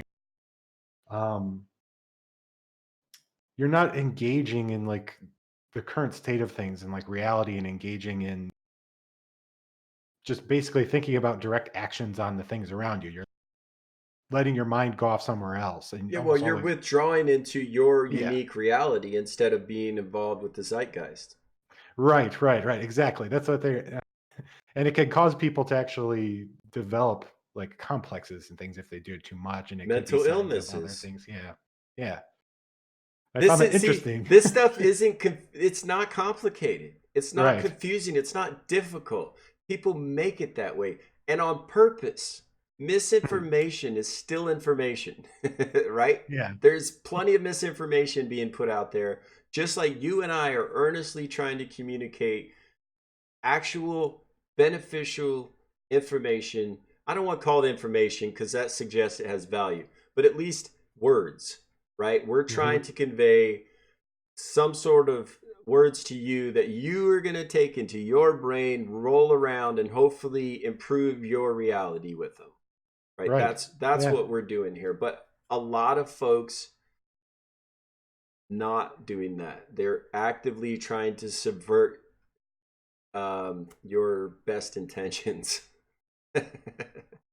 And like I used to be a joiner. I joined everything. Joined the church, joined the military, joined the Masons, joined the Elks, joined the Moose, joined like VFW, DAV, American League, da da da da da.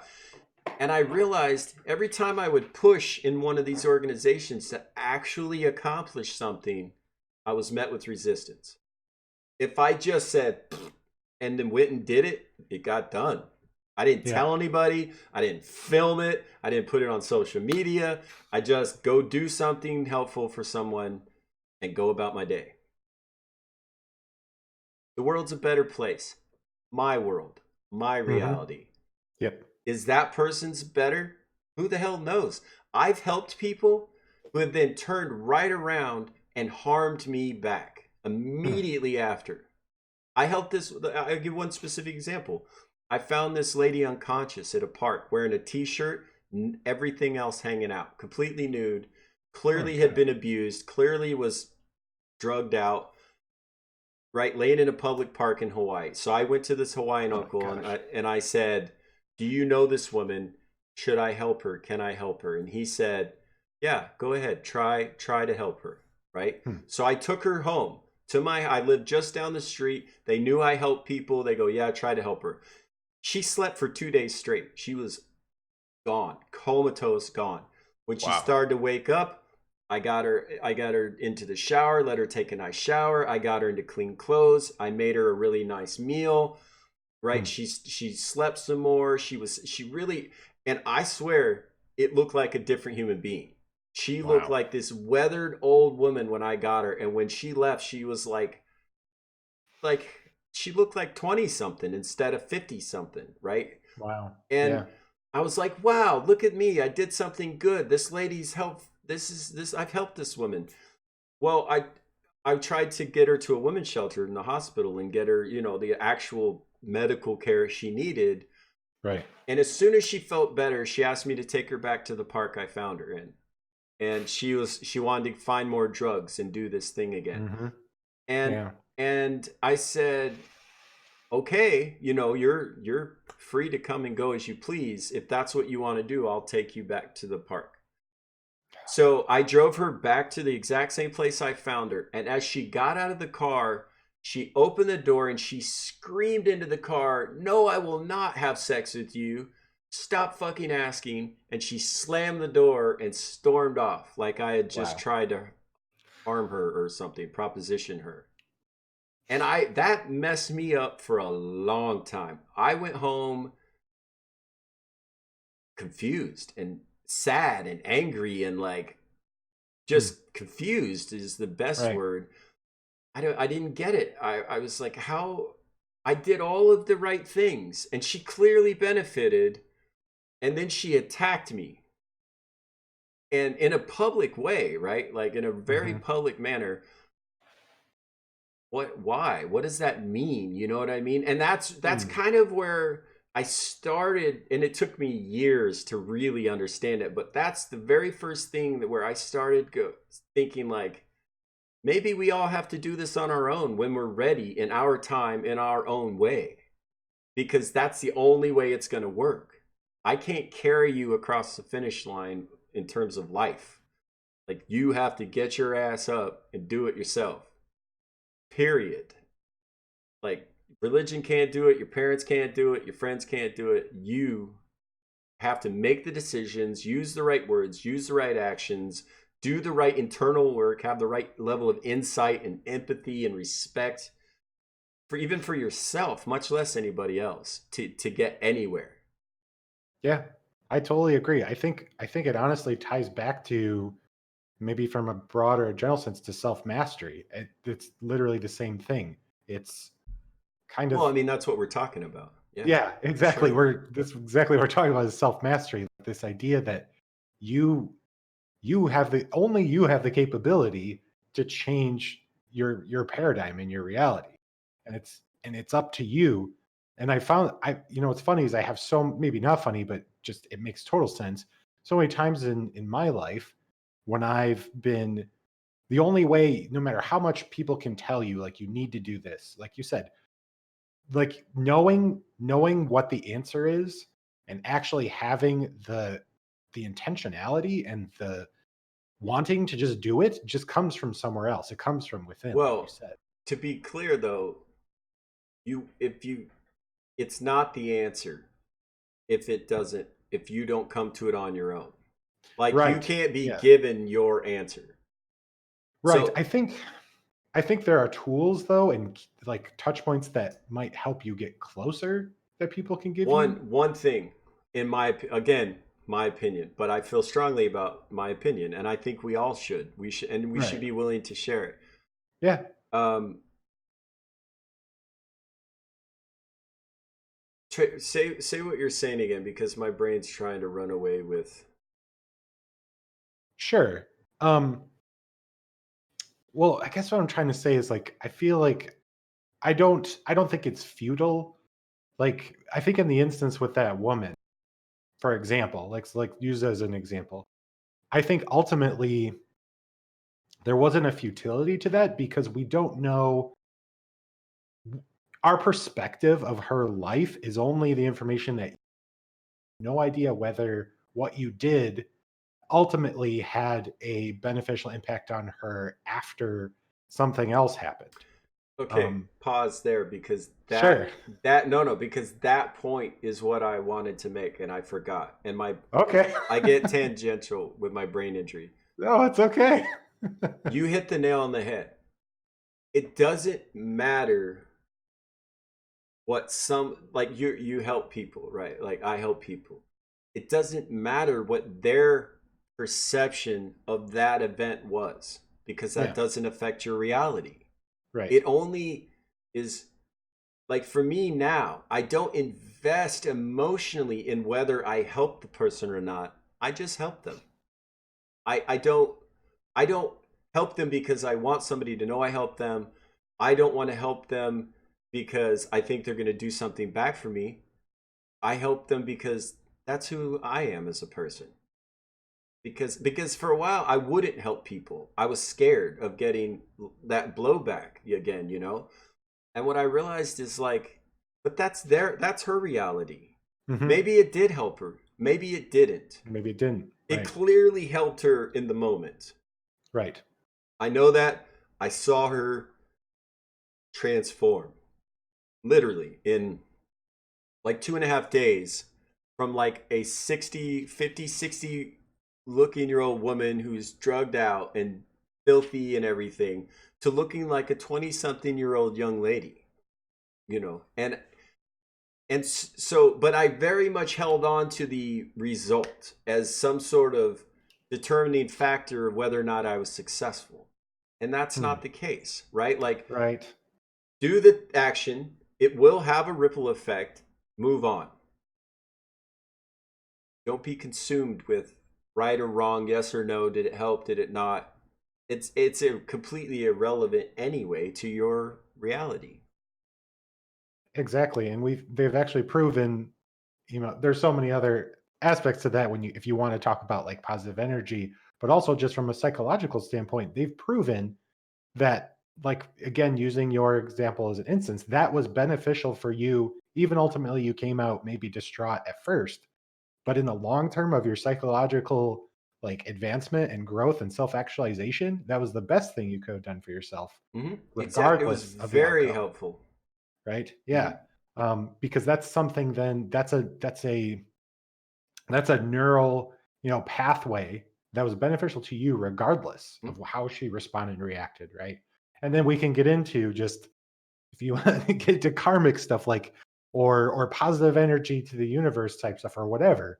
um Even at a base, like, if we step back and say, what are the things we know, maybe more definitively, psychology a little bit, even though there's, you can get into how there's some, lots of different schools of thought on lots of different portions of Well, psychology. there's a difference between, okay, the Brahmins, that the Indians would say karma is doing what you're supposed to do, but that's Hmm, within a caste system that we all think is screwed up, that don't live in it.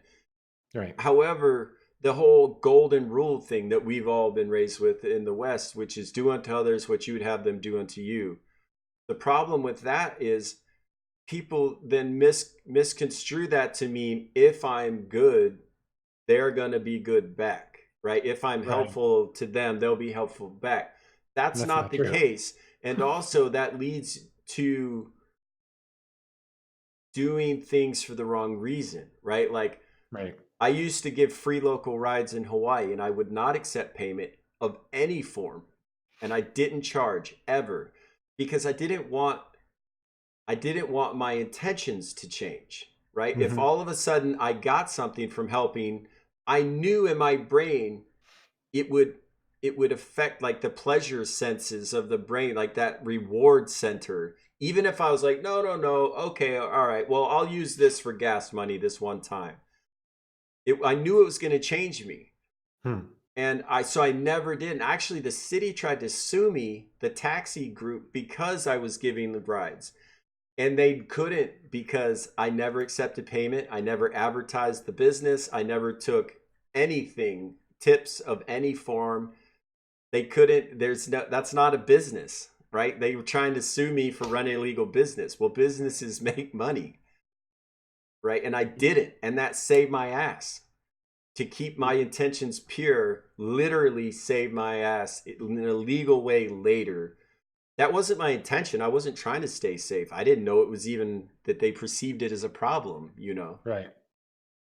What's interesting about that? I actually have a friend. He does this through a church, but I still think his intentions are as pure as I can understand, because I know his character. And again, experientially, I know that he's shown me that he's a good person to my best understanding, right? But they've actually done something similar in the DC area, and they had this problem: is the taxi companies and the Uber drivers actually basically complained to police, and they attempted to create like a lawsuit against them, and they lost.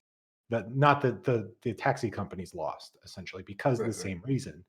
They were literally picking, offering free rides, water, and to people that were getting, downtown, getting drunk, and making sure they got home safe.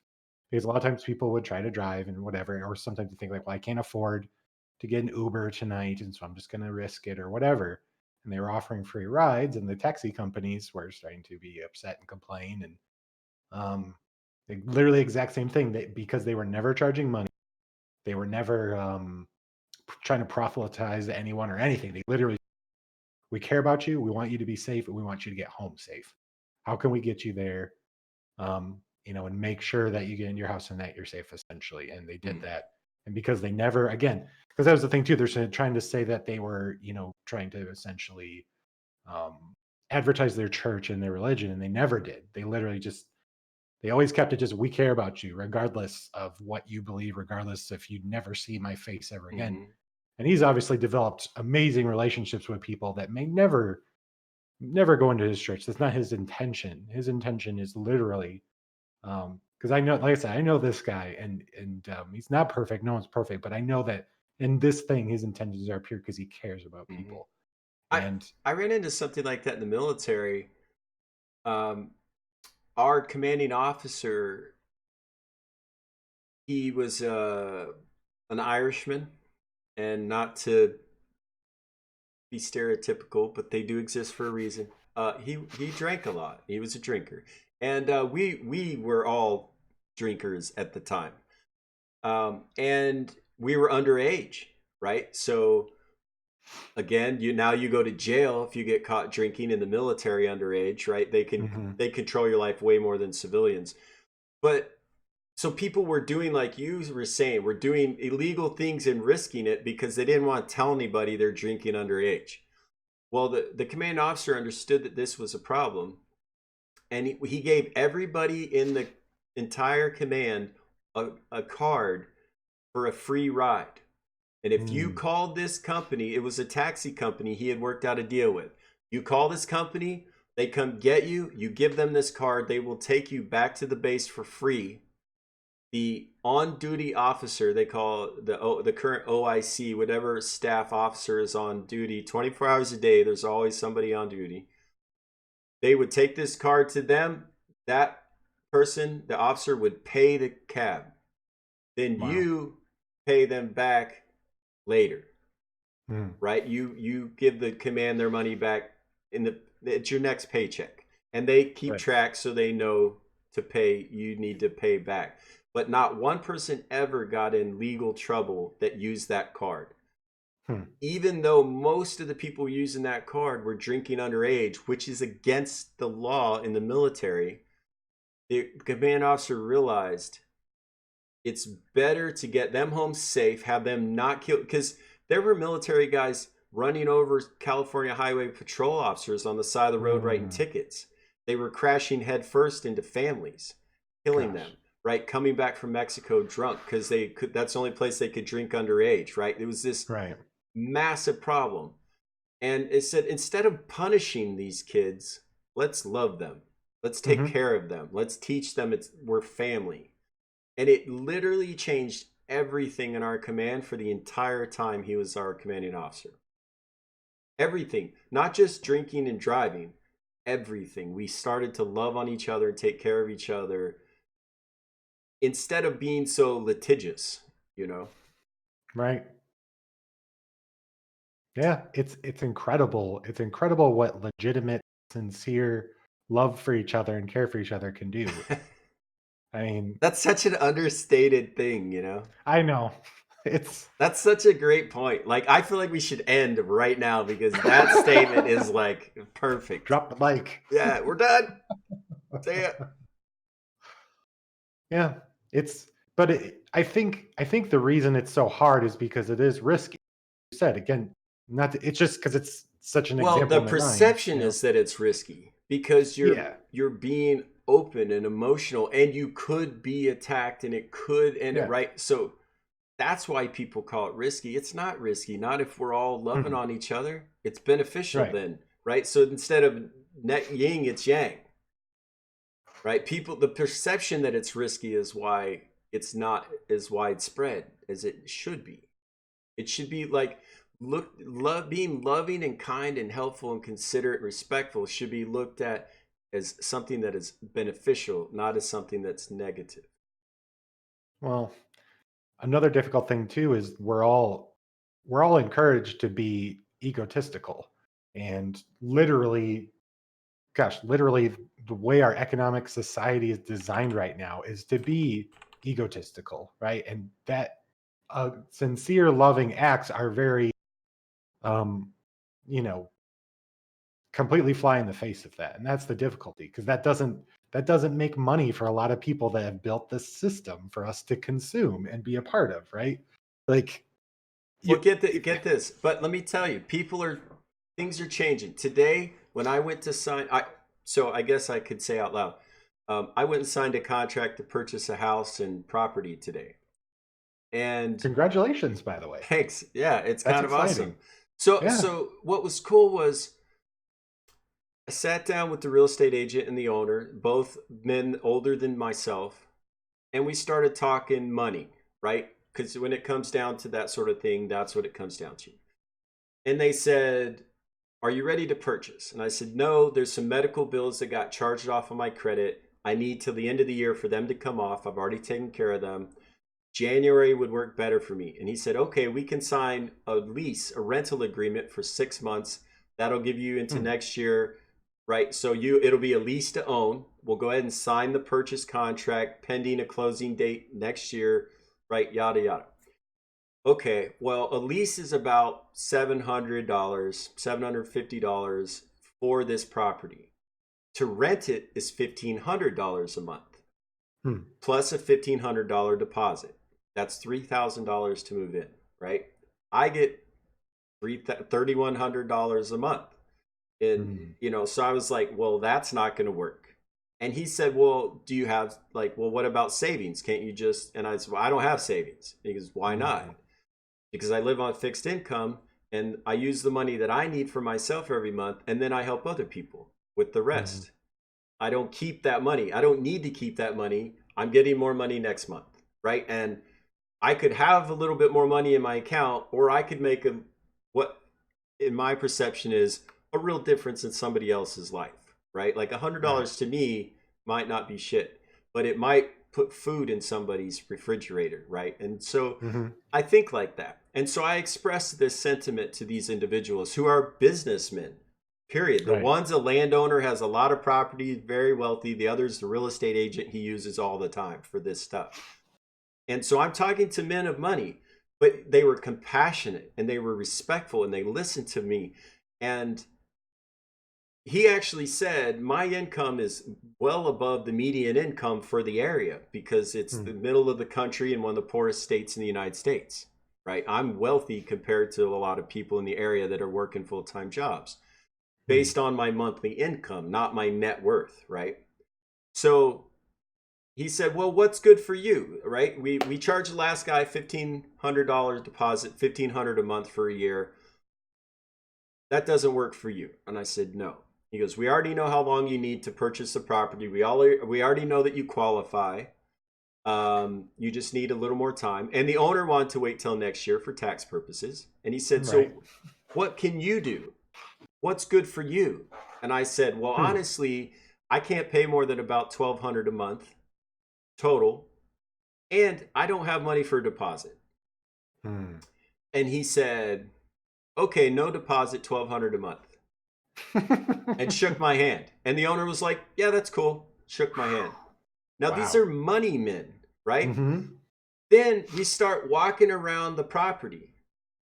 And it's 36 acres. There's a house. There's outbuildings. It's fully fenced, right? Where there's a well. There's all, and he's going, the well costs 20 grand. The fence costs 30 grand. The house costs 25 grand. The property cost, right? He had spent over $250,000 developing this property. Agreed to sell it to me for $159,000 because that's what I could qualify to pay for it, and agreed to rent it to me for $300 a month that he wanted, and agreed to no deposit. Because he listened, he responded, he was respectful, and he doesn't need the money. He doesn't want me to buy it this year because he can't afford to take more income because of taxes. It was like, put him in the next bracket. Yeah. So he goes, okay, well, I'll sell it to you for $100,000 less than I put into it, and I'll rent it to you for less money a month than I should, and you don't need to give me a deposit because we're all neighbors and we all got to look out for each other. I have 3 other properties almost identical to this in other places. I don't need this one. You do. I want to help you. I want you to be a part of this community. I like who you are as a person. I want you to be my neighbor. And they're neighbors. Like, the owner of that property lives across the hill one way. The real estate agent lives across the hill the other way. Like, I can almost see their houses from my yard. And they're like, we want you to be a part of our community. And we're going to help you. I was very taken by that. Very like, wow, this shit works. Like, oh, nice. Yeah, it was amazing. It was this beautiful moment today of like, oh, by the way, it's better than you think. Right. Like there's still some some good in the world. I even said to him, I want to be self-sufficient and, have my homesteading, raise my own meat, raise my own crops, all that. And he goes, oh, you reminded me of something. We walk up to the top of the property, and there's these big piles of rocks. He's clearly been digging a hole. So we Mhm. climb to the top of the pile and look down, and there's a almost 20-foot deep hole. He told me it's full of water. And he said, I didn't want a hole full of water. I wanted a hole. Because he was using the slate and rocks to like pave a fence, or I mean, a road all the way around the 36-acre fence line, and taking the rocks to pave the driveways and all this. Hmm. Well, when it filled with water, now he can't get more rocks, right? But what he Right. said was, when I told him I wanted to raise my own food, my own meat on the property, he said, oh, you reminded me of something. So he goes and shows me this hole. He goes, when we dug this hole, we hit a natural spring. This Of course. never will go dry. When I have the guy come fix the driveway, he's going to level the driveway out for me.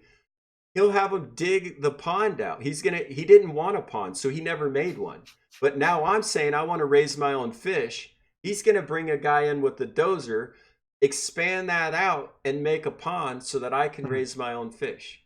That's And incredible. is going to help me get fish to put in it, like spawns. And it was just like this. I don't even want a pond on my property. Oh, it's your property and you want fish? Let me make you Here's a a pond. pond. You know, like, okay. Hmm. That's Okay. incredible. Yeah. Yeah. No, that's incredible. I apologize if I'm fidgeting. It's because I'm I fidgeting too, actually. I honestly have to go to the bathroom. I have to go to the bathroom and I'm hungry. But we've also been talking for 3 hours and 38 Yeah. minutes. So I have a question. Sure.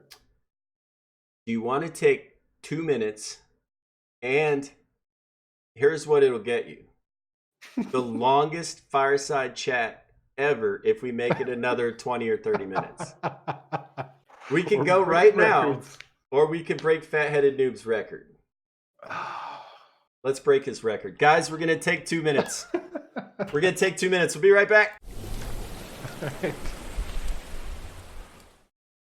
Should I mute or leave the call for now, or okay, I'll be right back.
I didn't dip out. I didn't dip out. Well, I did, but just for a minute. Just for a minute. Appreciate your guys' patience. We are organic creatures after all. I'm back. I'm back. I'm back. You know what else? That was Marcos. I'm Marcos back is too. awesome back. Also, how the heck do I get a ghost or a pumpkin? Well, that had something to do, Tuna, with the Halloween event, which it's now after Halloween. It still works. It still works! Exclamation Yep. point Halloween, and you'll either get a ghost or a pumpkin. And you could keep trying until you get the one you want. You Like, say that, but I tried to change mine and it didn't. Because I got What the did? ghost and I wanted the pumpkin because I have a Oh, white you're background. part of the right. You're part of the right group, though. Ghost Well, Squad. Ghost Squad's the best. well, I Because was like, Project is part of the Pumpkin Squad, and we just you don't want to be a oh, part of that. Tuna got a pumpkin. Oh, oh no. Well, I thought like I want the pumpkin because I have a white background and a white ghost on a white background. It just looks like there's something in the way of my logo Right, I can understand that. versus My the, you know. mine's actually the same way. If you look at my profile, because black and white, me Hmm. playing bass, and it looks just kind of like like something's Yeah, I was actually bummed obstructing it. because I lost my rocket, my Lino to the moon rocket. So I did the exclamation point Lino to the moon, and it won't come back. Yeah, I was on. I don't know if you ever chat with Relentless, but he was pretty. But Last time I was talking to him, he was pretty bummed out. He doesn't want the Halloween badge. He wants his Leno. He wants his Leno to the moon back. you know how you can? Well, you can't. You either have it or you don't. But you could get a Lino founding members badge, or you could have. I mean, technically, you still can because the past is still relevant, but only in like the world I live in. So if you haven't done it yet, you can't. And sorry. I'm not able to do it because this my personal account has like no active lemons, no anything. Well, It's technically, you can't do it because it's too late.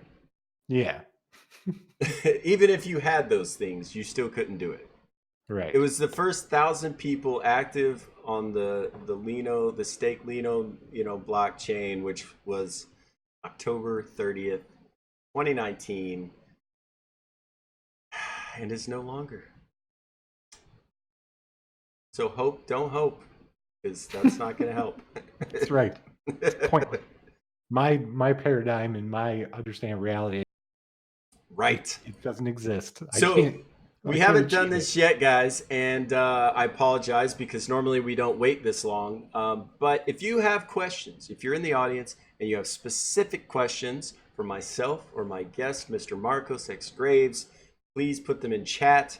Now is the time, and help us beat fat-headed noobs. Let's see. Actually, you know how we can do this? We can do this very easy. Exclamation point a YouTube in my chat should give you, yep, there it is, a Fireside Chats playlist of every Fireside Chat we've ever done, which is now 44 of them if you count the one we're doing right now. Wowza. But the longest one we've ever had was Fatheaded Noob at 4 hours, 8 minutes, and Golly. 14 seconds. We are at 3 hours and 44 minutes and 26 seconds. So, if you got another half hour worth of stuff, we win. If not, damn. It's okay. And if anyone's going to keep that title, I'd rather have it be noob than anyone. So That's true. Dude, he was so, guys, if you want to know about streaming, period, that man was on all of the yeah, platforms in every derivation of them. Go that was a listen to really that one. good episode. I listened to most of it. I still think one of my favorite ones is your talk with Zonda. LT That Zonda. one's Hmm. yeah, that one isn't that long, but it's just really compact with just really good information. It gave me a better insight into like his character. It matched up to what I was already thinking, Hmm. being in some of the partner Discord meetings. I was like, yeah, this makes sense to me. This is somebody that is I think what you see is what you get in the sense that he's a Yeah, legitimately kind and caring and hardworking person. Like very much this is so. And somebody, well, yeah. part of why that was so concise, which is weird, but I've known Zonda for a couple years now because Mm, I followed him on Twitch and we played games together and stuff for several years since 2017. And then he brought me to D Live. that's right. I do So remember that part of the story. I kind of I think maybe I was too familiar in terms of like not asking or pushing enough on camera because I already knew, not remembering that other people didn't have my couple years of exposure to him yet. What kind of supplements do you take to grow a beard like that at Marcos? Um, well, honestly, you can take if you really want to, you can take gelatin supplements. It's supposed to help with hair growth. Gelatin? Um, You you mean can like literally gummy eat bears? yeah, or like Jello gelatin. It's supposed to help, and then I believe Wow. anything with like casein in it. So when you think of like whole milk, it's supposedly supposed to No, help. And okay, then I'm gonna stop Marcos right there. He doesn't know what the fuck he's talking about. That's what completely incorrect. No, I'm is just it? kidding. I'm kidding. I'm kidding. No, if you want one thing that's gonna change your beard overnight, it's argan oil. Ah, Period. Write it down, put it on your face, thank me later. Argan oil. argan oil. Okay. Flat out. And it helps with dandruff, it helps with Hmm. thickness, it helps with length, it helps with overall health. Oh yeah. You could put it on your head. You may just go pff, I don't know.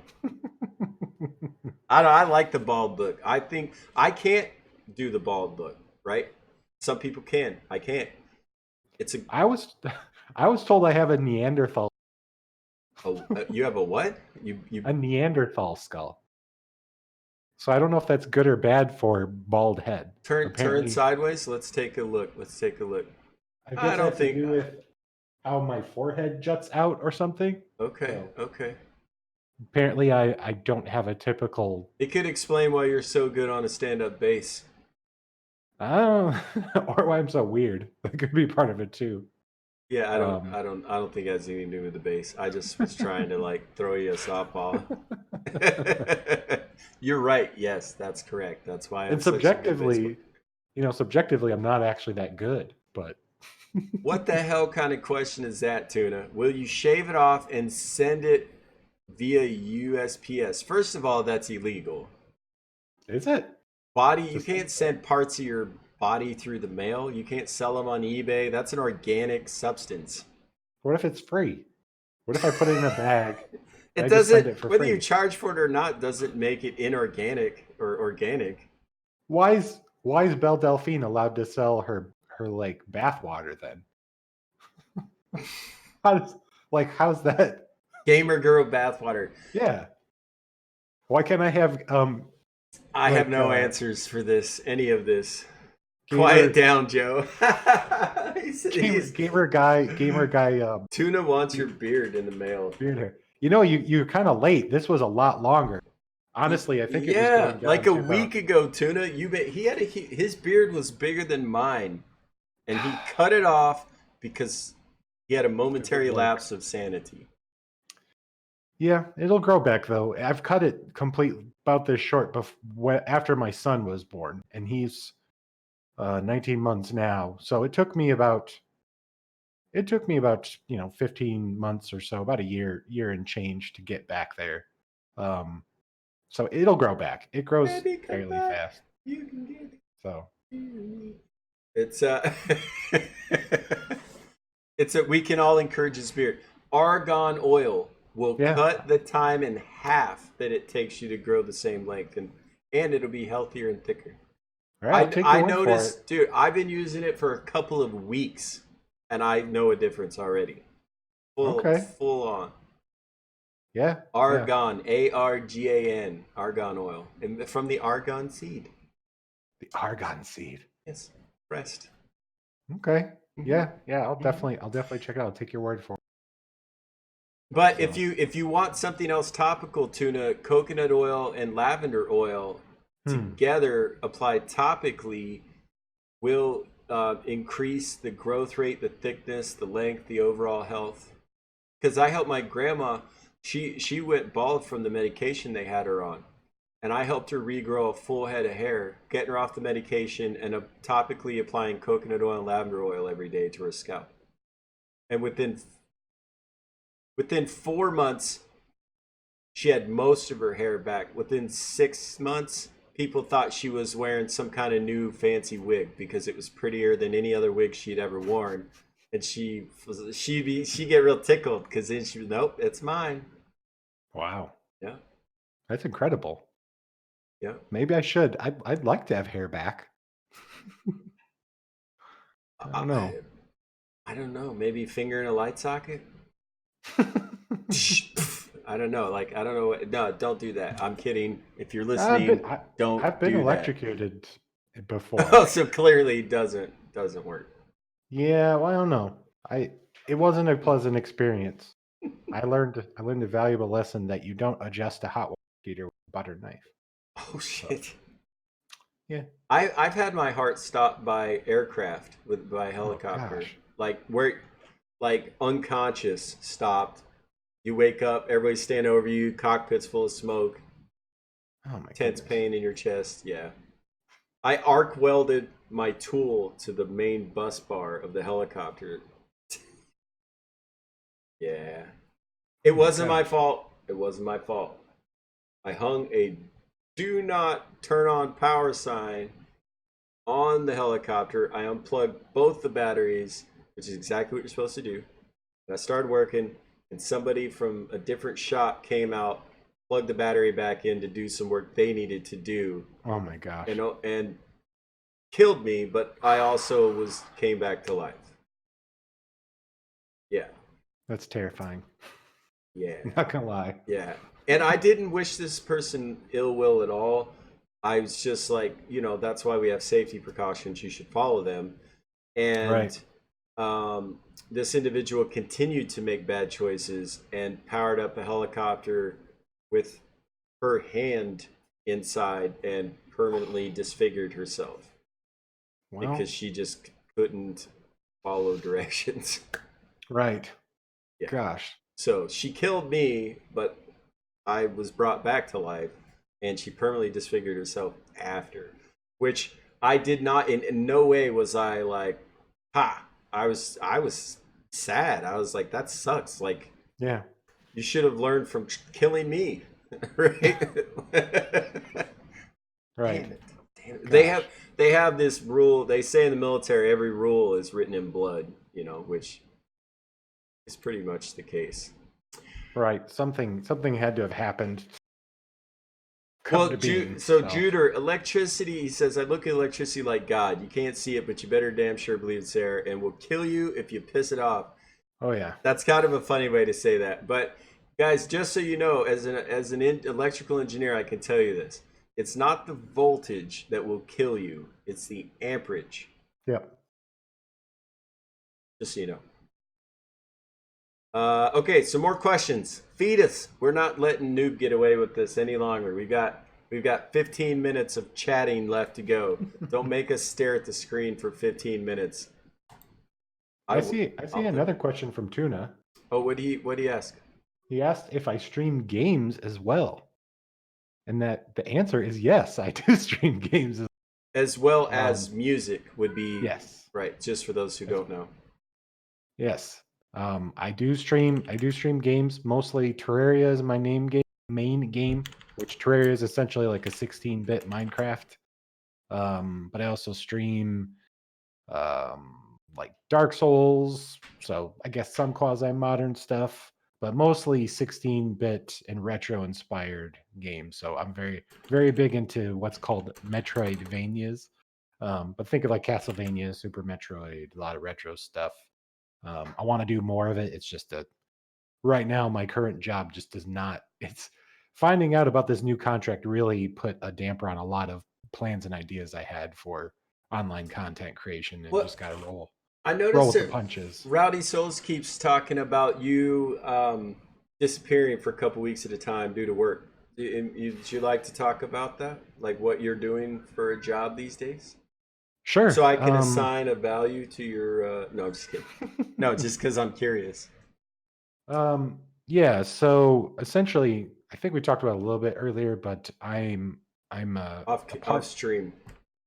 Oh, was it off stream? Okay. Yeah, Yeah. I'm yeah. I'm I'm a part owner of a software development consulting firm. Essentially, what we do is we come into companies that are struggling with properly testing their software. Lots of different industries, different products, different philosophies on development and whatever. But essentially, these people, the companies and the teams are usually struggling properly testing. They have what we would call defects escaping into the wild, which is usually production. So whatever their product is, things that are not supposed to happen or things that are detrimental Mhm. I know you can hear I'm trying to pay attention, but all I can hear is. that are detrimental to the business end up escaping, and they're not able to get a handle on it. So a lot of times they bring us in because we're experts in it and we help them develop these automated tests Hmm. to essentially test their product, um, Like for basically enhance viability or security or what? for lots of different things. It might be security, it might be functionality, it might be load, stress, performance. It depends on the client's needs. It depends on what industry and what their product is. Sometimes it's compliance. So, like Hmm. for example, the most I can say about my current client is it's healthcare, and so there's a lot of compliance testing where they have to meet certain laws because of HIPAA, things like that. So we test. They have a very difficult time making sure that they're because they can end up in a lot of trouble if they don't comply with HIPAA law. So mostly what I do, it sounds when I tell people about it, and if I ever complain about it, I'm guilty because when I tell people, they're like, "Oh, well, that sounds like your arrangement sounds amazing." I work from home most of the time, which means I get to see my wife and my son, at least 3 or 4 times a day. If I go up to get a drink of water or grab a snack, I'm really fortunate there.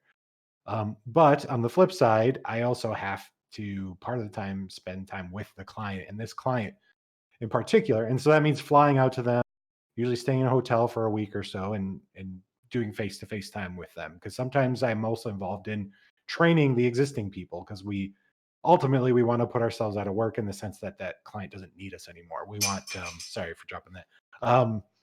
They, we want to make them so successful and well trained that they just don't need us. Like that's really Mhm. our goal is make them successful. So then, do you get like 1% of net profits after then? Because that's just an idea. Maybe you should write that in. Yeah, sure.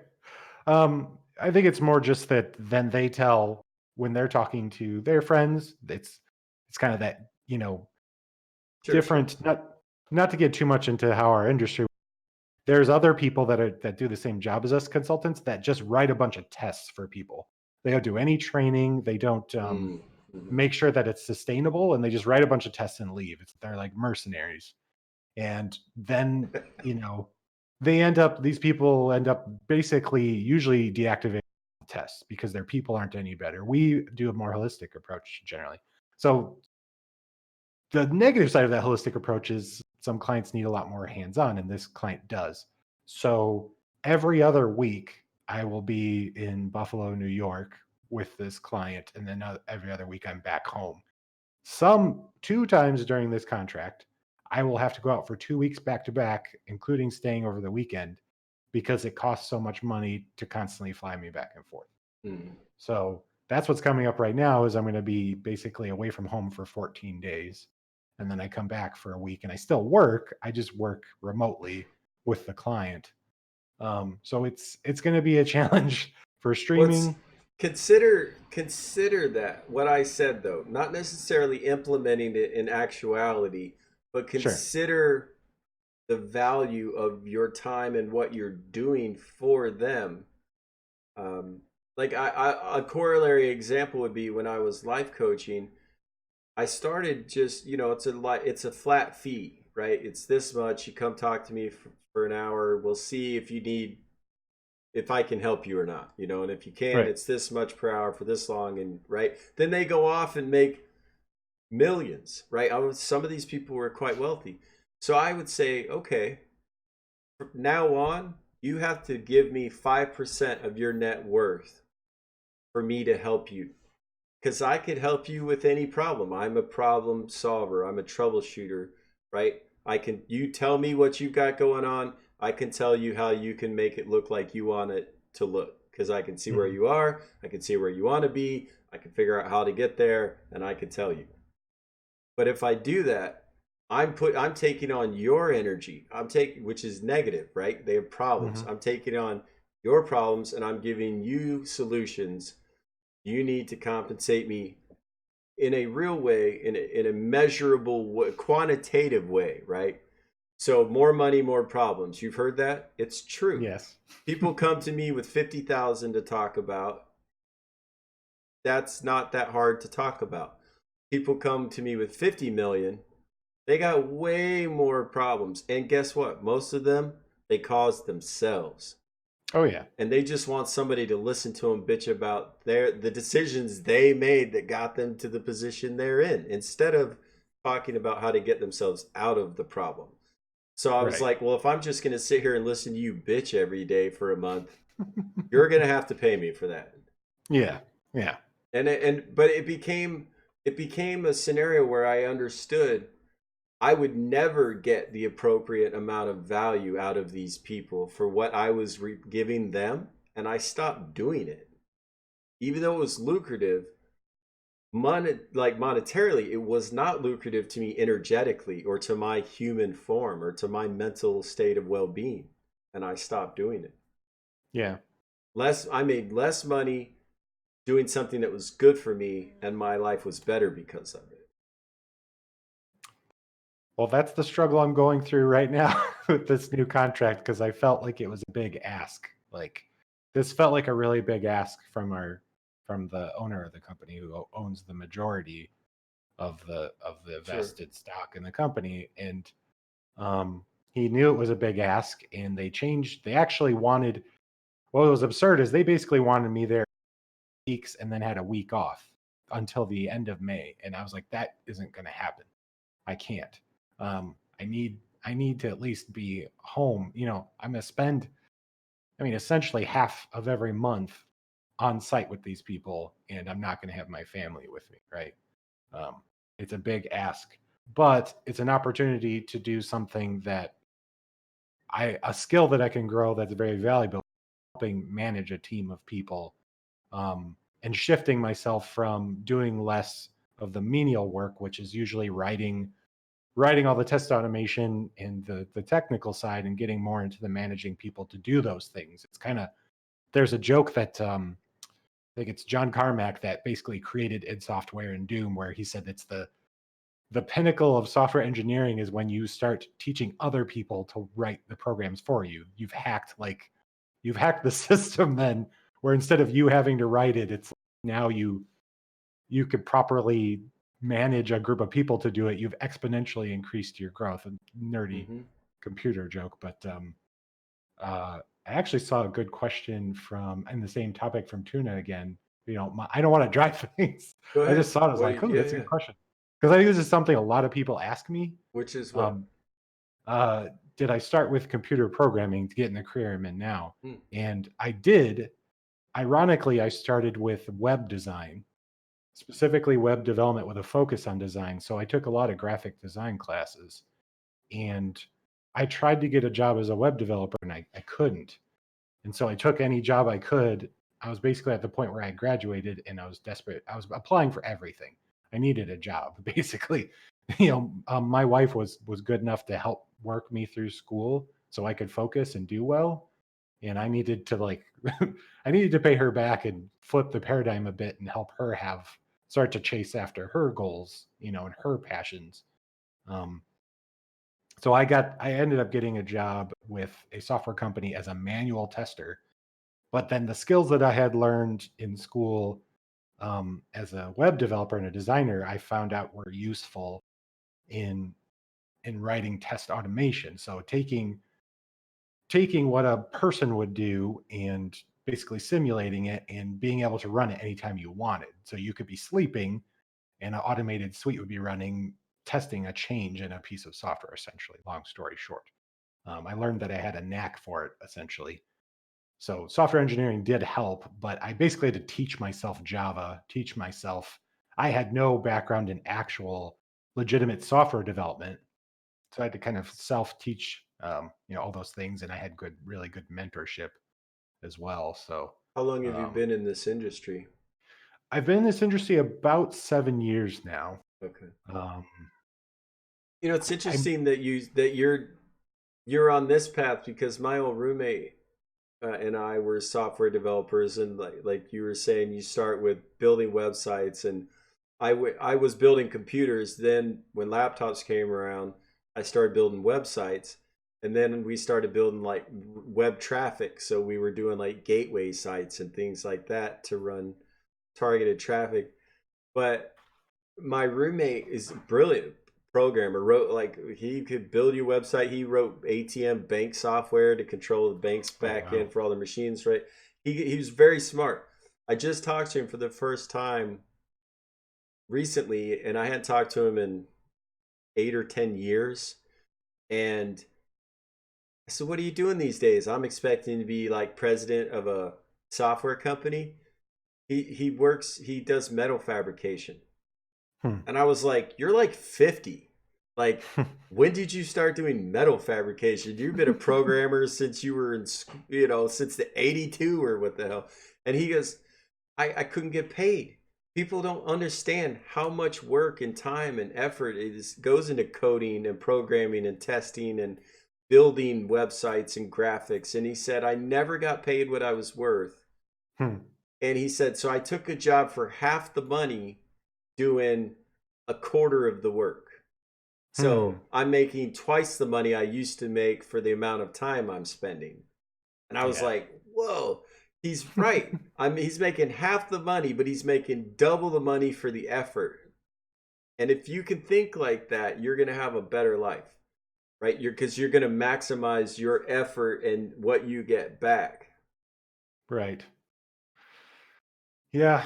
That's kind of the crossroads I'm at where this is something I'm good at, but it's not something that brings me any joy.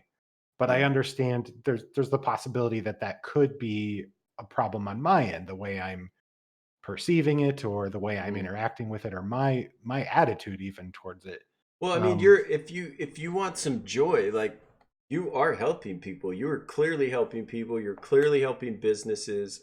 I mean, you're creating positive ripple effects in these people's lives, in this company's life. Like that's perceptually is a good thing. right. I just think the vehicle is difficult because I think it's such a big investment and ask. Hmm. Is the tough part about it, where I'm very, kind of conflicted.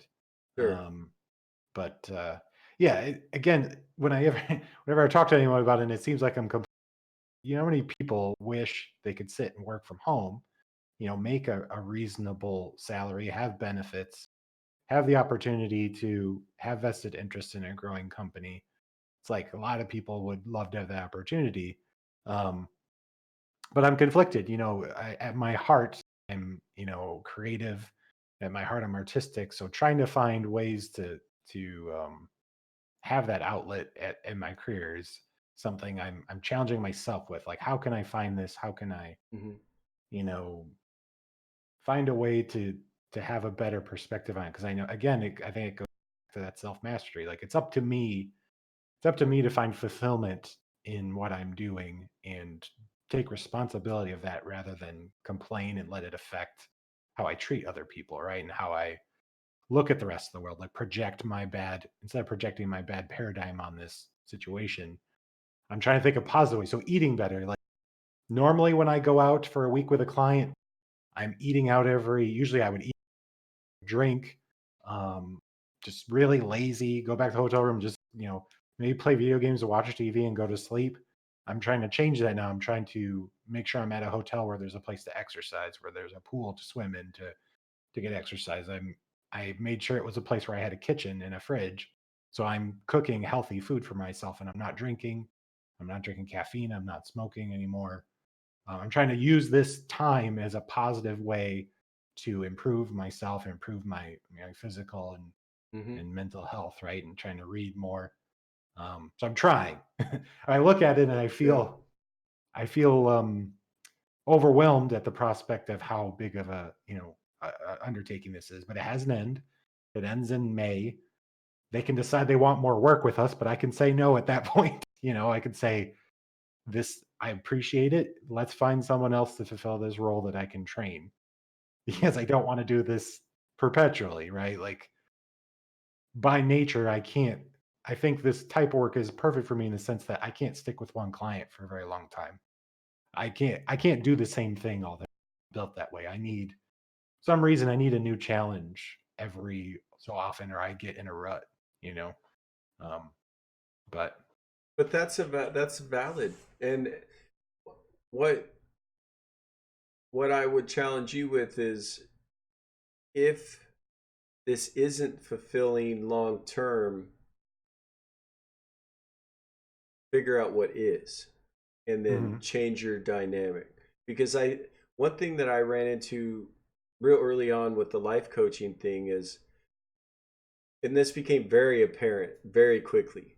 The reason most people aren't where they want to be is because they don't know where they are and they don't know where they want to go. Hmm. They don't know where they want to be and they don't know Right. where they currently are. And that's why they're not getting where they want to go. Because you have to define where you are and where you want to be to get there. Otherwise, you'll be perpetually unhappy. It just won't be, Right. there's something not quite right. Well, that's because you haven't defined it.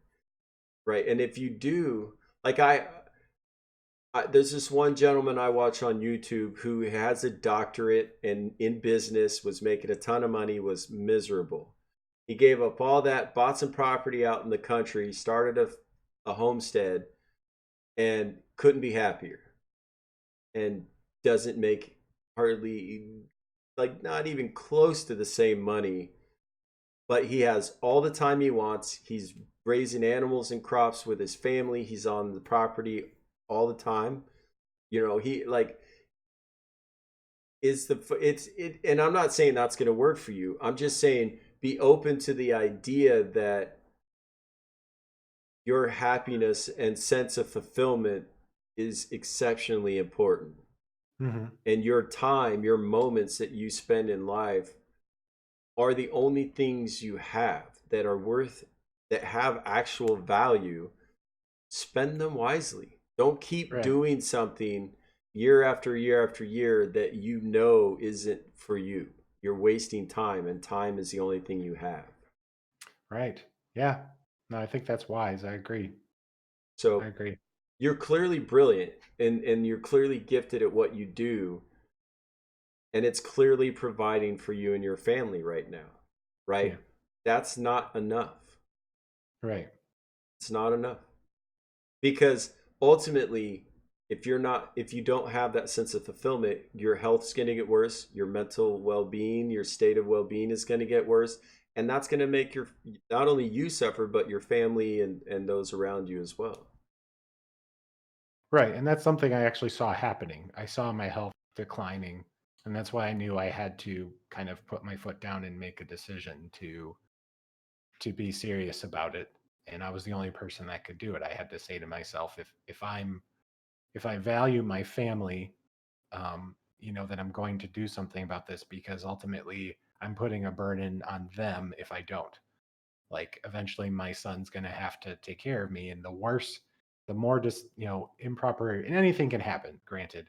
um but I'm going to make my best effort to be a good steward with my health, because it's a consequence on my wife, it's a consequence on my son eventually, Sure. where they're going to be responsible, potentially, for helping take care of me. Um and to me, that feels like, it feels selfish, if I continue to just do, Hmm. just because of. And granted, part of it is tied, it's harder, it's not an excuse, but it is harder with depression and anxiety, but it's not an excuse, and I'm not going to, kind of like you said, I'm deciding to not allow that to be the driving factor.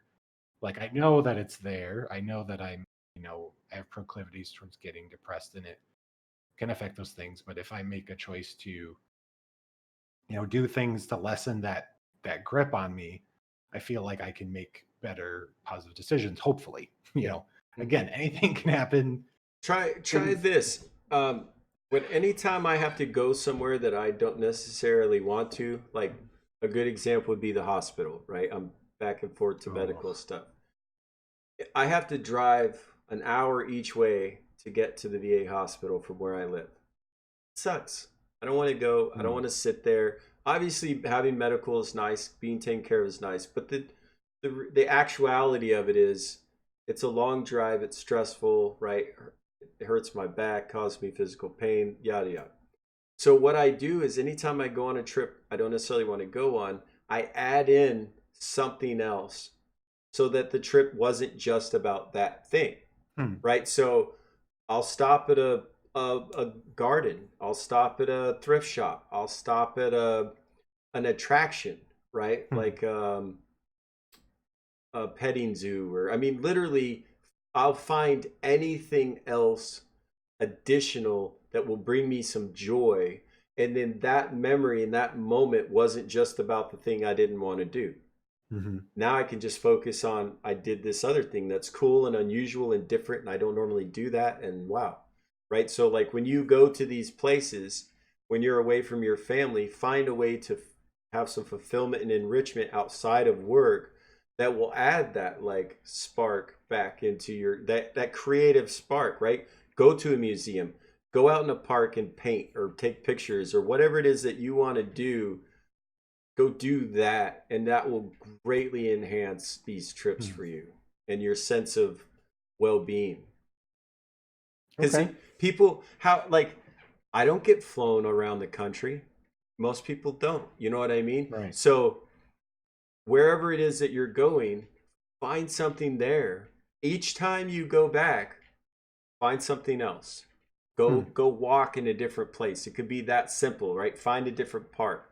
Go to a different museum, eat at a different restaurant, try a type of food you've never tried, go see a Broadway musical. Like, find something that's enriching, Hmm. that's additional. And now that trip wasn't just about work.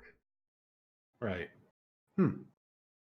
It's awesome. It really, really, really helped me do things that I like. Sometimes you just got to do things as human being. You got to just get some stuff done. Add in something you want to do. Right. It's awesome. No, no, I like that. Yeah, that is awesome. It's so simple. It's such a simple thing, you know. But it's gonna help. Yeah, yeah. I know one of the things I wanted to do is to get a guitar out there because I want to get better at the guitar, just for myself, not for any Go to a guitar objective center goal. and play the most expensive guitar they have. You know what I mean? Literally, like Yeah, it could be that silly and simple. Well, I right, can't afford a $10,000 guitar. Yeah, but you can go to Guitar Center and play one. right. That's the That's same true. thing. Whether you own it or somebody else owns it, if you're playing it, you're playing a $10,000 guitar, right? Like Right. it's because again, perception of reality is reality. If you perceive this as exhausting and work and something you don't want to do, that makes sense. I get that. Add in something you want to do. Now it's not a completely negative connotation that I got to go to this place and do this thing. You might find a music teacher in Buffalo, New York that could change your life as a musician. And so That's true. now, every time you go back, you're taking music lessons from a teacher that you don't have access to where you live. You see what I mean? Think, Yeah. try to be more creative in terms of enrichment, finding enrichment. Hmm. Yeah. Yeah, for sure. And that's kind of part of what I was trying to do too with just the change in diet and trying to be more active too. I was trying to think of how can this be a positive thing? It's much easier to control my diet when it's just me. It's much easier to Right, but find that's time. more of a restrictive type of punitive That's thing true. initially versus an enriching or Right. fulfilling thing. They're not in the same conversation, to be honest. Right. That makes sense. That makes sense. You're talking about more finding um, Enrichment. enrichment and Yeah. interesting, engaging opportunities that Yeah. add And something use it, new. do something you can't do where you live. Hmm. Find somebody, a place, a person, place, or thing, an experience that you don't have access to unless you're there in that place. Hmm. Because now it's a unique experience that you can only get by going there, and you're going to want to go there to do that. Yeah, I would Right. even go so far as to research these places Hmm. before you go so you're excited about going. Because I'm going to work and I'm good at it. And when I'm done, I'm going to do this thing that I really want to do. And it's going to Right. be awesome. Go, like, dude, you could live stream. You figure out mobile live streaming, you could live stream from all over the country. You could have more content because you're traveling than if you don't. That's true. Yeah. Yeah. Again, it's perception. Right. It's Or even perception. simpler, making lemonade because you got lemons, right? Like, make something good out of something that you could. Yep. It does. It comes back to self mastery, and I'm the one in control of how that transpires, and it's up to me to make it a You're positive even in control of experience. whether you do this job or not. Yeah, yeah, I mean, it's hard. It's but some like I get, and it's a fear thing. I get having a family and having bills and having responsibilities, and that's what keeps a lot of people in their jobs for extended periods of time, even if they're not yeah, happy. Well, I gotta, but I got to. But you don't got to. You don't. You don't. You're too right. smart and too clever and too insightful to settle. Take over the company. Start your own company, right? So I don't mean literally, but you see what I mean? Think like Yeah. that. This isn't working. Why not? Because of these things. Okay, what can I do to change them? In this current parameter, very little. Okay, well, what if I change parameters? Well, then I could change everything. Okay, well, what parameters can I change now? Right? Because it comes down to, again, we had this talk at the homestead today. My buddy that I brought with me is a thinker, Hmm. perseverator. He's going to look at it from 15 angles when there's only two angles even present. And I am not going to look at any angles. I'm going to say, what are we doing? What needs to be done? And I'm going to pick up something and I'm going to start. Hmm. What's step 23? I don't know. We're on step one. Let's do step one. And he's like, but what about step 24? If we don't get 22 right, 23 will never be right. I'm like, well, if we don't do step one, we'll never get there anyway. So your point Mhm. is mute. Right. And so we always, it's funny, we always have this like we built a porch, we built like a loft in his shop, we've done big projects, and it's always like, and I'm like, no, stop humming, get out of the way, pick up a hammer. Like, pick up a saw. I'm gonna hold the board, cut it. I'm gonna put it here. That's step one. And he's over there talking about what he wants to do after the porch is done.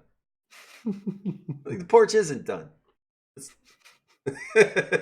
you know, Mhm. don't be so don't like as a thinker, because we are. Don't forget to act. Right. Less thinking, more action. Even if it's wrong. Yep. Even if it's wrong, you're doing, you're believing, you're trying, you're acting.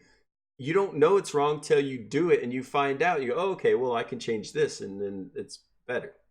If you're Right. afraid to act, you won't, and nothing will change.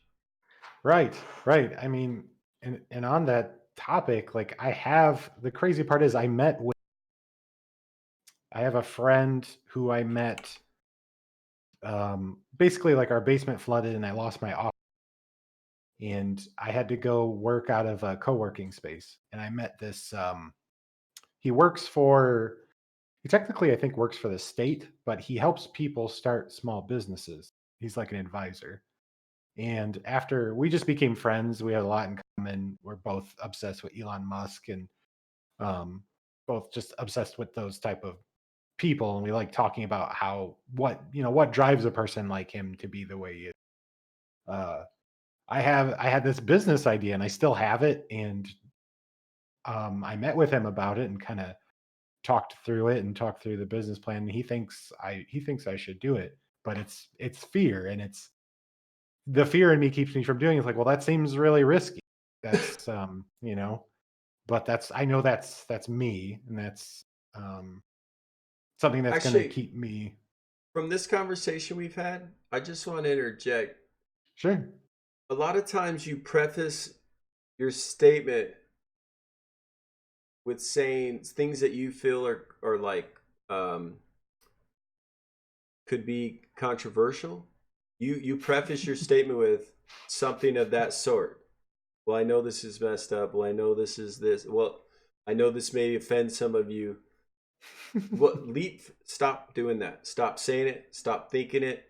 It's going to be difficult, obviously, because it's a subconscious thing. But Right. it's a protective kind of thing where you don't want to offend and you don't want to be assertive because you're trying to be pragmatic or politically correct or whatever. Less of that. You don't need that. You're smart. What you do works. You've proven it, right? You clearly are trusted. You're the face of this company going to help, right? And do a like it's you're more impressive and more correct and more on point than you even give yourself credit for. And if you it I don't think it's even a self-confidence thing, as Hmm. it does seem to be a bit of that, but more so like afraid to be assertive because Hmm. you may be wrong or because you may offend somebody or because, right? Right. Fuck that. You can't live like that. I'm serious. You can't live like Yeah. that. Be uh, you, do you, even if it's wrong. Because if you Right. do things with a pure heart and with the right intention and with the current information you have available, even if you make a mistake, even if you're wrong, people will know and be able to tell and see that you're trying and you're doing your best, and it was a honest mistake or an honest oversight or an overreach, but that you're doing it because you're trying to do the best job that you can. Right. It's interesting. I just had this conversation with my So you almost. also say that quite a bit. You Yeah. also refer to already knowing and already having been in this place mentally and still maybe not necessarily acting on it. Right. Yeah. It's like I'm More still trying to convince action. myself that I need to change it or. You don't need to convince yourself. You just need to do. Right. No, that makes sense. Right? There's no like it's that whole hope thing. Right. It means it's not and you're not and it won't. Hmm. You know what, like act you have to, like this living in fear thing is being taught to us. Act. Take Hmm. the information that you have available right now and use it. And if you get more information later, okay, do something different later. But this idea of like constantly that's only harming you. They don't even know it's happening. Yeah, I think you're right. Now you owe me 5% of your 3%. I know. Judah reminded me I'm supposed to be charging for this type of That's advice. right. I saw. That's why I was laughing. I was reading that laughing. All Oh. right. You know what, guys? The only thing that makes things valuable is supply and demand. So we're done. We're done. We're 4.5 Yeah, hours in. It's the longest show. It's been awesome. By the we way, win. I need you back on the show. We're not done. Yeah, We're I not would done. love that. I would love Um, that. but guys, and I know my audience, most of you won't know this. Um, you did hear me say I'm getting into a new property and I'm moving this weekend. What you might not extrapolate from that information is, see all this? This is the last fireside chat with a brick fireplace, Hmm. with my bookshelves this way, with me sitting here in this house. The last one, Marcos, the longest OG fireside chat and the last one in this house. It's going to look different behind me. We're still going to do these fireside chats. I'm still going to be part of D Live. Matter of fact, I'm going from 1982 cable to fiber optic cable at my new place, which is sweet. So it's going to be even better shows, even better connectivity. And I can't wait to get set up and get up there and really get going. I'm going to start doing more um, IRL streams, which I hate that term because damn it, this is IRL. I Okay. know it's literally IRL right now. You know what I mean? But I'm going to be doing homesteading. I'm growing my own food. I'm growing my own fish. I'm hunting on the property. Like completely trying to live a healthy life, mind and body, starting like Marcos alluded to the very beginning of this show, which was with my health, with what I put into my body, because that affects my body's ability to give me a mindset and a mood that I actually want to be in. So Yes, our work is done. Juder, you guys are the best. I love all of you. Thank you much. Thank you for being here. This has been awesome. This show has gone differently than all of the rest of them in terms of like content. You know what I mean? I believe it's just like the rest of them in terms of having a really great conversation. But um, thanks, man. Thanks for being No, here, thank Marcos. I know that you're a father. You're a husband. You're a full time uh, business owner, and I appreciate you taking your time to just hang out with us and talk and be this forthcoming. Yeah, it was great. I appreciate you having me on, and I look forward to being on again. And hopefully by then I'll have lots of solo streams under my belt, so we'll have new things to talk about possibly. Did you just say hopefully? Oh shoot! Oh no! What have I Guys, done? we have to start over. Oh no! I'm screwed up. Fuck. No, I'm just kidding. But the only reason I said that was you have to catch that yourself, Right. right? And I don't mean like constantly judge your thoughts. You don't need that. That's not helpful. Just if you only take one thing away from this, I would say do more, act more, Mm-hmm. right? What do you need? Be honest about it and go do that, regardless of what that looks like. It's the only way you're going to be happy or healthy in your lifestyle, in your life. Right. Right. Because ultimately, I mean, I'm a father, right? I understand the kids thing and having the relationship, and that these are very important as human beings. We're pack animals, but ultimately, your personal well-being is your main priority, because Mm-hmm. without you doing well, you can't provide for other people anyway. Right. So Yeah. make sure to take care of yourself, man. I mean, I'm trying. I will do. I I care will about do. you. Like I feel like we've talked about this quite a bit in even offline. We're like brothers, Mm-hmm. Oh which yeah. which is amazing. I mean, the D Life family is beautiful and we are loving and support each other, but you and I have this like weird mind meld thing going, I know. which I love. I think it's fantastic. And when your beard's longer, maybe you can come back. We could try this again.